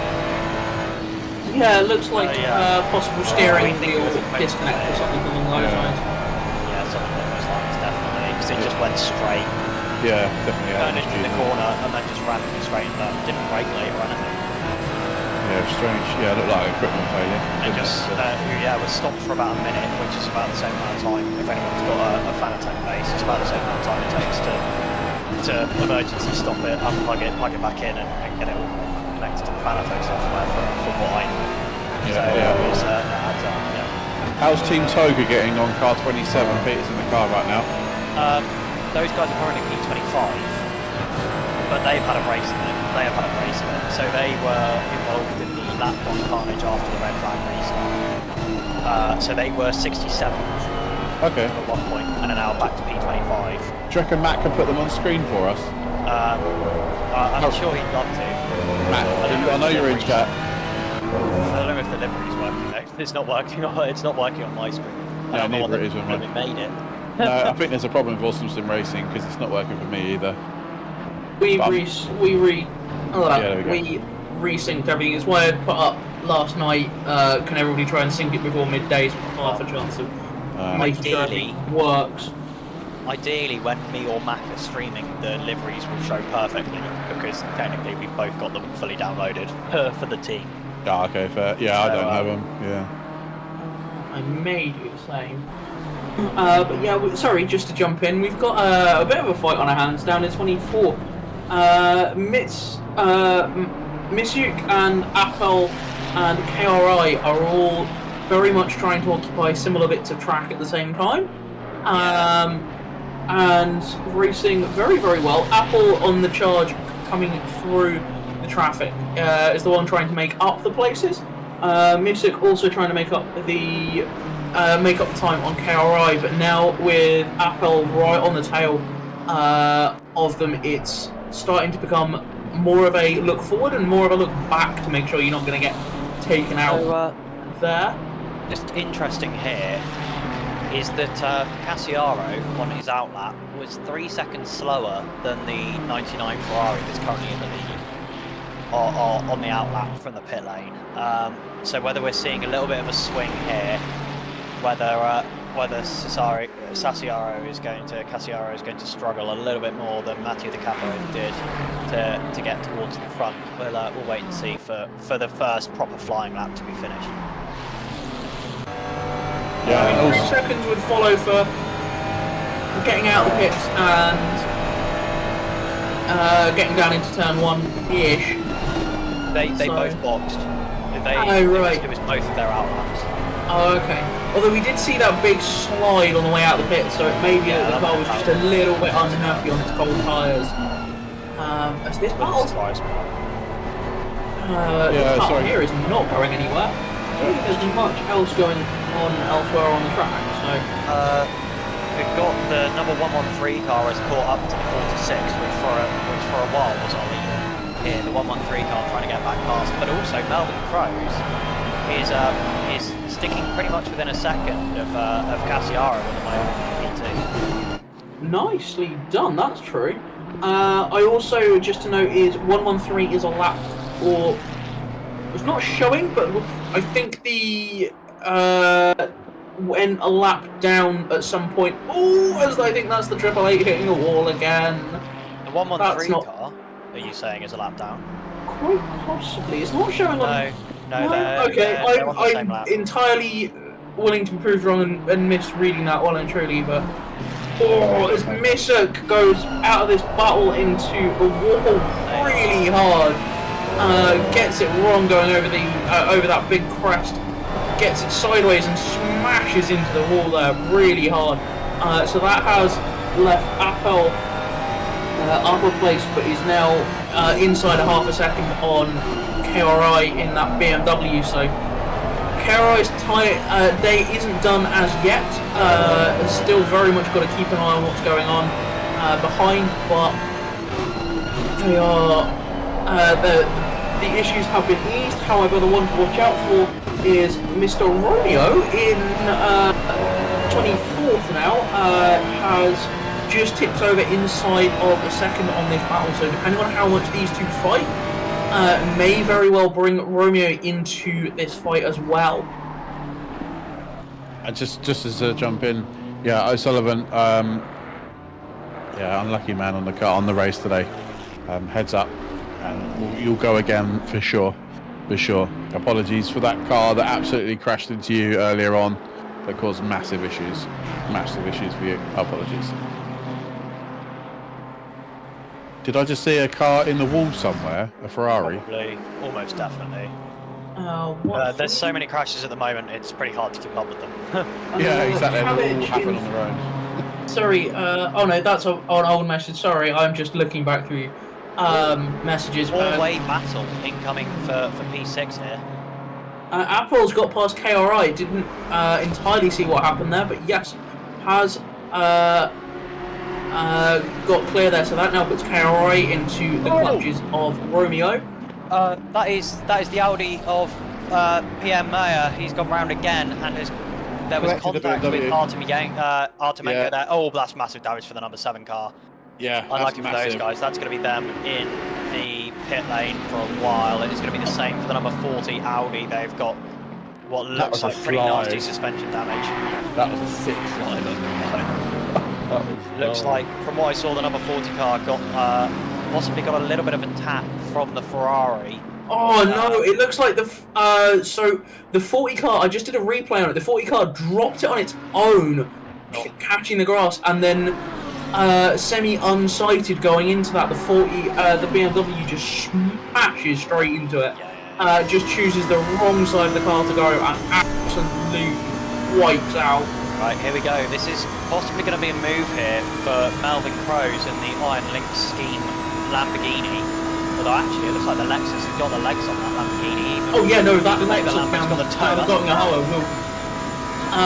Lexus has gained 3 tenths down the Dottinger Her, even though they're like 4 tenths, even though the Lamborghini's in the toe. That's insane. Yeah, no, How the far up the Lexus. Lexus's arse do you have to be? Seriously, we've run the Lexus at Indy, which is a bad idea to start with. But we were able to pull away from people down the pit straight and break toe down the pit straight at Indy with that car. You don't say. Oh, one of the penalty cars has gone round. That's Carlos Popo. Oh, Pateron's races. Not too bad necessarily. So across the line, that gap was a second, basically going into the first corner. Right, I'll leave you guys to it. I need to head back to the steward's office. Indy, so the gap was 1 second over the line. The gap was 0.3 coming onto the Dottinger Her. Yeah, that Lexus is an absolute tank in a straight line. You're never going to be able to get past him because it will just get to the Dottinger Her and it will just drive past you like you're a GT4 car. Pretty much. That's going to be so frustrating. Yeah, no, it really is an absolute monster in a straight line. As I say, it's possible to break toe. Unfortunately, it breaks in comparison to a lot of cars because it's going so much faster. You cannot outbrake anybody at top VMAX. Just thing is wicked in a straight line, man. It's ridiculous. He's just not got a hope. So last time out, Cassiaro was just over a second faster than P1, and Melvin Crows was 2 seconds faster than he did. Yeah, and still got absolutely dropped in a straight line. Still couldn't overtake the Lexus in a straight line. Yep. Absolutely. Yeah, you have to be completely on the back end of that thing and have a better drive to even stay close to it. I mean, at that point, you might as well just bump draft it and yeah, try and get much. a few closer to the leader. It would be just a faster way to do it. Yeah. Not that these cars are made for it, and I'm not recommending bump drafting. No, that way, with these cars and the way they drive and the bumps on this circuit, that is a recipe for colossal disaster. Yes, don't. Oh, it was great for us to watch, but it will be a colossal disaster. I think there's another cycle of pit stops starting to happen for a few people. That is 113 is now in the pits, which was on a 50-minute stint, so they are an hour and five. Yeah, they're going to have a bit of an awkward one for the end on that one. Car 588 is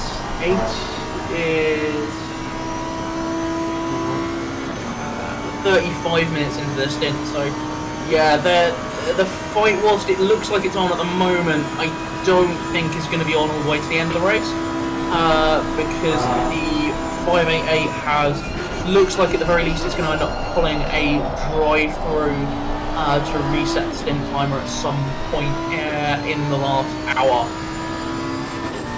just to make sure it actually makes it through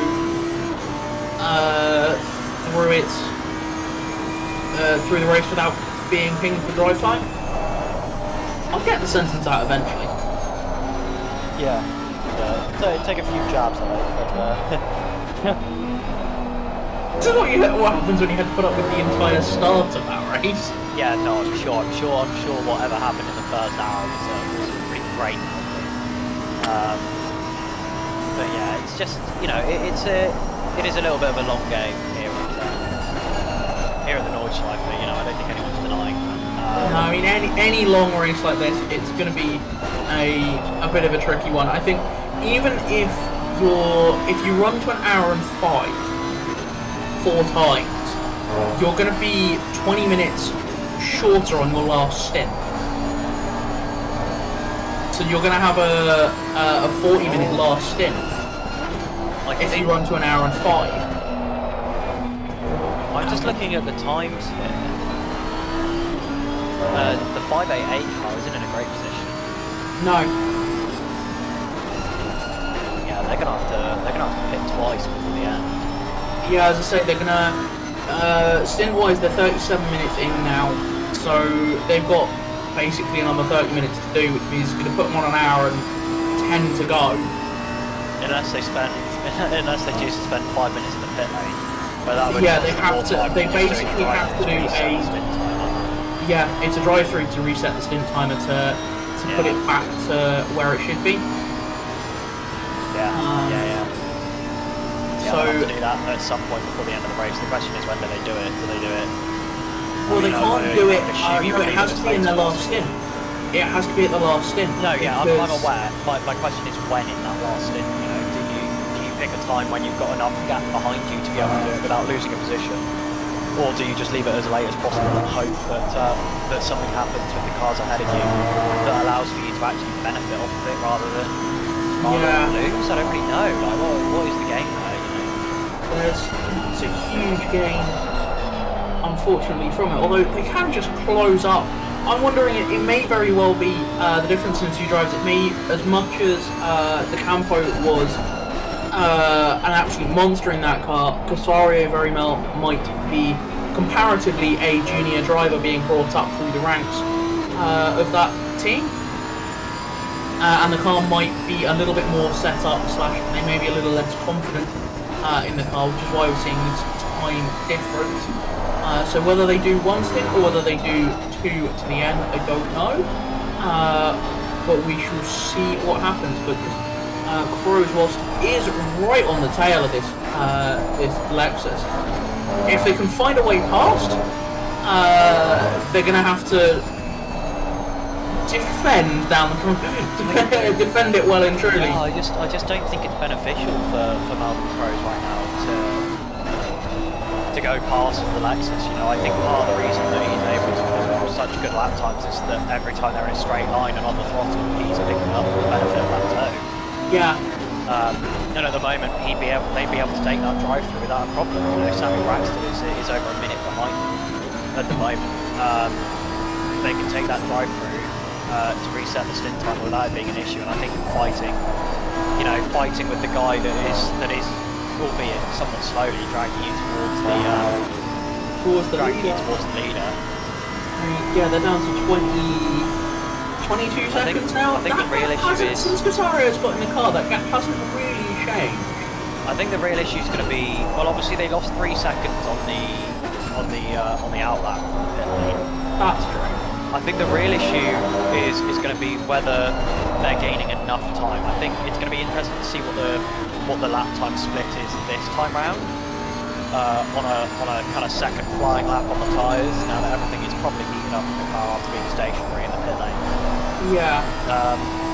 And now that obviously Cassiaro just has a lap underneath him, a flying lap underneath him on how the track feels.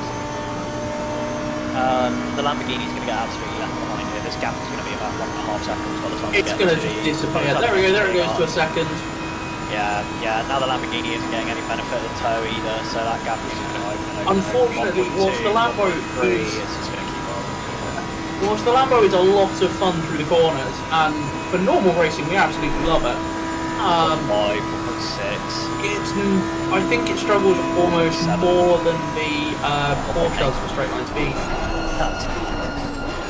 So what you are seeing is probably one of the... Yeah, what you're seeing is one of the fastest cars in a straight line actually versus one of the slowest in a straight line. Yeah, so again, that gap, there was a 3-second gain for Cassiaro there on 8.14, so he is very much on the same pace as Matthew Di Caprio. Was clearly just an issue of, having not run a lap of the circuit in its current state. Just getting his eye and seeing where, everything lies, seeing where the line is. Yeah, but as I say, that's dragging them together with Mathieu in first place. So over the course of the next hour and a half, that very much can change up and change around. Yeah. So looking at the exact gap over the line, where was it 22.9? So pretty much bang on 23 seconds, and only gaining 3 seconds a lap. I mean, that's going to be, it's going to be 7 laps needed to get there, something like that. 7 or 8 laps needed to close that gap. Obviously, traffic. So it's going to be after the next pit stop. Yeah, traffic permitting, that's going to be all right. Yeah, before the end of the race, it would happen. If they can continue, but they've got to be, they've got to be consistently about 3 seconds faster to the end of the race now. Yeah, sorry, I was just having a quick look at car 21. Katsi having a bit of an issue there in the BMW. Didn't entirely see what happened, the camera didn't quite show it, but looks like they got it wrong on their own. Yeah, that's hard, man. It's so annoying when you get it wrong on your own and you've got no one else to blame. Yeah. It's one of the toughest things about being a racing driver. Is when you just drop it on your own out of nowhere, and it's just because you pushed too hard or you braked too late or you missed your braking zone, whatever. Because it's not like a team sport where to a certain extent you can pin it on a dodgy pass or someone being offside or someone fouling you or whatever. It is it's purely on you a lot of the time. As the AAA car again has a crash and it's hit another car. The I think the 67's AAA car off is there hitting as another well. car. Who is that? Where are they? The 67. They are Out at the same point. No, I'm trying to find where they are on track. Oh, it's Hagen in one of the Bentleys. Oh, damage to the rear. Huge damage to the rear. Oh, To that that's Bentley a now. shame. It's unfortunate. That's going to be a long time in the pit lane for them, and I expect for the Lamborghini, which is going to probably look pretty dinged up as well. Indeed. Sorry, just watching this battle as Way gets past KRI. KRI has been dropping kind of like a stone in the last few laps. I want to say they've been in since the start of the race. He's been in the pit lane that lap. That was a 9:50 last time out for KIR.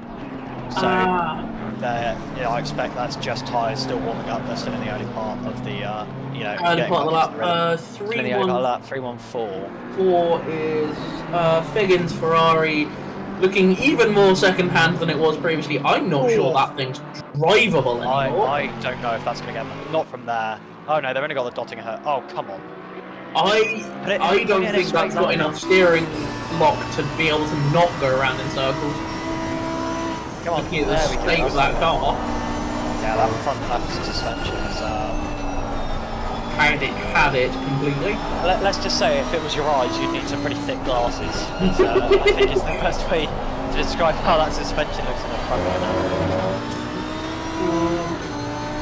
Here we go, Melvin Crows again, right on the back of Simeone Cassiaro. 0.3 seconds. 1. Are they? No, I think Crows knows that it's better for him to stay behind. Yeah. And also, the other Lexus that's running. I don't know if there is still another Lexus that's running. There is, and they are. They will be lapping shortly. Last. Oh, there goes the Triple A car.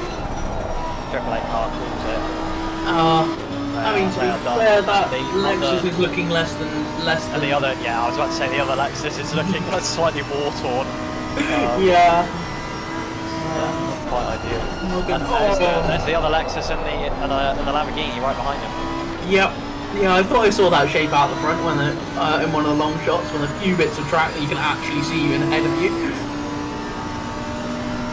Yeah, I think I've just left it. I've just left it in TV1 cam at the moment. I can't be switch back and forth every time the heli cam gets blocked by trees. Yeah, no, I've got it in like I think I've got it TV1 or TV2 most of the time. Another car around, the number 28 car there, obviously hit the wall. Oh, that's Donkor. Because they have pinged straight back to the pit lane. Yeah, Donkor had. Back to the pit lane. And then disconnects. Jumping everywhere. It doesn't even look like they've got any damage, because the car they're just disconnected from the server. Their ping is ridiculous. Yeah. Peter Romeo looking to break into the top 20. I think that's more ping related, because I've just seen them get back out on track and they're driving like nothing's happened. Oh, maybe the yellow flags are ping related then. Quite possibly. Car 67 having some issues going to Tiergarten. That's Hagen again. That'll be because of the rear end damage. Which I'm not entirely sure that rear diffuser should be connected anymore. No, that looks like it's done a Mustang to itself, doesn't it? But Yeah. It's because of damage, not just because of the rather questionable build quality. I have looked at that, and I think I've roughly worked out what the problem is, because that panel on the back of the it's a bit like the Bentley is. It's got a panel where it feeds into a gearbox oil cooler. Yeah. So there's already air going underneath it. So if they take a bit of a nudge from behind, it just pops that up, and I think it's not feeding the air properly back underneath itself. So you just end up with a massive overpressure and it just blows it off. So Robin Fisher, in the KMAG sports car, the number 46, which was on 1 point leading, is now dropping quite quickly. 8.25 was the last time out, slowest of anyone in the top 12 that wasn't on an out that last time out. Yeah. The question is that traffic related? Because he's in amongst some cars there. He's been overtaken this lap. Okay. So I'm not sure if it is, and he's dropped significantly. He's 2 seconds down on the car that passed him not that long ago. So I just don't think Robin Fisher quite has the same pace. The Lambo is going. The Lexus goes off. Well held. Very well held. I think they tried to give the Lambo some space because it was coming through, and they just clipped the grass. Straight line though. Watch this. The Lexus, having just gone off track, is already 0.3. That gap has already come down by a tenth. 0.2. Here we go. 0.1. Lexus pulls out from behind, and also away with the goes. toe on top of whatever that speed difference is. Yeah. And gone. Gone already. Even with the run into the grass through coming onto the dotting of her, that thing just runs away. And even though the Lambo tucked in immediately, it's still losing ground in a straight line. Oh, that thing is trimmed out like there is no tomorrow. It genuinely straight line. It looks like a GT2 in comparison. Let's have a look at what the lap time is for Cassiaro. Obviously, will have been dulled a bit by the touch he has. Last lap time, P1 pulled away by 0.4 of a second. Here we go. Here comes the fight now. Crows goes to the outside at turn 1. And this is Cassiaro the leaves thing the now, room the inside two for of turn 2. Oh, it's a little bit of bump there. Nothing in that though. That's just Nothing in that they are. And it looks like Melvin Crows is going to be able to get that move sorted on the GP tracker now. Indeed he does. And it wouldn't surprise me to see that Iron Lynx Lamborghini just maybe open the taps a little bit and get away. I wonder if it will SCR start to pull away a little bit through the twistier sections, because once they get off the GP loop, it's quite twisty to start with, and we've seen a lot of time disappear to that Lexus in that section of the lap. I mean, the last time they came across the start-finish straight, the gap was 1.9 seconds, and now Crows was down to 0.1 by the time they got back off the Nordschleife onto the Dottinger Hurt. Yeah. So there is like 2 seconds of pace on the Nordschleife proper that Lamborghini is able to find. Yeah. So if that car can just open the taps now through the twisties, it's gonna go for it. They're gonna go for it. They're racing, but it's now going to be an interesting one to see whether that gap can be made back up. Obviously, it's one thing to catch, it's another thing to pass, as we've seen that car behind them for a good few laps now. If they then catch 99 Ferrari, what happens then? And I'm also wondering whether this is going to... it depends whether they can use this to start pulling the Lexus closer and faster up behind them or not. I don't know. But if these two start to battle more and more, that's only going to open the gap back out to that Ferrari.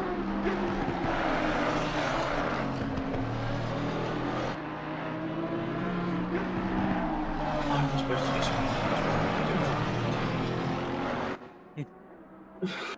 Let's have a look. And yeah, the gap is opening up, although obviously it's now 2 big straight lines, so the Lexus is going to catch up a bit. Especially, I expect, down towards Foxhole through Fansgarden. Through the Fluplats, obviously that's flat out, and now the Lexus is catching 0.8, 0.7. Yeah, but I'm wondering if the Lexus is just having to hover ever so slightly on its throttle coming through here, because it's not catching quite as quickly as it would in a full straight line. I think it helps that obviously you've got the Fluplats coming onto that straight section. I don't know if the Lexus will be able to go as flat out through there as other cars. Yeah. And coming down towards the Foxhole, I expect the Lexus will gain time, partially because it's got gravity on its side. That thing weighs about 6 tons. Which is why it's so insane that it can go so fast in a straight line, because it weighs insane. But here we go, this is the bit now where Crows is going to gain the time, because there's not many flat out bursts from here to the end of the lap, apart from up towards Bravery. But, you know... The section is out before the... Basically, the section that runs into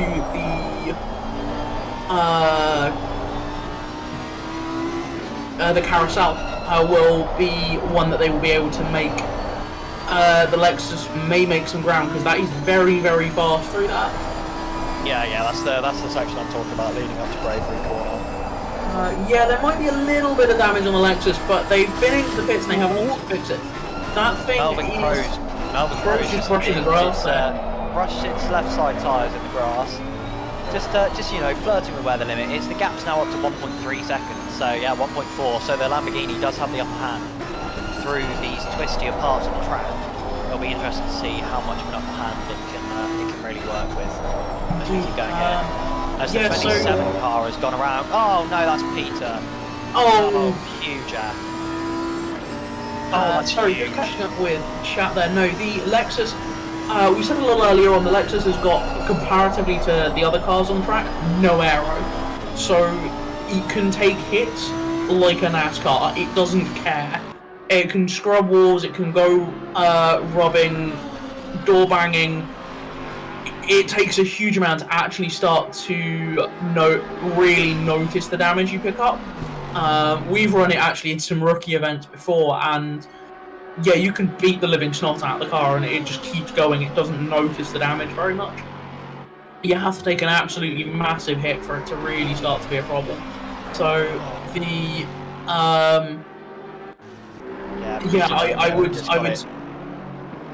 Sorry, I was just saying Peter Romeo just got it all wrong through Bravery Corner, took the inside curb, washed wide, dipped his outside wheels in the grass, and then 90 degrees across the track straight into the inside wall.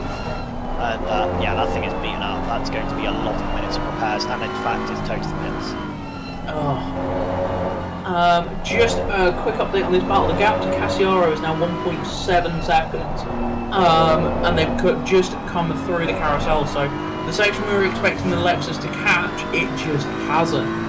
Yeah, so, I tell you what, this is going to be really gutting for the crew of that 588 car. Oh, completely. They have worked so hard. Because Can they make that 30? The question is, can they pull that gap? Can they pull enough of a gap? Now they're in clear air and they've got... Yeah, the Lexus will pull down the straights. They've got, realistically... Sorry, my computer just went really weird. Yeah, so did mine. Cassiaro just went top for me for a second there and then dropped back down. I ended up looking at a Bentley that was sat in pit. The thing is, they've got enough gap that this 588 crew will definitely end up on the podium. There's no doubt in my mind about that. Oh my god, Cassiaro is dropping in and out. It's Cassiaro that's our issue here, the 153 car. Yeah, they're dropping in and out quite a lot.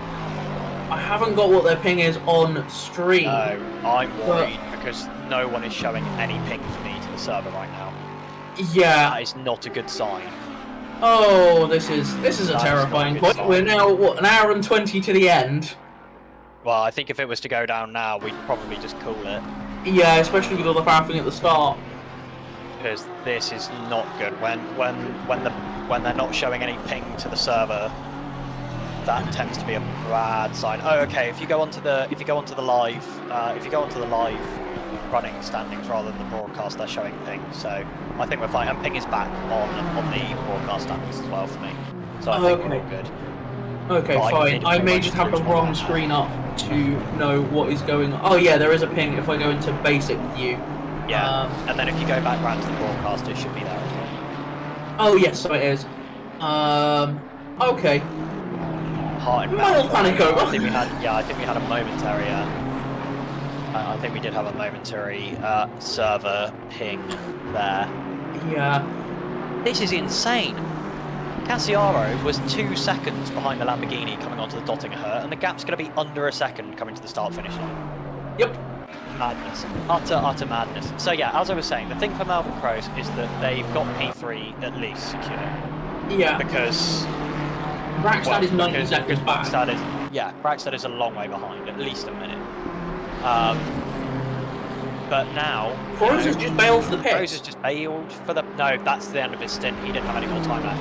Fair enough. He's at 57 minutes on his stint timer, and he's now into the pit lane. He wouldn't have been able to make another lap. Yeah, 57, that is literally an 8-minute lap that you got to pull, so yeah. Yeah. So that's them into the... I'm assuming, is it just him in this car, or has he got a teammate? I don't know if he's going to switch. I think they've been in since the start, so they're either got a teammate that's going to do the last stint. Nicola Buzov might be getting into the car. I'll wait and see. It'll change live on the ACC race control if he does change into the car. So I'll let you know. I'll keep you updated. Might fix a little bit of damage here. This Ferrari. It's Ferrari. Don't come for me, Italian people. I'm sorry. They're gone. No, they're not. Buzov is in the car though. Buzov is in the car for the final stint, and they did fix some damage. That left side panelling on that Lamborghini is not as crinkled as it was. I can tell you that much for free. They fixed quite a bit of damage. In fact, I would suggest in that pit stop. Yeah, so this looks like they're going to go for it, go for the attack. Well, yeah, I think if Nicola Buzov is equal in pace or even slightly faster than Melbourne Crows, they've got a really good shot. They're going to finish on the podium. Is what really. Yeah, if they're quick and they opt to, there's more damage than it looks like on that Lexus. Samuel Braxton has picked up a lot of damage in the time since we last watched him. That car is not looking friendly. That bonnet is bouncing around all over the place. I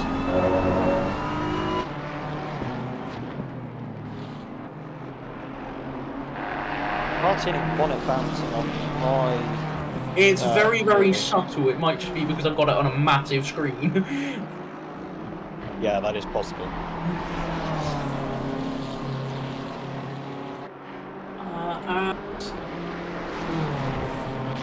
Yosef in the 224 BMW, we've heard a lot from battling with car 420 Carrieri. It's been bubbling along quietly in the background for these two for a little while now, and it's just starting to.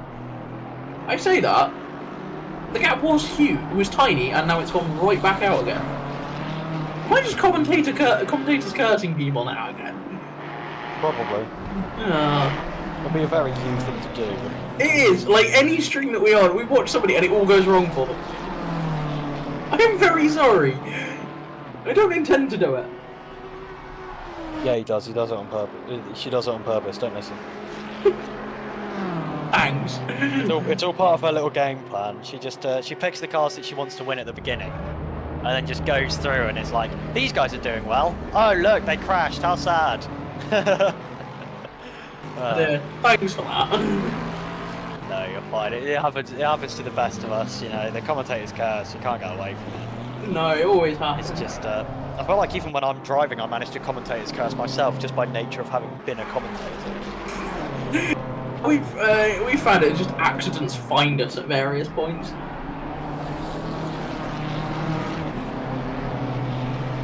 So, just having a look here. I think I'm gonna have a quick look at the stint timings. Oh, hello! Last time out, Cassiaro ran the fastest lap of the race. I think. Oh no, he didn't.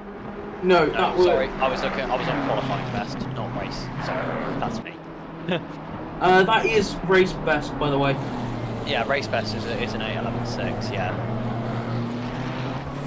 Last lap was still fastest out there. 16.507. Yeah, 16.507. 3 seconds, 2.5 seconds faster than no, only a second and a half faster than Masiuk. That's really not a lot. Looking at stint timers, I think everyone is fine now. Are you sure about 588? Apart from 588, apart from 588, everyone's fine. Fair enough. Yeah, because they're all going to hit with about an hour and 5 or so to go, aren't they? So. Yeah, although there are some people that have got slightly less on their stint time, the number 7 car is only 26 minutes into the stint, which obviously means that they'll be able to have lower fuel at the end, doing less laps. That can be handy from them. Also means that low fuel here is a relative time. Yeah, but it's 30 seconds regardless to change tyres. So unless you're not going to change tyres, which would be stupid. Yeah. But the 113 Ferrari behind them is essentially on the same strat. Both of those guys have 27 minutes on their current stint timer. Yeah.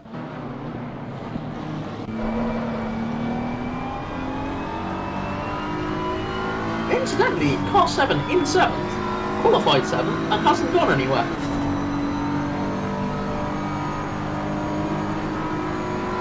Car 7 was P5 on grid.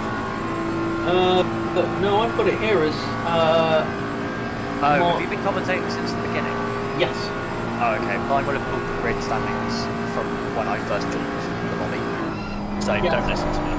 So currently, car 7 is 7th and qualified 7th.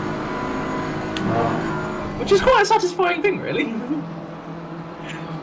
Peter Romeo, by the way, back out on track in P39, lost 18 positions in the pit lane. I expect it was over a lap at their last pit stop that they were stationary. Yeah. Let me have a quick look. P39 last time in the pit lane was 3 minutes and 17, not including the tow back to pit lane. So they would have been stationary for about 7 minutes. So yeah, pretty much a lap. Oh. Really unfortunate. Yeah. Yusuf is still on the tail of that BMW. Just cannot catch. It's hovering. It's hovering like a fly against that Ferrari of Carrieri. just hovering there, cannot seem to gain and get close enough to actually make a move. But Carrieri just isn't able to drop at all, as we have which flat McLaren is that in behind? There's one that's behind, but I'm not sure if I'm not sure if that's a car that they're going to be blue flagged for it, or it's a car that they're blue flagging. If that makes any sense, well done. There's a long train here currently behind Nikita Zolotov, who's got quite a bit of damage. He's got 4 cars behind him at the moment. Balsero, Way, KIR. Apologies, I think I've been going through the left. I think I've got the I and the R mixed up pretty much every time. Pretty much the whole race. Yeah, you've been calling him KRI pretty much the whole time. But I'm pretty sure it's just Per. I think it's Per. They've just capitalised the last name. Okay. Apologies.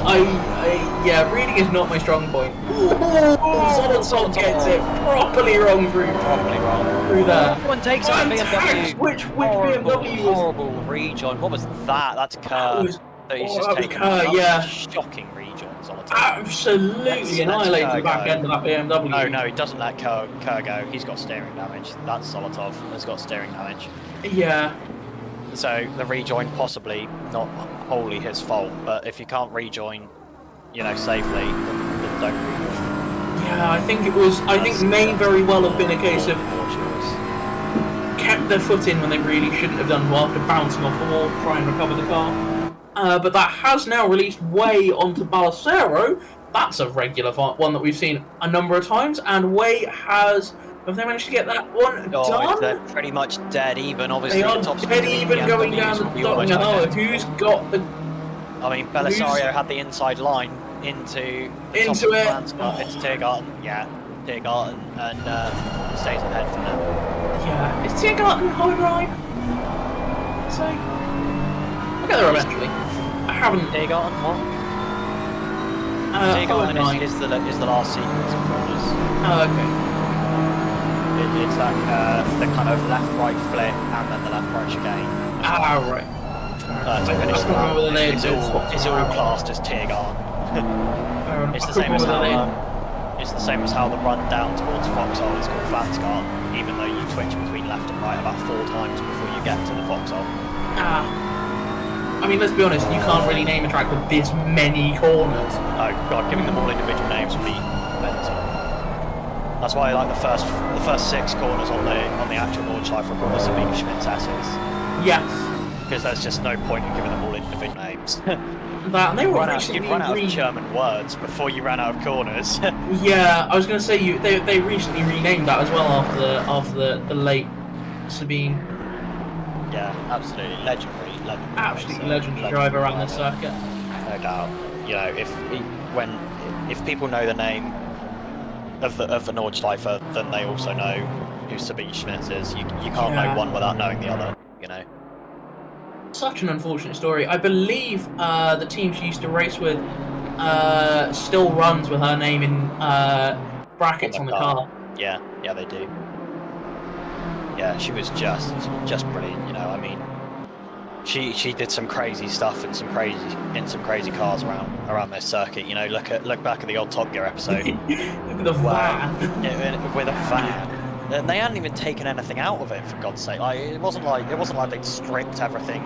I mean, they did to a point. They pulled the seats out of it and the spare wheel. The seats are fair enough though. But it wasn't like there was crazy weight. It wasn't like it was on a lightweight roll frame chassis or anything. It was still a van at the end of the day. It was still a diesel commercial vehicle. Absolutely, and she went out and smashed Clarkson's time. No, didn't manage to get. I think managed to get within about 5 seconds of it in the end. Yeah, which is just stupid. Clarkson did his lap in some 9:59 and was very happy. Which, to be fair, in a road car, a stock road car, that's not bad going. No, absolutely not. But it was a stock road car that was only really a road car because it had number plates strapped to it. It wasn't like it wasn't like he was driving like a Mini 1 or something and managed to do a 9:59. It was to a certain extent a car that was made to go fast. It was the S-Type R Jag or something, wasn't it? It was something like that, yeah. And Sabine Schmitz gets in her gets in a van and gets within 5 seconds. Gets in her Ford van and gets within 5 seconds of a car that is, at the end of the day, made for performance rather than made for lugging, your DeWalt hammers around and stuff and drills. So yeah. Quite. I think we ended up going. What was it? It was like 9. Wasn't it a low? It was either a low 9 or a high 8 minutes something in that same car. Yeah. She was like 40 or 50 seconds faster than Jeremy when she did it in the Jag. Yeah. It's just like, yeah, you think that's fast? Watch this. Yeah, absolutely. Hold my bear and watch this. Cassiero, sorry, just as a quick update. Last lap around. Still fastest on, not fastest on track, but went faster 16.4 versus 17.7. As we see yellow flags, car 34. What's that issue? Oh, 30. No, that's 27. I was in 39. Oh God, the tow for Peter Romeo was really long. So.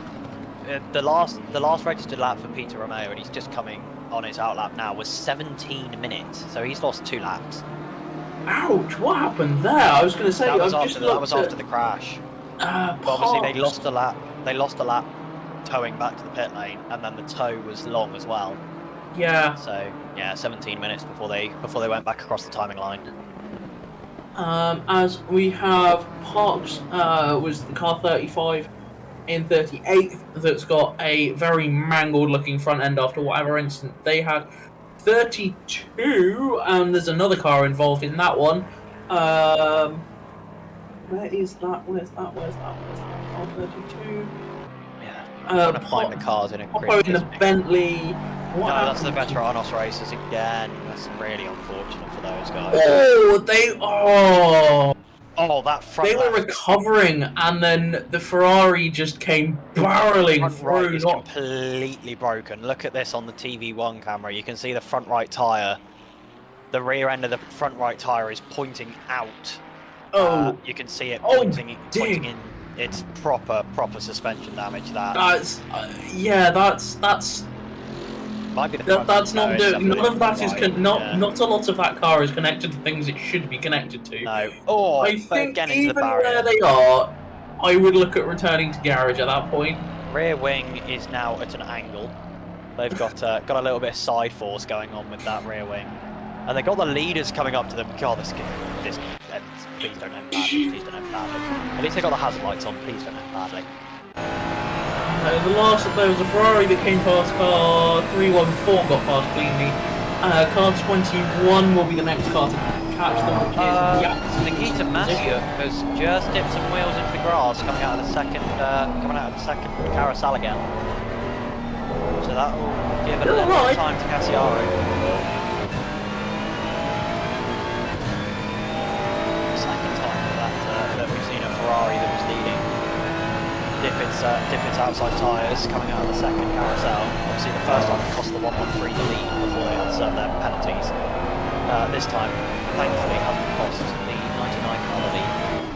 As the 314 car again is displaying as having an incident and it's returned to the pit lane, I think. Looks to be all good, as there goes the leader past the Bentley, which is currently in the grass coming towards Tiergarten. Which is hardly surprising, considering that thing was... Well, considering that I don't think it can turn left anymore, I think that's doing quite a good job just to kind of keep it even vaguely on the track. Here we go, into the pit lane comes the leader, and I expect that means we're going to see Cassiaro in this lap as well. I'm going to have a look at his stint time. Yes, it will be. Cassiaro doesn't have enough time to do another lap, so he'll be in. The Bentley parks up through Tiergarten and lets the leader through. That's very good of him. In comes Cassiaro to the pit lane, slows it down on the pit limiter, and there we go. Car 999, what are you doing? Why have you caused yellow flags? That's Hoffman. Oh, very dinged up. That's very banged that's up. at What the, happened to that's you? At, is that at the jump? No, it can't be. Where is that? No, it isn't the jump. Yes, yeah, it is. Yeah, it's That clearly was... Yeah, that was over the jump, first jump, tries yeah. to recover it, ends up on the... Pings off the curb on the gets it sideways, pings it off the curb on the inside, and then bounces back across and goes nose into the barrier on the other side of the track. Yeah, not on the nice. exit.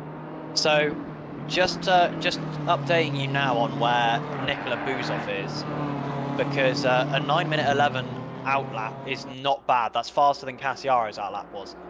Cassiaro is not yet moving as Nikola Buzov comes through the final 2 corners. I think Nikola Buzov is going to come out ahead of Cassiaro here. Nikola Buzov down the front straight. Cassiaro still is not moving. There goes Nikola Buzov. Cassiaro's on the move now. Oh, this is going to be so close. Nikola Buzov is going to be right there as they come in towards turn 1. Nikola Buzov is ahead into turn 1.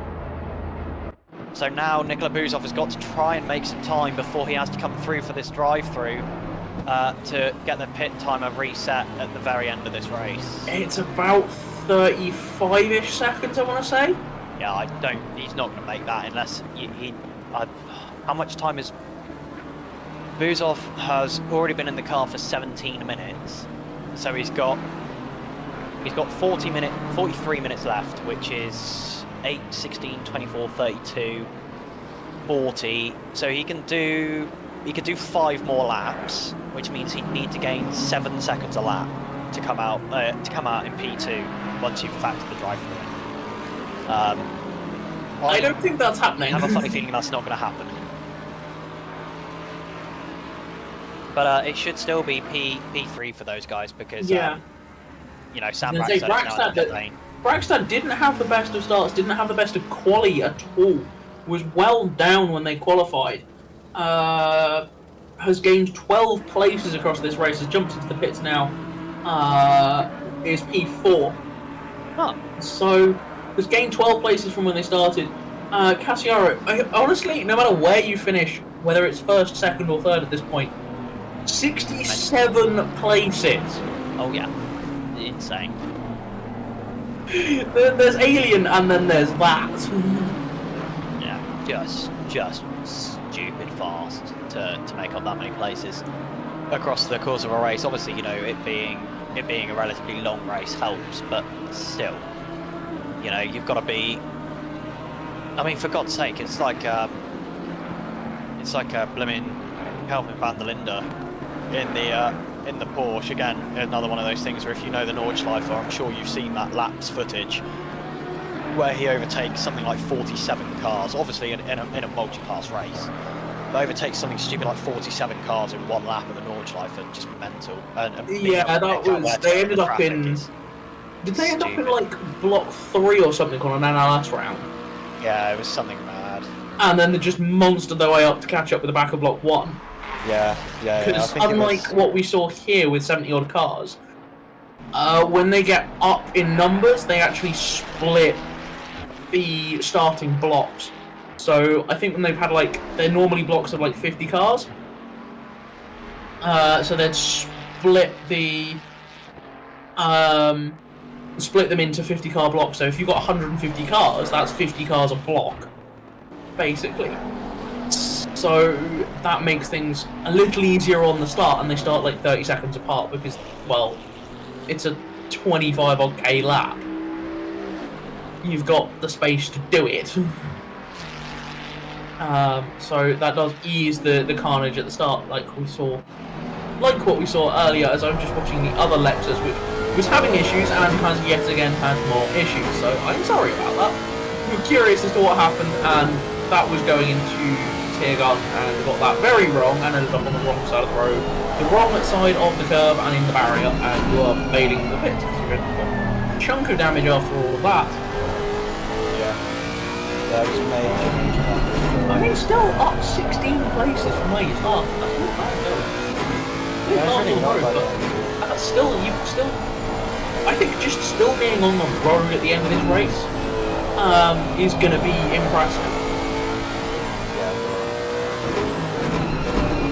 Same for BRT, the Cower, Bart the Cower, up 16 places, car 777 Aston Martin.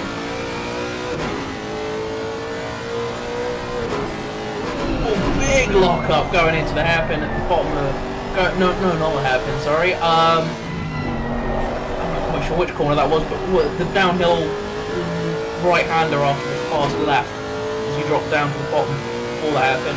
Big lock-up going into there. Apologies, I will leave you to your race and try not to curse you any more than you already have. Pulling it again, are we? Probably. Again, Howes in 44th, up 21 places. So yeah, I mean just surviving. Silver in that Aston Martin car 4 is up 39 places as well. Her 177 is up 50. I think there's a number of people that have opted, these are some of the people that opted not to qualify and just stay at the back of the field and try and stay out of the carnage to start with. And I think just as people have had issues, they've just climbed back up. Either Nikola Buzov is slightly slower than Melvin Rose was, or Gassiaro is really hooked into how this car drives now. Because the last time these guys were on track with each other was right before Melvin Cruz obviously came to the pit lane. And he was able to quite significantly pull away from Gassiaro through the Nordschleife. But Nikola Buzov hasn't quite been able to do the same. Actually, Gassiaro has managed to keep that gap kind of on wraps.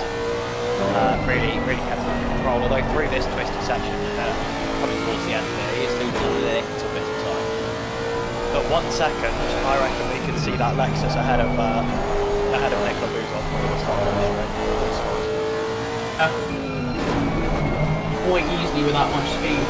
But that does mean that the gap to the leader is down to 12-13 seconds now. Yeah, I'll have a look at what the gap is as they push the finish line. Yeah. So it's not 55 minutes to go. This race is not done.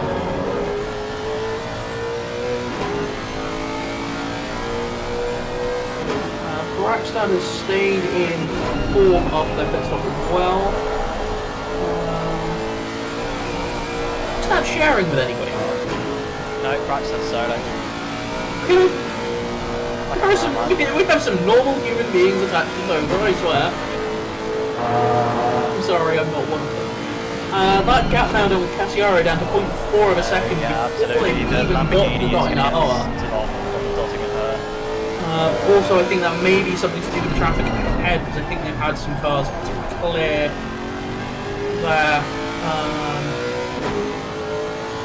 I'm not sure that Buzov is looking as comfortable this time out.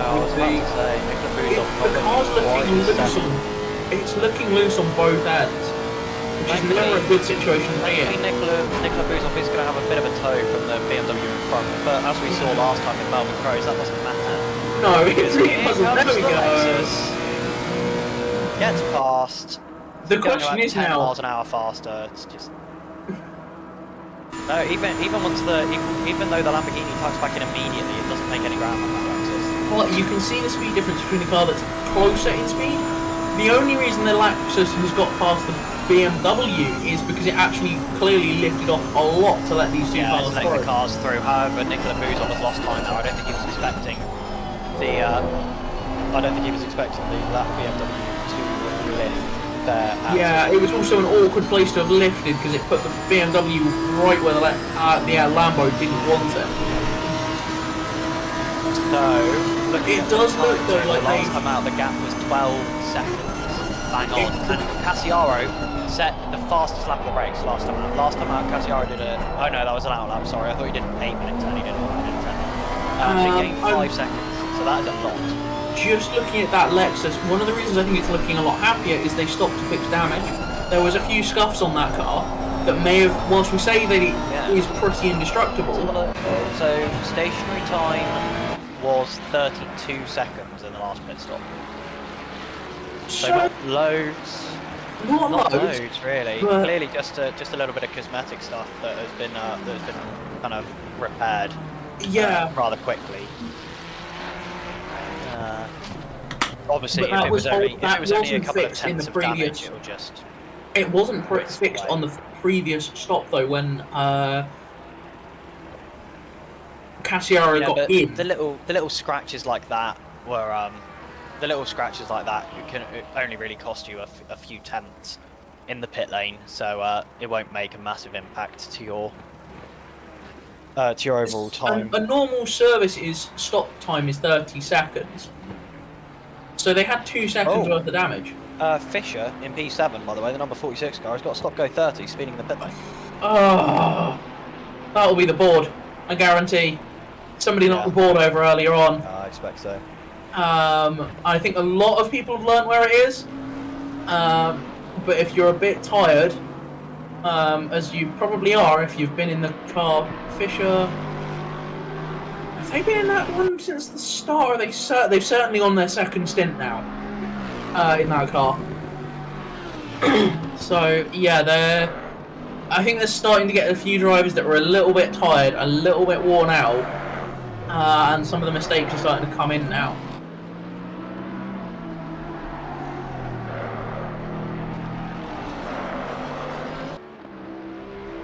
As these two are coming up to lap what looks like Hagen in that police liveried Bentley.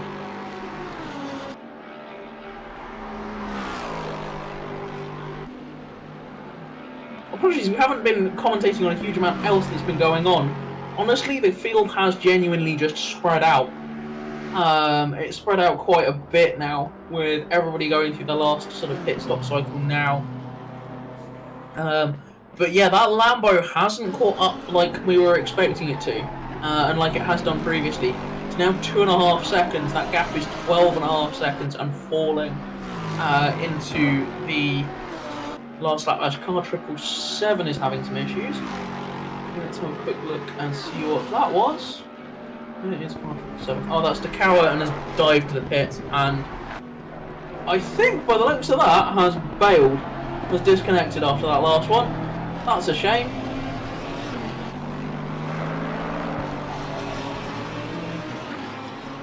A few people, yeah, there's a few people just cycling through the last of their pit stops now. As we know, Buzov still has that drive-through to make, but is 1.5 minutes ahead of Brakstad. What's happened to Brakstad? That gap just suddenly jumped out by 30 seconds. Oh, it really, the gap pings to and from, depending on what part of the circuit you're in. Yeah. The gap tracking is really difficult for this track. Because obviously you're going through a slow part of the circuit. And somebody's going through a fast circuit. Like, you know, if you're going through like the carousel whilst the guy you're behind is going down the dotted curve. Yeah, the speed differential is so huge that the game struggles to properly calculate how much time there actually is between cars. 187 has, I'm not sure what's going on there, but they are slow. Seem to slow out on track. Oh, that's the last remaining. That's the second Lexus that's looking very second-hand, has evidently had an issue. Car 30 is Petrov in the Ferrari running slow, and I'm assuming also looking very second-hand as well. Not too bad. I think that car's mostly okay. It might have just had a bit of an off. Oh no, the rear of that car is mangled. Okay, and yeah, under closer inspection, that car is pretty mangled. So, evidently had a few off-track incidents and moments going through YouTube there. I think that's YouTube. I'm not sure.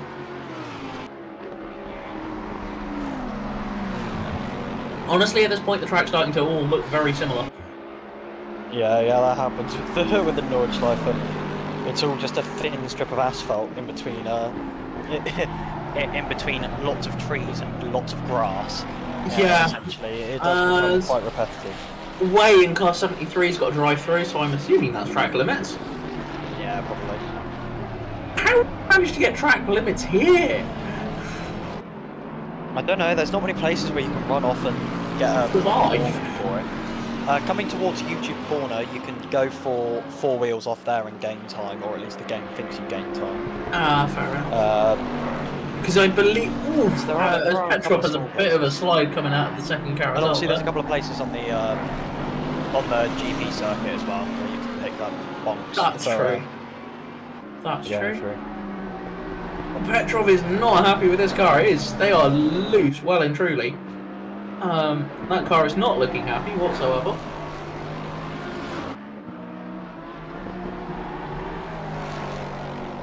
Obviously, we are going to be finishing reasonably late, given that there's 40 odd minutes still to go in this. Was there a plan with people? This is mostly a question to Mac, whose voice is evidently failing. Was there a plan to do any driver interviews at all? And I hope you managed to find something to soothe your sore throat.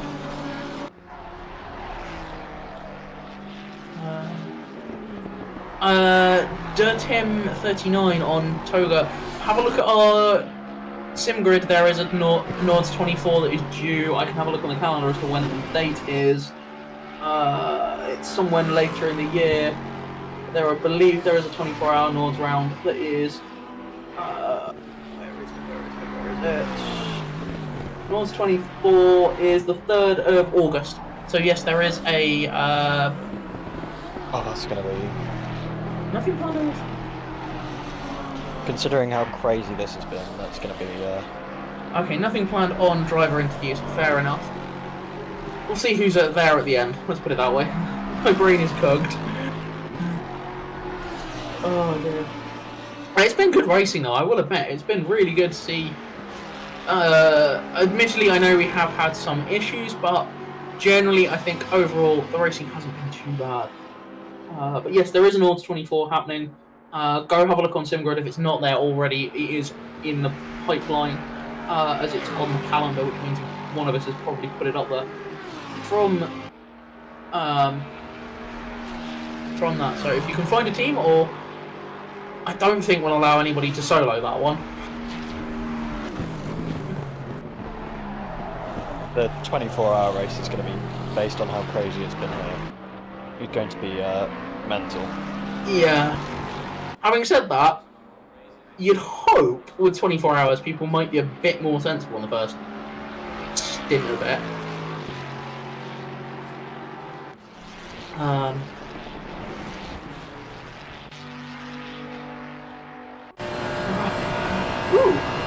We have car 113 is catching up on car 14's the Ferrari of Anton. Sorry, names are not on point. Anton here and catching up on Camieri in the Audi. I'm getting V10s mixed up. I hear V10 noise and assume Lambo because nobody really uses the Audi anymore. But yes, the Audi there is being caught quite quickly actually. Well under half a second now between these two. The Audi looks pretty clean. The Ferrari's got a little bit of damage on the front end. So we'll see how much that affects these two. Maybe the gap is sort of. I'm not sure who's faster, whether there's anybody track where both cars aren't amazingly quick comparatively. Audi almost getting a front wheel off the ground going through there. That was impressive. I'm going to be entirely honest, I'm not watching the same battles as you are. I'm focusing on the front guys right now, trying to see where their kind of pace lies and seeing where the gaps are closing. Where they're getting light. Yeah, that is entirely fair. There was 2 seconds on the last lap. It looks like, yeah, it looks like for sure that they're just coming to the end. Or actually, they've just gotten into the start of another one. So that gap, Cassiaro is now consistently less than 10 seconds behind. Yeah. But with 43 minutes left to go, they've got another 5 laps to go. And if it's only 2 seconds a lap, that's 5 laps. It's going to be right to death. Yeah. If this move is going to happen for honestly, I think cars to win this race. If they can catch up for that 153 cab can catch up, I think if they can be within half a second on, I I mean, we've seen it even within a second on the Dottinger Hard. That car is so fast in a straight line. Although obviously the other thing is that it's going to be now against Ferrari, which is decent in a straight line, rather than a Lambo, which is relatively not decent in a straight line. So it'll be interesting to see how that goes.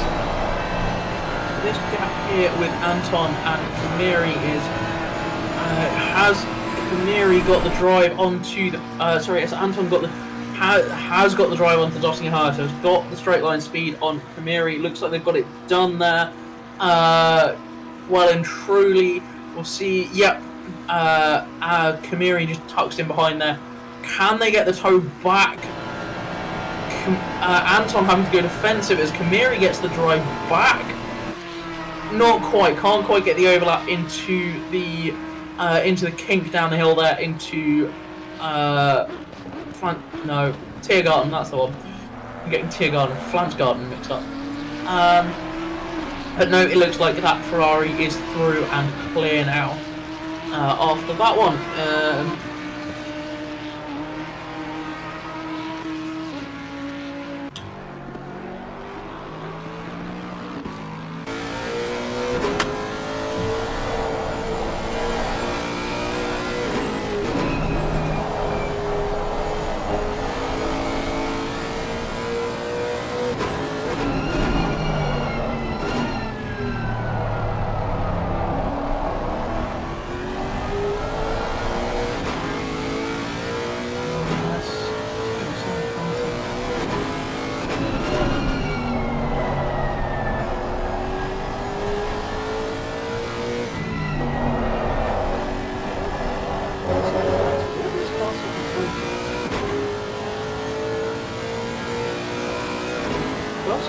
Doesn't seem to exist on the board. There's 420.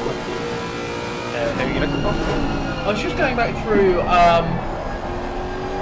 chat, and there was car 720 was being mentioned, but I can't see them on the timing screen. We're now down to 45 cars. They may have had issues and failed, so they're not making it to the end, unfortunately. Yeah. So the gap situation is now far more reliable for Massey and Cassiari because they're so close on track. So it looks like the gap is currently around 7.5 seconds, especially because they're covering a flat out bit of track as well. Helps with making sure the time is correct. Yeah, this is also going to come down to who has what issues. But traffic could make a massive yeah, if they can get through who can get through traffic cleanly. We always say this when you got traffic. It's traffic giveth, traffic takes away. You can make huge chunks of time because somebody gets stuck, but then you can get stuck behind the same traffic as well. Yeah, and it's all just about where you catch them, because you know if this Lexus manages to catch any traffic in a straight line, then golden. Just as a quick one, Brackstad went fastest on the last lap, 8:15.1 flat. Yeah, his best lap of the race as well. Yeah, that's a personal best 8, which is mad, man. I would at this find point myself after setting new personal bests at this point of a solo 4-hour Nordschleife event. My best lap would be on the first lap, and that's only if I didn't crash. I'd be brutally honest. Yeah, no, I don't think we've actually managed to put a legal lap down. Admittedly, I think we can probably count the number of laps we've done at this track on one hand.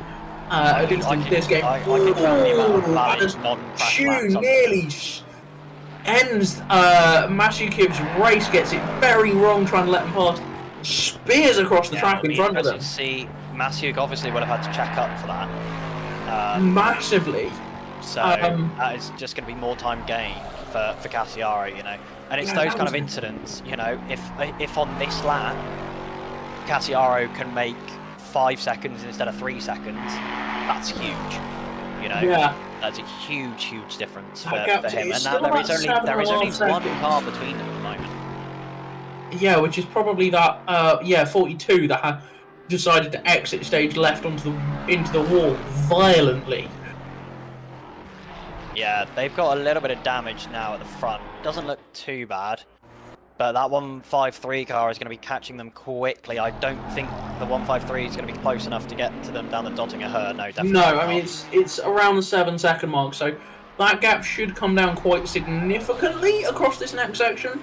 But Yeah, it it'll be won't drop interesting to back see. too The much. 42 car with damage will be slow down the Dottinger Her, but Cassiaro has, only just got onto the Dottinger Her himself. So it's the 153 is definitely going to close up here, and it's going to close up to the leader as well, just by nature of the fact that the Lexus is like a hypercar in a straight line.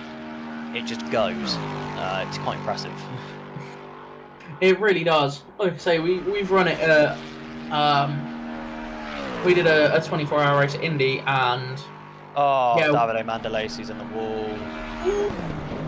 that's Not sure good. what's happened there.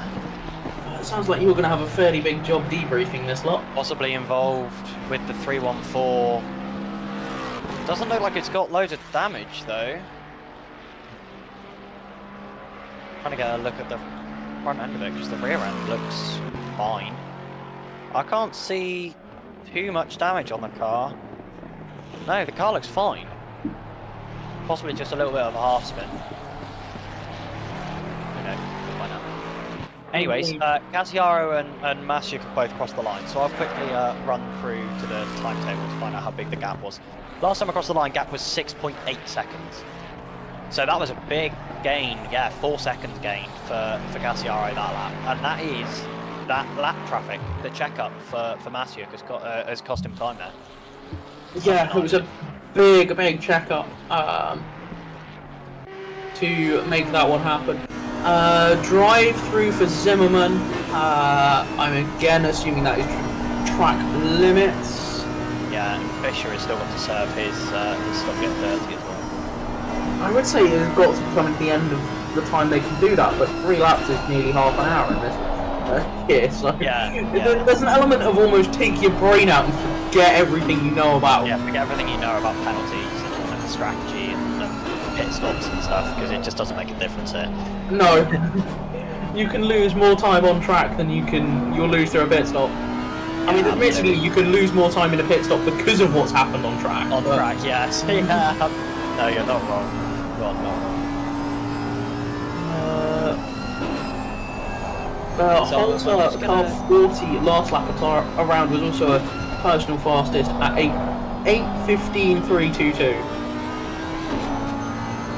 Yeah, so again, Cassiaro is just gaining a little bit. I think that gap is down further towards 5 seconds now. 35 minutes left to go means that we're actually going to see. Oh, it's going to be really close for whether we see 5 more laps. I think we might see 5 more laps, including this one. Well, yeah, 5 laps total. As 314 is stopped out on track again. Yeah, those guys have been around a couple of times in the last few laps. They've now returned to the pit lane. That's not the fault. Oh no, it's not. It's Tony Danzig. Car 21 also having issues out there. Oh, that is P19. Having issues getting out onto. Car, I guess. But yeah, having issues getting out onto the Nord's loop properly there. As Henbury is now on the tail of Corriere. Corriere's getting a lot of airtime from us. Here's a Ferrari on Ferrari battle here. Over the jump there. Sierra and Henbury. Oh, here we go. Fisher is in to serve the stop-go at 30. So that will promote Sakan, Pavliot, will promote Timirai, and Steiner and Holter, I would expect. So all the top 10 are going to find themselves up in position. Yeah, Buzov has served their pit stop, essentially their self-inflicted drive through there. Looks like they were stopped for 44 seconds. Who's that? Buzov, 588. Finishing. Oh, and Malvin Croce is in that car to the end.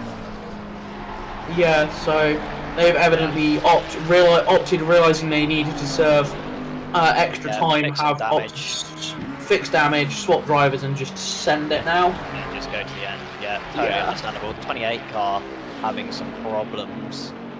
I think they might have just pinged back to garage. Oh, Timaray's in the pit lane as well. I'm not sure why. He's fine on this stint time. He's got. Oh no, he's not got enough stint time either. No, actually. 41 minutes 41. now isn't going to be enough. No, it's So not. he's had to stop again to get to the end. So yeah, Fisher is back out on track. Only actually dropped to P7 in the end. That stop go 30 passed slightly faster than I was expecting it to. I forget that a stop go 30 is essentially just an extra pit stop. Yeah. For some reason I thought he was going to drop like 2 minutes in the pit lane, but obviously he didn't. No, I mean, it looks like that normally because a pit stop at a lot of tracks is most of a lap. As car 30 goes yellow flags, where's that and what are you doing? Yeah, I was thinking that as well, and car 139 as well. Petrov, oh, that's through the S's in the middle of the track. Dropped that one, ended up in the grass. And Godwar is facing the wrong way in, is that YouTube? It's coming towards, no, it's in the section leading up to YouTube. Without too much damage in that on that car though, which is good. No, not too much damage at all. Mark Henry in the pit lane as well. Obviously, I'm guessing he didn't have enough in his stint time. I know he had 50 minutes the last time he came in, so that wasn't enough on the stint time of that. And Pavlia looks like he's going to be sizing up a move on the number 7 BMW here before too much longer. Those guys with only 10 and 18 minutes on their stint timers respectively, so they have got about 2 laps less fuel in the car than anywhere else I would expect, although as we already said, it doesn't make a massive difference here. No, I mean 2 laps worth of fuel here is, what, we're talking 40 litres for most of the cars? Yeah, which sounds like it would make a massive difference, but Has Zimmerman in to serve their drive-through? No.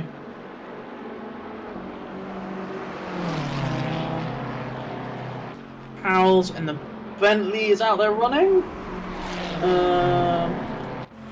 How is this? That's comfortably down under 5 seconds now, isn't it? I mean, the fact that I reckon it in places, certainly as they come through this next section, 153 is going to be able to see the back end and see 99 physically. So that's going to be a really big boost for them to be able to see them. It's going to give them something to aim for. Just got to hope they don't overdrive the car trying to catch up now. It's always the worst thing when you can see somebody like, I could just catch it, and you overdrive it. And it goes wrong.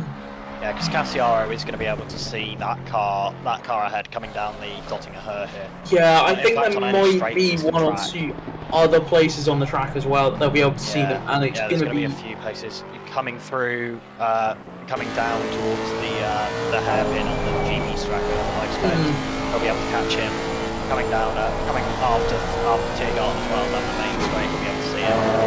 Yeah, and probably coming out of the VP loop as well. In fact, when the camera comes behind, you can see him. There he is. Yeah. It's ahead of him on the track. That is the next car ahead. He's the leader. Yeah, so close. Gap looks like it's about 5.2 seconds. This is the most accurate the gap is going to be the whole time. It is in a straight line here, and that gap is just tumbling down the Dottinger Her. 4.9. Again, that Lexus is so strong in a straight line. It's gained about 7 seconds. Just falling all the time. I will quickly tab into the time table page and know exactly what the gap is as they come across the line. The last time out it was 5.935. This time it's going to be just less than 5 seconds by the looks of things. It is 4.72 seconds. That time 2 seconds faster.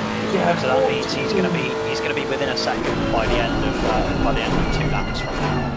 Which leaves him with, well, that's 16 minutes, leaves him with 2 laps to make a move.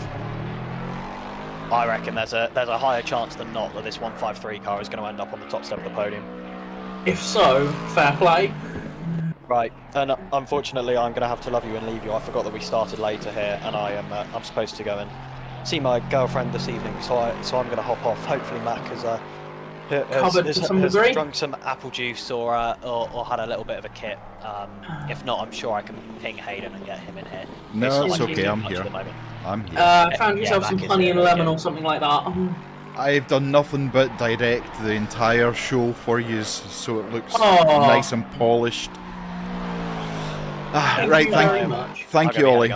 Thank you, Yeah, I no appreciate Thank you it. very much, Ollie, for stepping in and helping there. Always happy to give you a little bit of a vocal break if needed. 2 hours of commentary done, and yeah, I'm definitely going to be watching to see if the Veloce guys manage to take the overall win. Which, as I've said, it really wouldn't surprise me if they do. It's virtual loop, actually, if you get it right.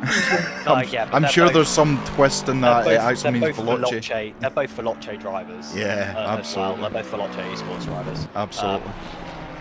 But obviously, unless Veloce gave them the go-ahead to enter this race under the Veloce banner, they're not going to. No.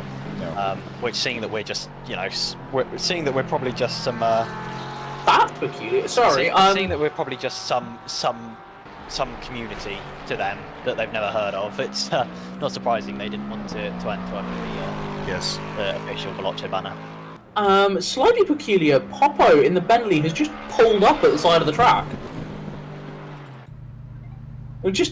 They came over the crest and just pulled up at the side of the track, so I can only assume they've got technical issues somewhere along the line. Yeah, technical issues, had to go to the toilet. Who knows? Yeah, and they've returned to garage. So possibly an Oh. equipment failure there.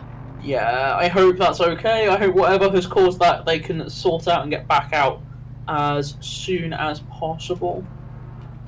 As we see Hagen in the pits as well in that bit. Bentley looking Oh, somewhat. and here's Hayden, clearly having just caught what I said on the YouTube stream. Well, what did you say? I was just saying Something I'm really heading bad. off. Oh, I was just saying that I'm heading off, so if Mac wasn't feeling up to it, then maybe you would come and do the last 26 minutes of commentary. oh, Mac not well. No, I just got a bit of a sore Just throat, got a bit that's of a all. scratchy Oh, Yeah, you didn't send me No. the limb sips that I asked for. you can't get it on your birthday. Oh, mate, don't even. I'm like, I'm so tired now as well. But no, I'm good. We've only got 26 minutes to go. So we have. We have. Do you know what? The guys, we've been chatting just randomly in the stewards Oh, box. have you? Oh, We've that's had good. 7 reports come through. Oh, well, that's not too bad. Apart from the nightmare that was the first opening. Oh. So Um, that's where you earn your virtual money. Yeah, exactly. And then we've had a lot of cars. We had what, 70 car grid? 70. 77. I'm sure it was 77. 70 something, yeah. We're down onto Hi 44. Peter, how you doing? Sorry if I did a Hello. rubbish race. Here we go. This is going to be. Ooh, right, I actually thought he was going to take him out there. Pateron. I picked this up going, oh, this isn't going to be too bad. They'll follow each other for a bit. No, this has really got interesting. Oh! BMW did not back out of that one. Got the grass, got into the back of the Audi and just spun them round. Oh my goodness, that was a dear. heavy impact from That was a big hit for both of them. To be fair, the Audi actually moved across the BMW. Yeah, I think the Audi thought they were clear and the BMW Yeah. just didn't back So- out of it at all. I'm not a steward, but that's what I saw there. Well, that'll be hopefully a report. I've been watching quite intently P2 in this Yes. race. Yeah, So They are- as Mr. They are Veloce. coming. They are coming quick up to the leaders. yeah, they're 5 and a bit seconds back. They hold the fastest time. Well, they did hold the fastest time in the speed They've trap. still got They that's still hold the many- fastest the lap Lexus is outright. It's a second. 8:11. The last lap, Lexus is the last mental in a time straight line. by was 8:14 versus 8:16 on first. So Right, some 2 of these- seconds. Some of these gaps that the Lexus pulls in a straight line, or manages to pull into in a straight line, is mad. It's Yeah. insane. 288 kilometers an hour in the speed trap. That's just stupid. I bet, So- I bet there are very few other cars that are topping 280. One, Pete the Lambo is. Sam Braxton in the Porsche is. That doesn't surprise me. That's The probably in a Porsche's tow. pretty Probably in a tow. Yeah. Ferrari 285. A That would've been BMW tow. Ferrari's not that good. 283. Audi 284. I think a lot of those are tow though, whereas the Lexus will do 288 just on its own. Yeah. It Raw doesn't power. benefit from the tow that much. Brogan on Twitch. Because it's got a freedom engine, baby. Shouting for the Lexus. Are you part of the team or are you just a fan? Yeah, I don't think you have to shout too much for these guys. These guys know that they're good. Yeah, absolutely. They'll just get on with it. Interesting, Cassiero taking a little bit more liberty with the curbing than Matteo Di Caprio was. That's interesting to see. Oh, we've had a few subs on Twitch. Thank you so much, everyone. I told you that. Oh, Didn't I? oh no. Oh, sorry, we've missed those. I'm not sure who that was, but thank you very much. Don't worry, it's all been thanked. Oh, thank you guys. Mac's been doing it in the chat. The chat, as well as doing my directing on the television as well. Yeah, well, I remember This coming in battle earlier. Fisher and Hunter is back on. These two just can't give it up. They can't, can they? They genuinely can't. Although that BMW, the front end of that after it hit the wall is not happy. It's a lot worse than the. Oh, who was that in the background? That was Steiner. Was catching both of them and then just absolutely ate it. Yeah, that was mad. So Somehow hasn't ended up. Oh no, that rear wing is bent. I've got a talking point for the last 20 minutes. Okay. Yeah, well, Thoughts on and reflection of said race today, 4 hours of Nordschleife. Go.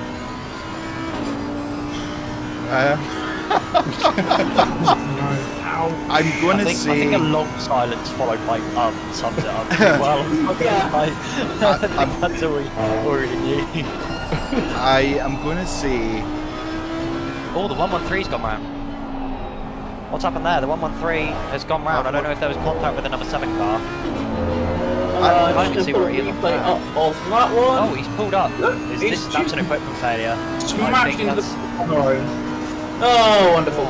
So from my point of view, I would say it's been a really good race, and because we've had very quick drivers, it's leading to what could be now is just over 3 seconds between P1 and P2 with still 20 minutes to go.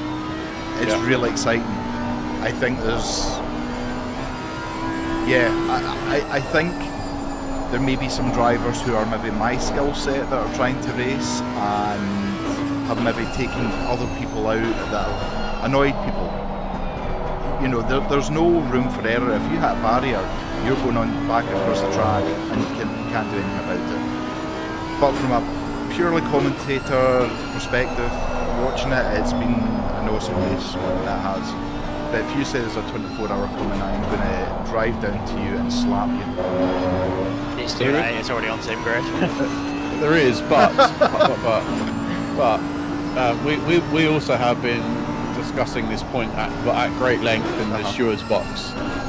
And as much as you are 100%, the driving, for the most part, for the faster guys, the people that are, how do I just put it, au fait with sim racing as a whole, has been good. It has. But you are correct. You've got people that are not at the same skill level, racing around probably the most difficult track out there, in cars that are rapid as well. Yes. One mistake is really critical. And you've seen, you know, it's no secret that we have Veloce Academy drivers in here today, and even they've made mistakes. They're not mistakes they've hurt anything, but they still come off the track. So if they can do it, anyone can do it. And I wonder whether you put a lowest qualifying time, which then would guarantee that it's only going to be fast drivers that can basically. You took our thought process right out of our head. So basically, not necessarily for Nords, but we could implement it. For other races that we have in the future. Yeah. We need to think about now moving forward. What types of drivers we want in our races. What I mean by that is that we're not going to kick out everybody that's slow. That's not the case. But what I mean is that we then start saying, okay, we want to do a 4 hours of Nordschleife. If you can do this average lap time around the Nordschleife with X amount of valley laps, then you can enter the event. Sorry, Yeah, just to, I was sorry, just to gonna step ask- on your toes quickly with some Sure, stuff go that's ahead. actually happening in the race. But Melvin Yeah. Prost has just taken the fastest lap overall with an Oh. 8:10.9 in that Lamborghini. He's been flying this race, Melvin Prost. Ow! But he's like, I know it's been beautiful, flying but in that he's over a minute behind. Yeah, they've had That's some because they stint had time a issues. they had a stint timer issue, so I think Yeah. they had to pit for some damage, and it put them out of sequence. So they had to come in and do an extra pit stop compared to everyone else. Yeah. They were fighting the 153 car. Okay. For P2. Hi Finlay, So, how yeah. you doing? Can we just a little bit to play DA with your thought process here? The issue that you may find with some of that is with minimum lap times and what have you. You need to make sure there is a reasonable number of essentially of a total average lap time consecutively, because otherwise what you might find is people that can hot lap one lap at a time that's why and Hayden absolutely said. fly.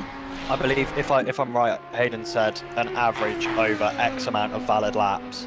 Yeah, but if that's what I'm saying is over X amount of valid laps, but if there was a way of doing it over consecutive laps, because you can the have valid X amount of have to valid be- laps. Valid laps have to be consecutive. Yeah, there has to be one after the other. You Yeah. can't do one valid Yeah. lap, one fouled lap, one valid lap, one valid lap. Yeah, because that's what I'm saying is you might get people who can hot lap, who can absolutely fly on one lap pace, but you Yeah. put them next to somebody and they have no idea how no, to no, fly. yeah. And you know, it is somewhat the same issue. You're gonna see it anyway, because hot lappers generally can lap a track as much as they like, as long as they've got no one around them. Because you know, we're not saying it's only the slow guys that crash. That's not true. No, it's not You true. know, we've seen plenty of the guys at the top end crash. I mean, the 113 car received 45 seconds of penalties for crashing and was leading the race for an hour and a half. So I've got You another know. suggestion. Sure. Why don't you do, say for instance, you were going to do another 4 hours at this track. Yep. You could do 2 separate races, whether it's on separate days or whatever, where you have the top split racing one race and everyone else races another race. Yeah.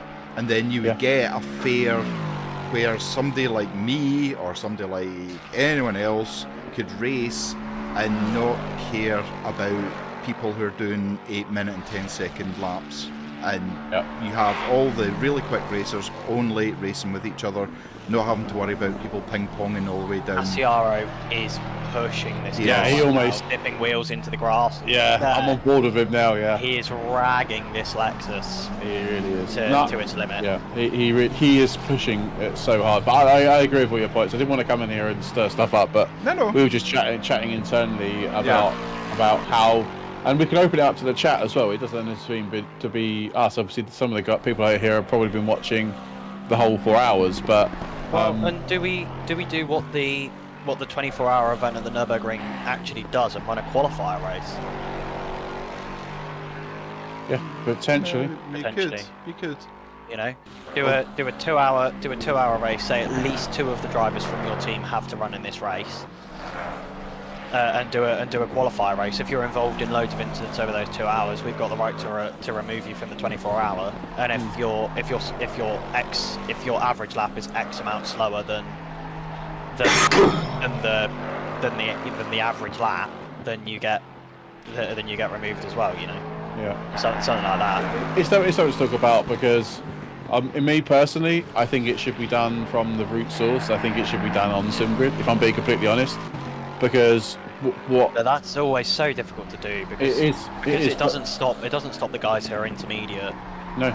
or semi-pro from crashing as well. You know? No, exactly. And but the thing is, people are getting mixed messages from community to community, so it's very difficult to police. But yeah, it's an interesting food for thought. I tell you what is also annoying is the fact that we've only got 48 likes. I don't like I like round whole numbers, so 2 more likes would be fantastic. Yeah, two likes would at least get us halfway to what Hayden was hoping for today. Yeah. The gap is now under 3 seconds. Yeah, he is flying. Yeah, But there's only going to be 2 more laps. Yeah. So he needs to make 2 seconds on at least one of those laps so that he's within a second. Because once this Lexus is within a second, it will fly past on the Dottinger her. I mean, yeah, well, he's just he on needs it to get now, there. so, I mean, he's 2.8 at the moment. Well, he was 3 seconds coming through the corner onto the Dottinger Her, so he's made 0.3 of a second already. Yep. Yeah, there's 4 another tenths of a attempt. second. Yep. It's going to be 5. I reckon he'll be 2 seconds behind by the time they get through Tiergarten. This is going to be a last lap, isn't it? Sorry. Well, on average, he's gaining about over the whole race. He's gained about 2 seconds a lap, so it could be going on to the final lap. Well, So he's got 2 more coming. So yeah, he's 2 seconds now. The gap. That car is that's so what I said. fast. Tiergarten. It's mental. Yeah. Do you think I think that not only one of the things that's helping is they can because those drivers are so good, they can hang on to a car that is thoroughly trimmed out to start with, and then they're driving a car that is insanely fast in a straight line to start with. 1.9 across the line. 1.9, yeah. Oh, 50 likes. Thank you, guys. Thank you. Was Thank you. fast Appreciate by yous all. 1.5 seconds. So this time he could be in the tow by the time they get back round to the Dottinger Her. Yeah, he's Which He got- could be in the tow closer than that, Pretty but much the yeah. end of the game. He needs to get past that back marker before he gets onto the road track. Yeah. Otherwise, that's going to cause him issues. Oh yeah, it is. Who is that? It's trying to work out which back marker it is. Or are you talking about Three. or are you talking about the leader trying to get past the back marker? No, no. Yeah, Fernandez, no, leaders car past. 3 in the in the McLaren, and there is Godiath The leader in... the leader hasn't got past any lap cars. The car ahead of the 153 is the leader. Oh, so it is, sorry. They're on track together. I was looking for a McLaren or something. I don't know where my brain went there. Car No, 14's there is a Yeah, couple of... Race had an issue there. There is a couple of cars that are in front of them that they do Yeah. need to clear. There are. In fact, the 99 car is just coming up to the back of it. It's another Ferrari. I'm not sure who. I can't quite see the number because I'm very blind and my screen is quite small. Looks like number 3. No, the 3 is the the 3 is McLaren that's in further ahead. front of that. I'm not 100% sure which. I don't know. It's just blue, man. That doesn't help at all. Is it Apple? It is. No, it's Apple. Godiath. It's Godot. I'm sorry, I'm doing the best I can with names. I know. So the 99 car gets through. It looks relatively like without issue. Let's Yep. just hope that the 153 car Yeah, is. so it that's the gets first penalised time similarly. that car has flashed its headlights all day. Fucking hell, man! Doesn't- He's pushing that Bringing the neck to out of his limits, car. dude. He needs... Here we go. Oh, no! Oh my God, he spun! Oh, No way! no! Oh my god! Oh, Come on, man! oh, He couldn't do come anything on. about that. The Ferrari couldn't do much about that. oh my god, what a time. Oh no. Disaster. Cassiaro's going to be fuming, and rightfully so. Yeah, absolutely. Rightfully so. That is just so annoying to go from last to less than 2 seconds behind the leader coming towards the final lap, and now that gap is back out to 5 seconds. And that Lexus is going to have some front end damage to Damage, yeah. contend with. We will take all your opinions on chat with us as well when we That's good. discuss things. But yes, Peter, I am a And, bit tired today. The number 46 car, by the way, got a stop go 30 at the last pit stop, and then serving the stop go 30 got another stop go 30. Oh no! So they're gonna have to they're gonna get that tacked onto the end of their race time, I would expect now. I understand it can be frustrating when the board's taken out, whatever way it's done, but you should practice pit stops so you know where the line is, you know where you need to brake, you know where you need to stop. I hate to say it, the 46 car has had about 4 The stop go Golden 30s Jedi this is a race. legend If and you haven't managed to subscribe work to out the where the pit limiter line is yet, you need to maybe just Yeah. think a little bit more. Golden Jedi, thank you very much for the subscribe pitboard- on the pitboard's YouTube. been It's wiped much out, yeah. appreciated. Welcome Again. to the family.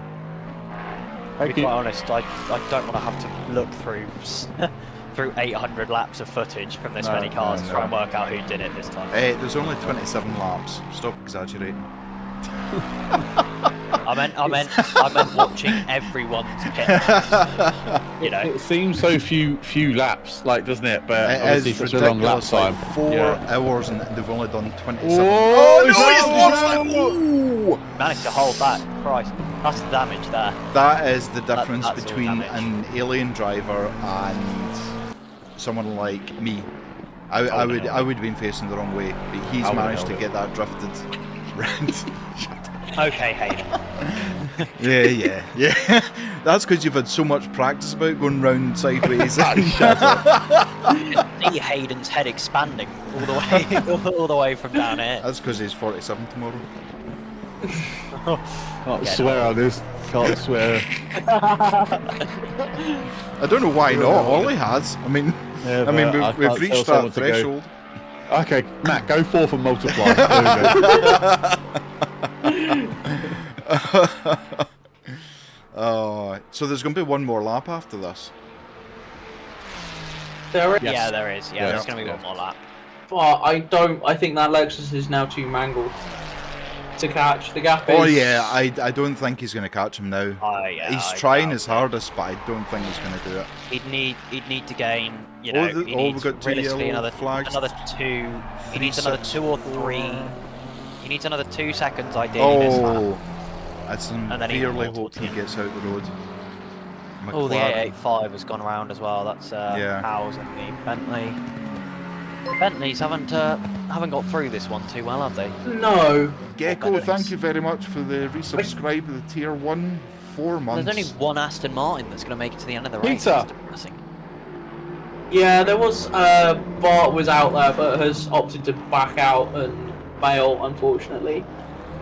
Are there any... BRT, if you're still watching, are there any of your cars left out there? If so, please let us know. No, I Stein don't think so. I think was Bart If not the he's only driver still- for BRT today. Donkerwalk? Donkerwalk? No, He's- Donkervolt, but he's he's not- gone. He's not racing Donkerwalk. the He's done. livery though, is he? No, but he Oh, is one of okay. their drivers. Alright. It's just he didn't But have his livery, that's he's why not I in the race assumed he anymore. He's wasn't. gone as well. Oh, he was Yeah. lagging, like his ping was ridiculous. Oh yeah, his ping went Yeah. to the moon. And then he decided he wanted to eat metal. Oh, Cassiaro Just saves over it that time, but that's going to be it. Yeah. That'll be it. I think he's pushing so hard to try and make the time after that. He's just letting it get to his head. He needs to just chill out. Except the P2. Yeah. They still Yeah. win. You've made something stupid like 150 positions. Like, just it is what it is. Yeah. I know. Tell him Yeah. the racing driver. 68 Yes. positions to get to where they are now. Yeah, but it must be really frustrating. Like, yeah, the guy. I don't think I was on. I'm actually on board with him now, watching him from his onboards. It looked like the Ferrari just lost control. The Yeah. Ferrari did. Yeah, the Ferrari Yeah. just dropped on I its think own. he maybe got flustered because he did have Yeah. the leader coming up behind him and thought, oh, I'm coming into a corner, oh no. Because I've done Yeah. it. I have absolutely lost it because I've panicked and just lost it, yeah. Hi, You Peter. do. It's, You have it's, to be it's careful. one of the hardest things as a back marker to... Oh, You're trying to concentrate on what you're doing, and that's taking of your concentration to do just that. Especially at this point in such a long race. You're sat there just like, I just need to survive, I just need to survive. Oh crap, I'm being blue flagged, I'm being blue... Yeah. No, and then you just all goes wrong. Because you can't just brake either. You can't just No. slam on the brakes and just go, okay, Nini you come is a past, legend because and you're subscribed to being the then channel. you're not being very what's the word I'm looking for? Courteous. Predictable. You're being Yeah. very unpredictable.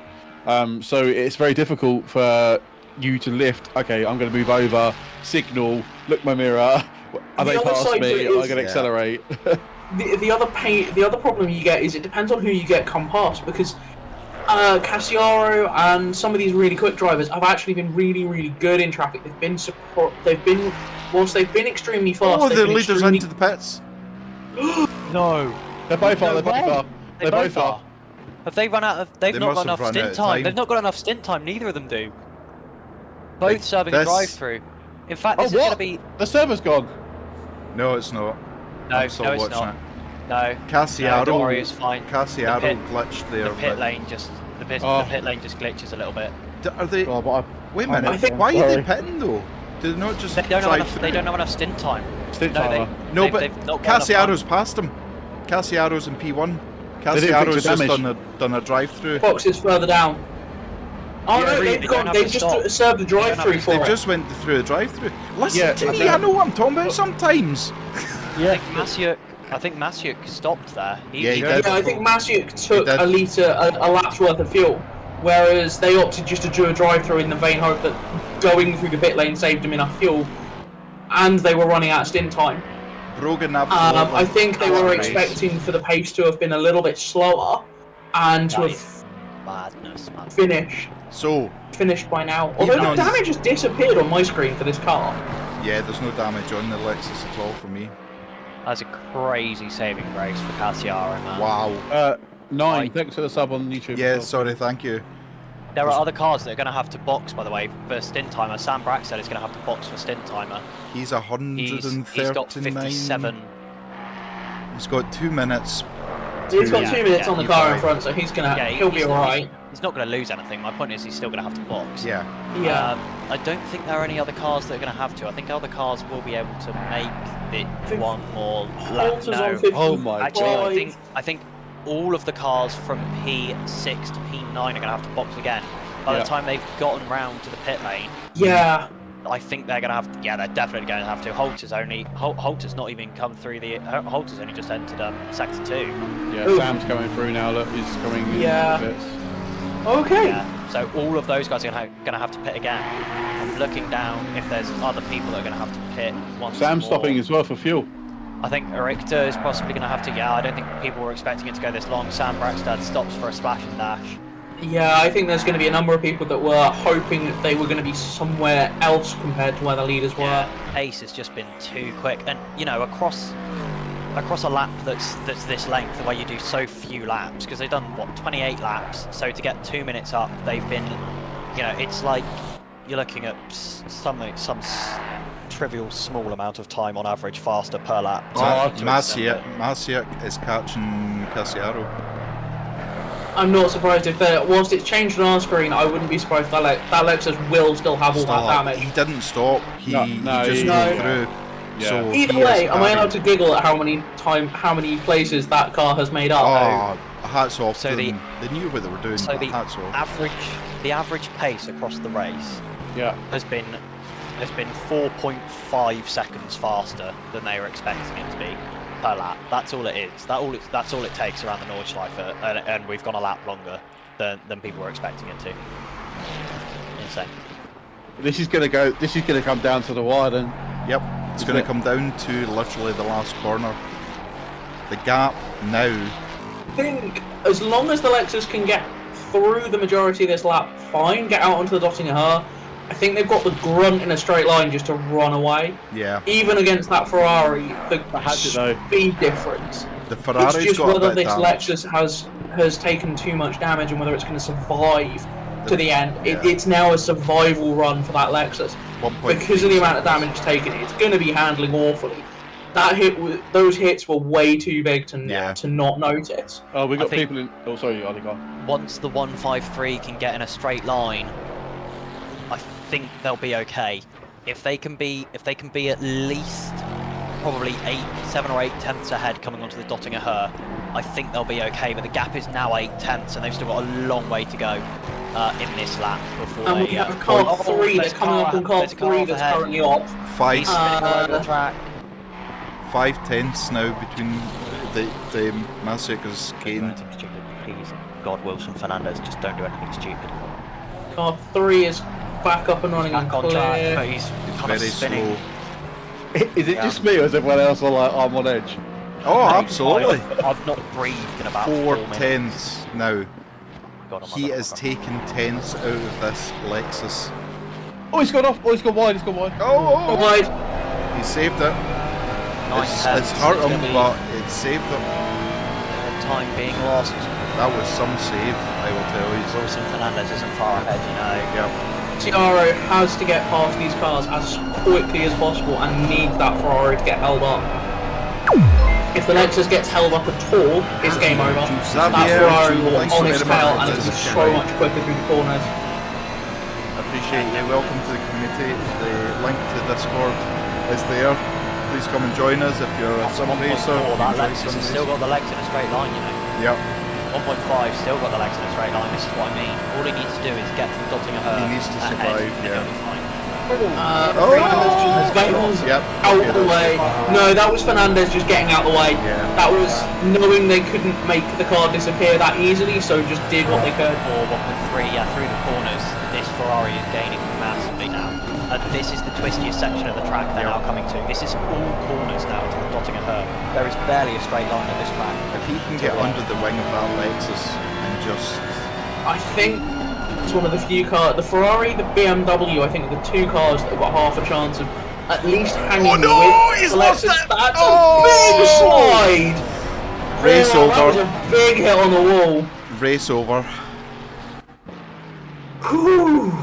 Wow, what a way to end it. This has had more drama than EastEnders, I can tell you. It's, It's been insane. or insert any other soap that's from your country. Yeah, that was so unfortunate. He just was doing everything he could. Holters into the pits. Yeah, that'll be these top cars that are needing a stop because they haven't got stint time left. Yeah. Where's Mo? Oh, that's a huge mistake. Yusuf is 59 minutes on their stint timer. Oh no. Where are they on track? What car are they talking about? They're on the the GP loop, so they could be able to joker it back through. They'd lose a lap though. They'd lose a whole lap, not just driving through the pit lane. Yeah, but what's the penalty if they go over? Drive through. Drive through. Oh, so about 30 seconds then. It's almost worth taking a lap down, I think, is it not? Yeah. No, they've kept going. No, a lap down would lose you far more than having 30 seconds added to the end of the race. Yeah. Oh, true. That is true. Sorry, that was an idiot. Sorry, I do apologise. Stupid. Yeah, normally it would be quicker to take the drive through than Yeah. lose 30 seconds at the end of the race. Yeah. But in this instance, no, just take the 30 seconds for going over. Wow. Otherwise, everybody else, we've got Riker. No, Riker is just pulling into the Here we pits go. now. Final corner before the Dottinger Her, then it's just a straight line and Tiergarten to the end. The 153 car doesn't have to worry anymore. No traffic in front that it's the going question to is before the how end of the much- race, I don't think. If they get it wrong through, they've got no. The lap traffic shouldn't be an issue. Nah, they'd be fine. No, Yeah, that's that's it. factor in how quick that Plymouth Lexus is in a straight line. Lap traffic gets out of the way for the 153 car. Yeah, it's easy to do down there. It's the question. It should be fine with the damage. They got this far. It's whether they just Well, I mean, that brief moment of I've got home, but you haven't quite, and whether you drop it in Tiergarten. is by far the widest section of this track. At And least even then, after it's the still left-hand not kick. much wider than a normal race. It's not any wider than a normal racetrack. So Here we go then. Oh, Here we go. Oh no! What's going on? Oh, Cassiaro's heart is in a different Oh my postcode to the rest of his God. body right now. Oh, God, Oh it's my just a god! what That must a have triggered race! an instant PTSD attack. Oh seeing a car goodness. come across the racing line like that on What the final a lap. race! Jesus Seeing another Christ, but the Ferrari, virtual one loop point a racing Ferrari guys- doing the same thing. The virtual loop racing guys come from last at the start through to win the 4 hours of the Nordschleife here at Toga Motorsport. Amazing. Insane. Somehow managed to Insane. We've got climb. to send them something. That's mad. Oh! No, they don't need it. They're Veloce guys. They've got they've got everything they need and more. They Send him at a 69 places over the course of that race. Nice. So yes, Hayden, just send him like some Toga gloves or something. Yeah. Well, come out of your pocket then. Yeah. I'm an old man. Yeah. You will be in a couple of hours. I will be. Yeah. Oh man, what a race! That was what an wow. absolute race. That was stacked from start to finish. Yeah. That, Rose hangs on to the fastest lap at 8 minutes 10.9 flat. Which, as a race really pace, is ludicrous. That's basically qualifying pace. yeah, it's just crazy. It really is. So, what we're not going to do driver interviews because we've now 6 hours or so we've been doing this. Yeah.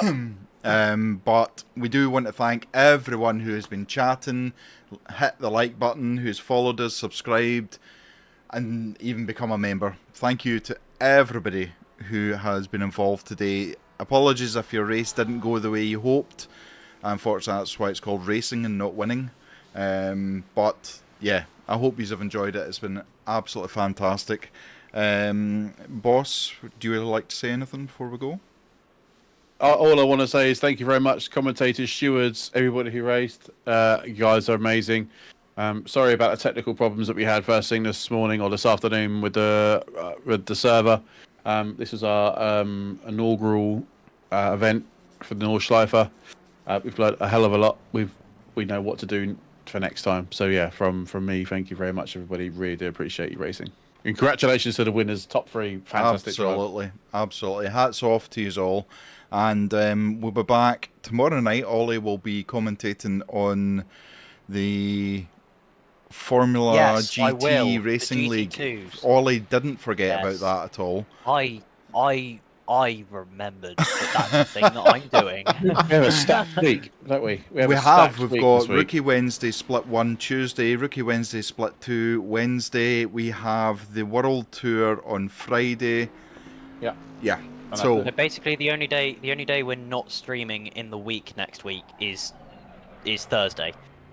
Yeah, basically. Sweet Christ. So, tell you what, if the algorithm doesn't pick us up off the back of this, I'm going to sue YouTube.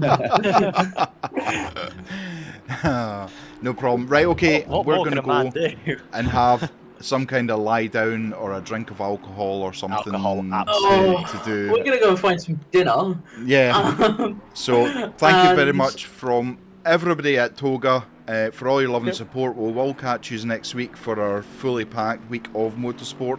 Until then, enjoy what's left of your Sunday. Take care. Bye-bye. Birthday, Mac.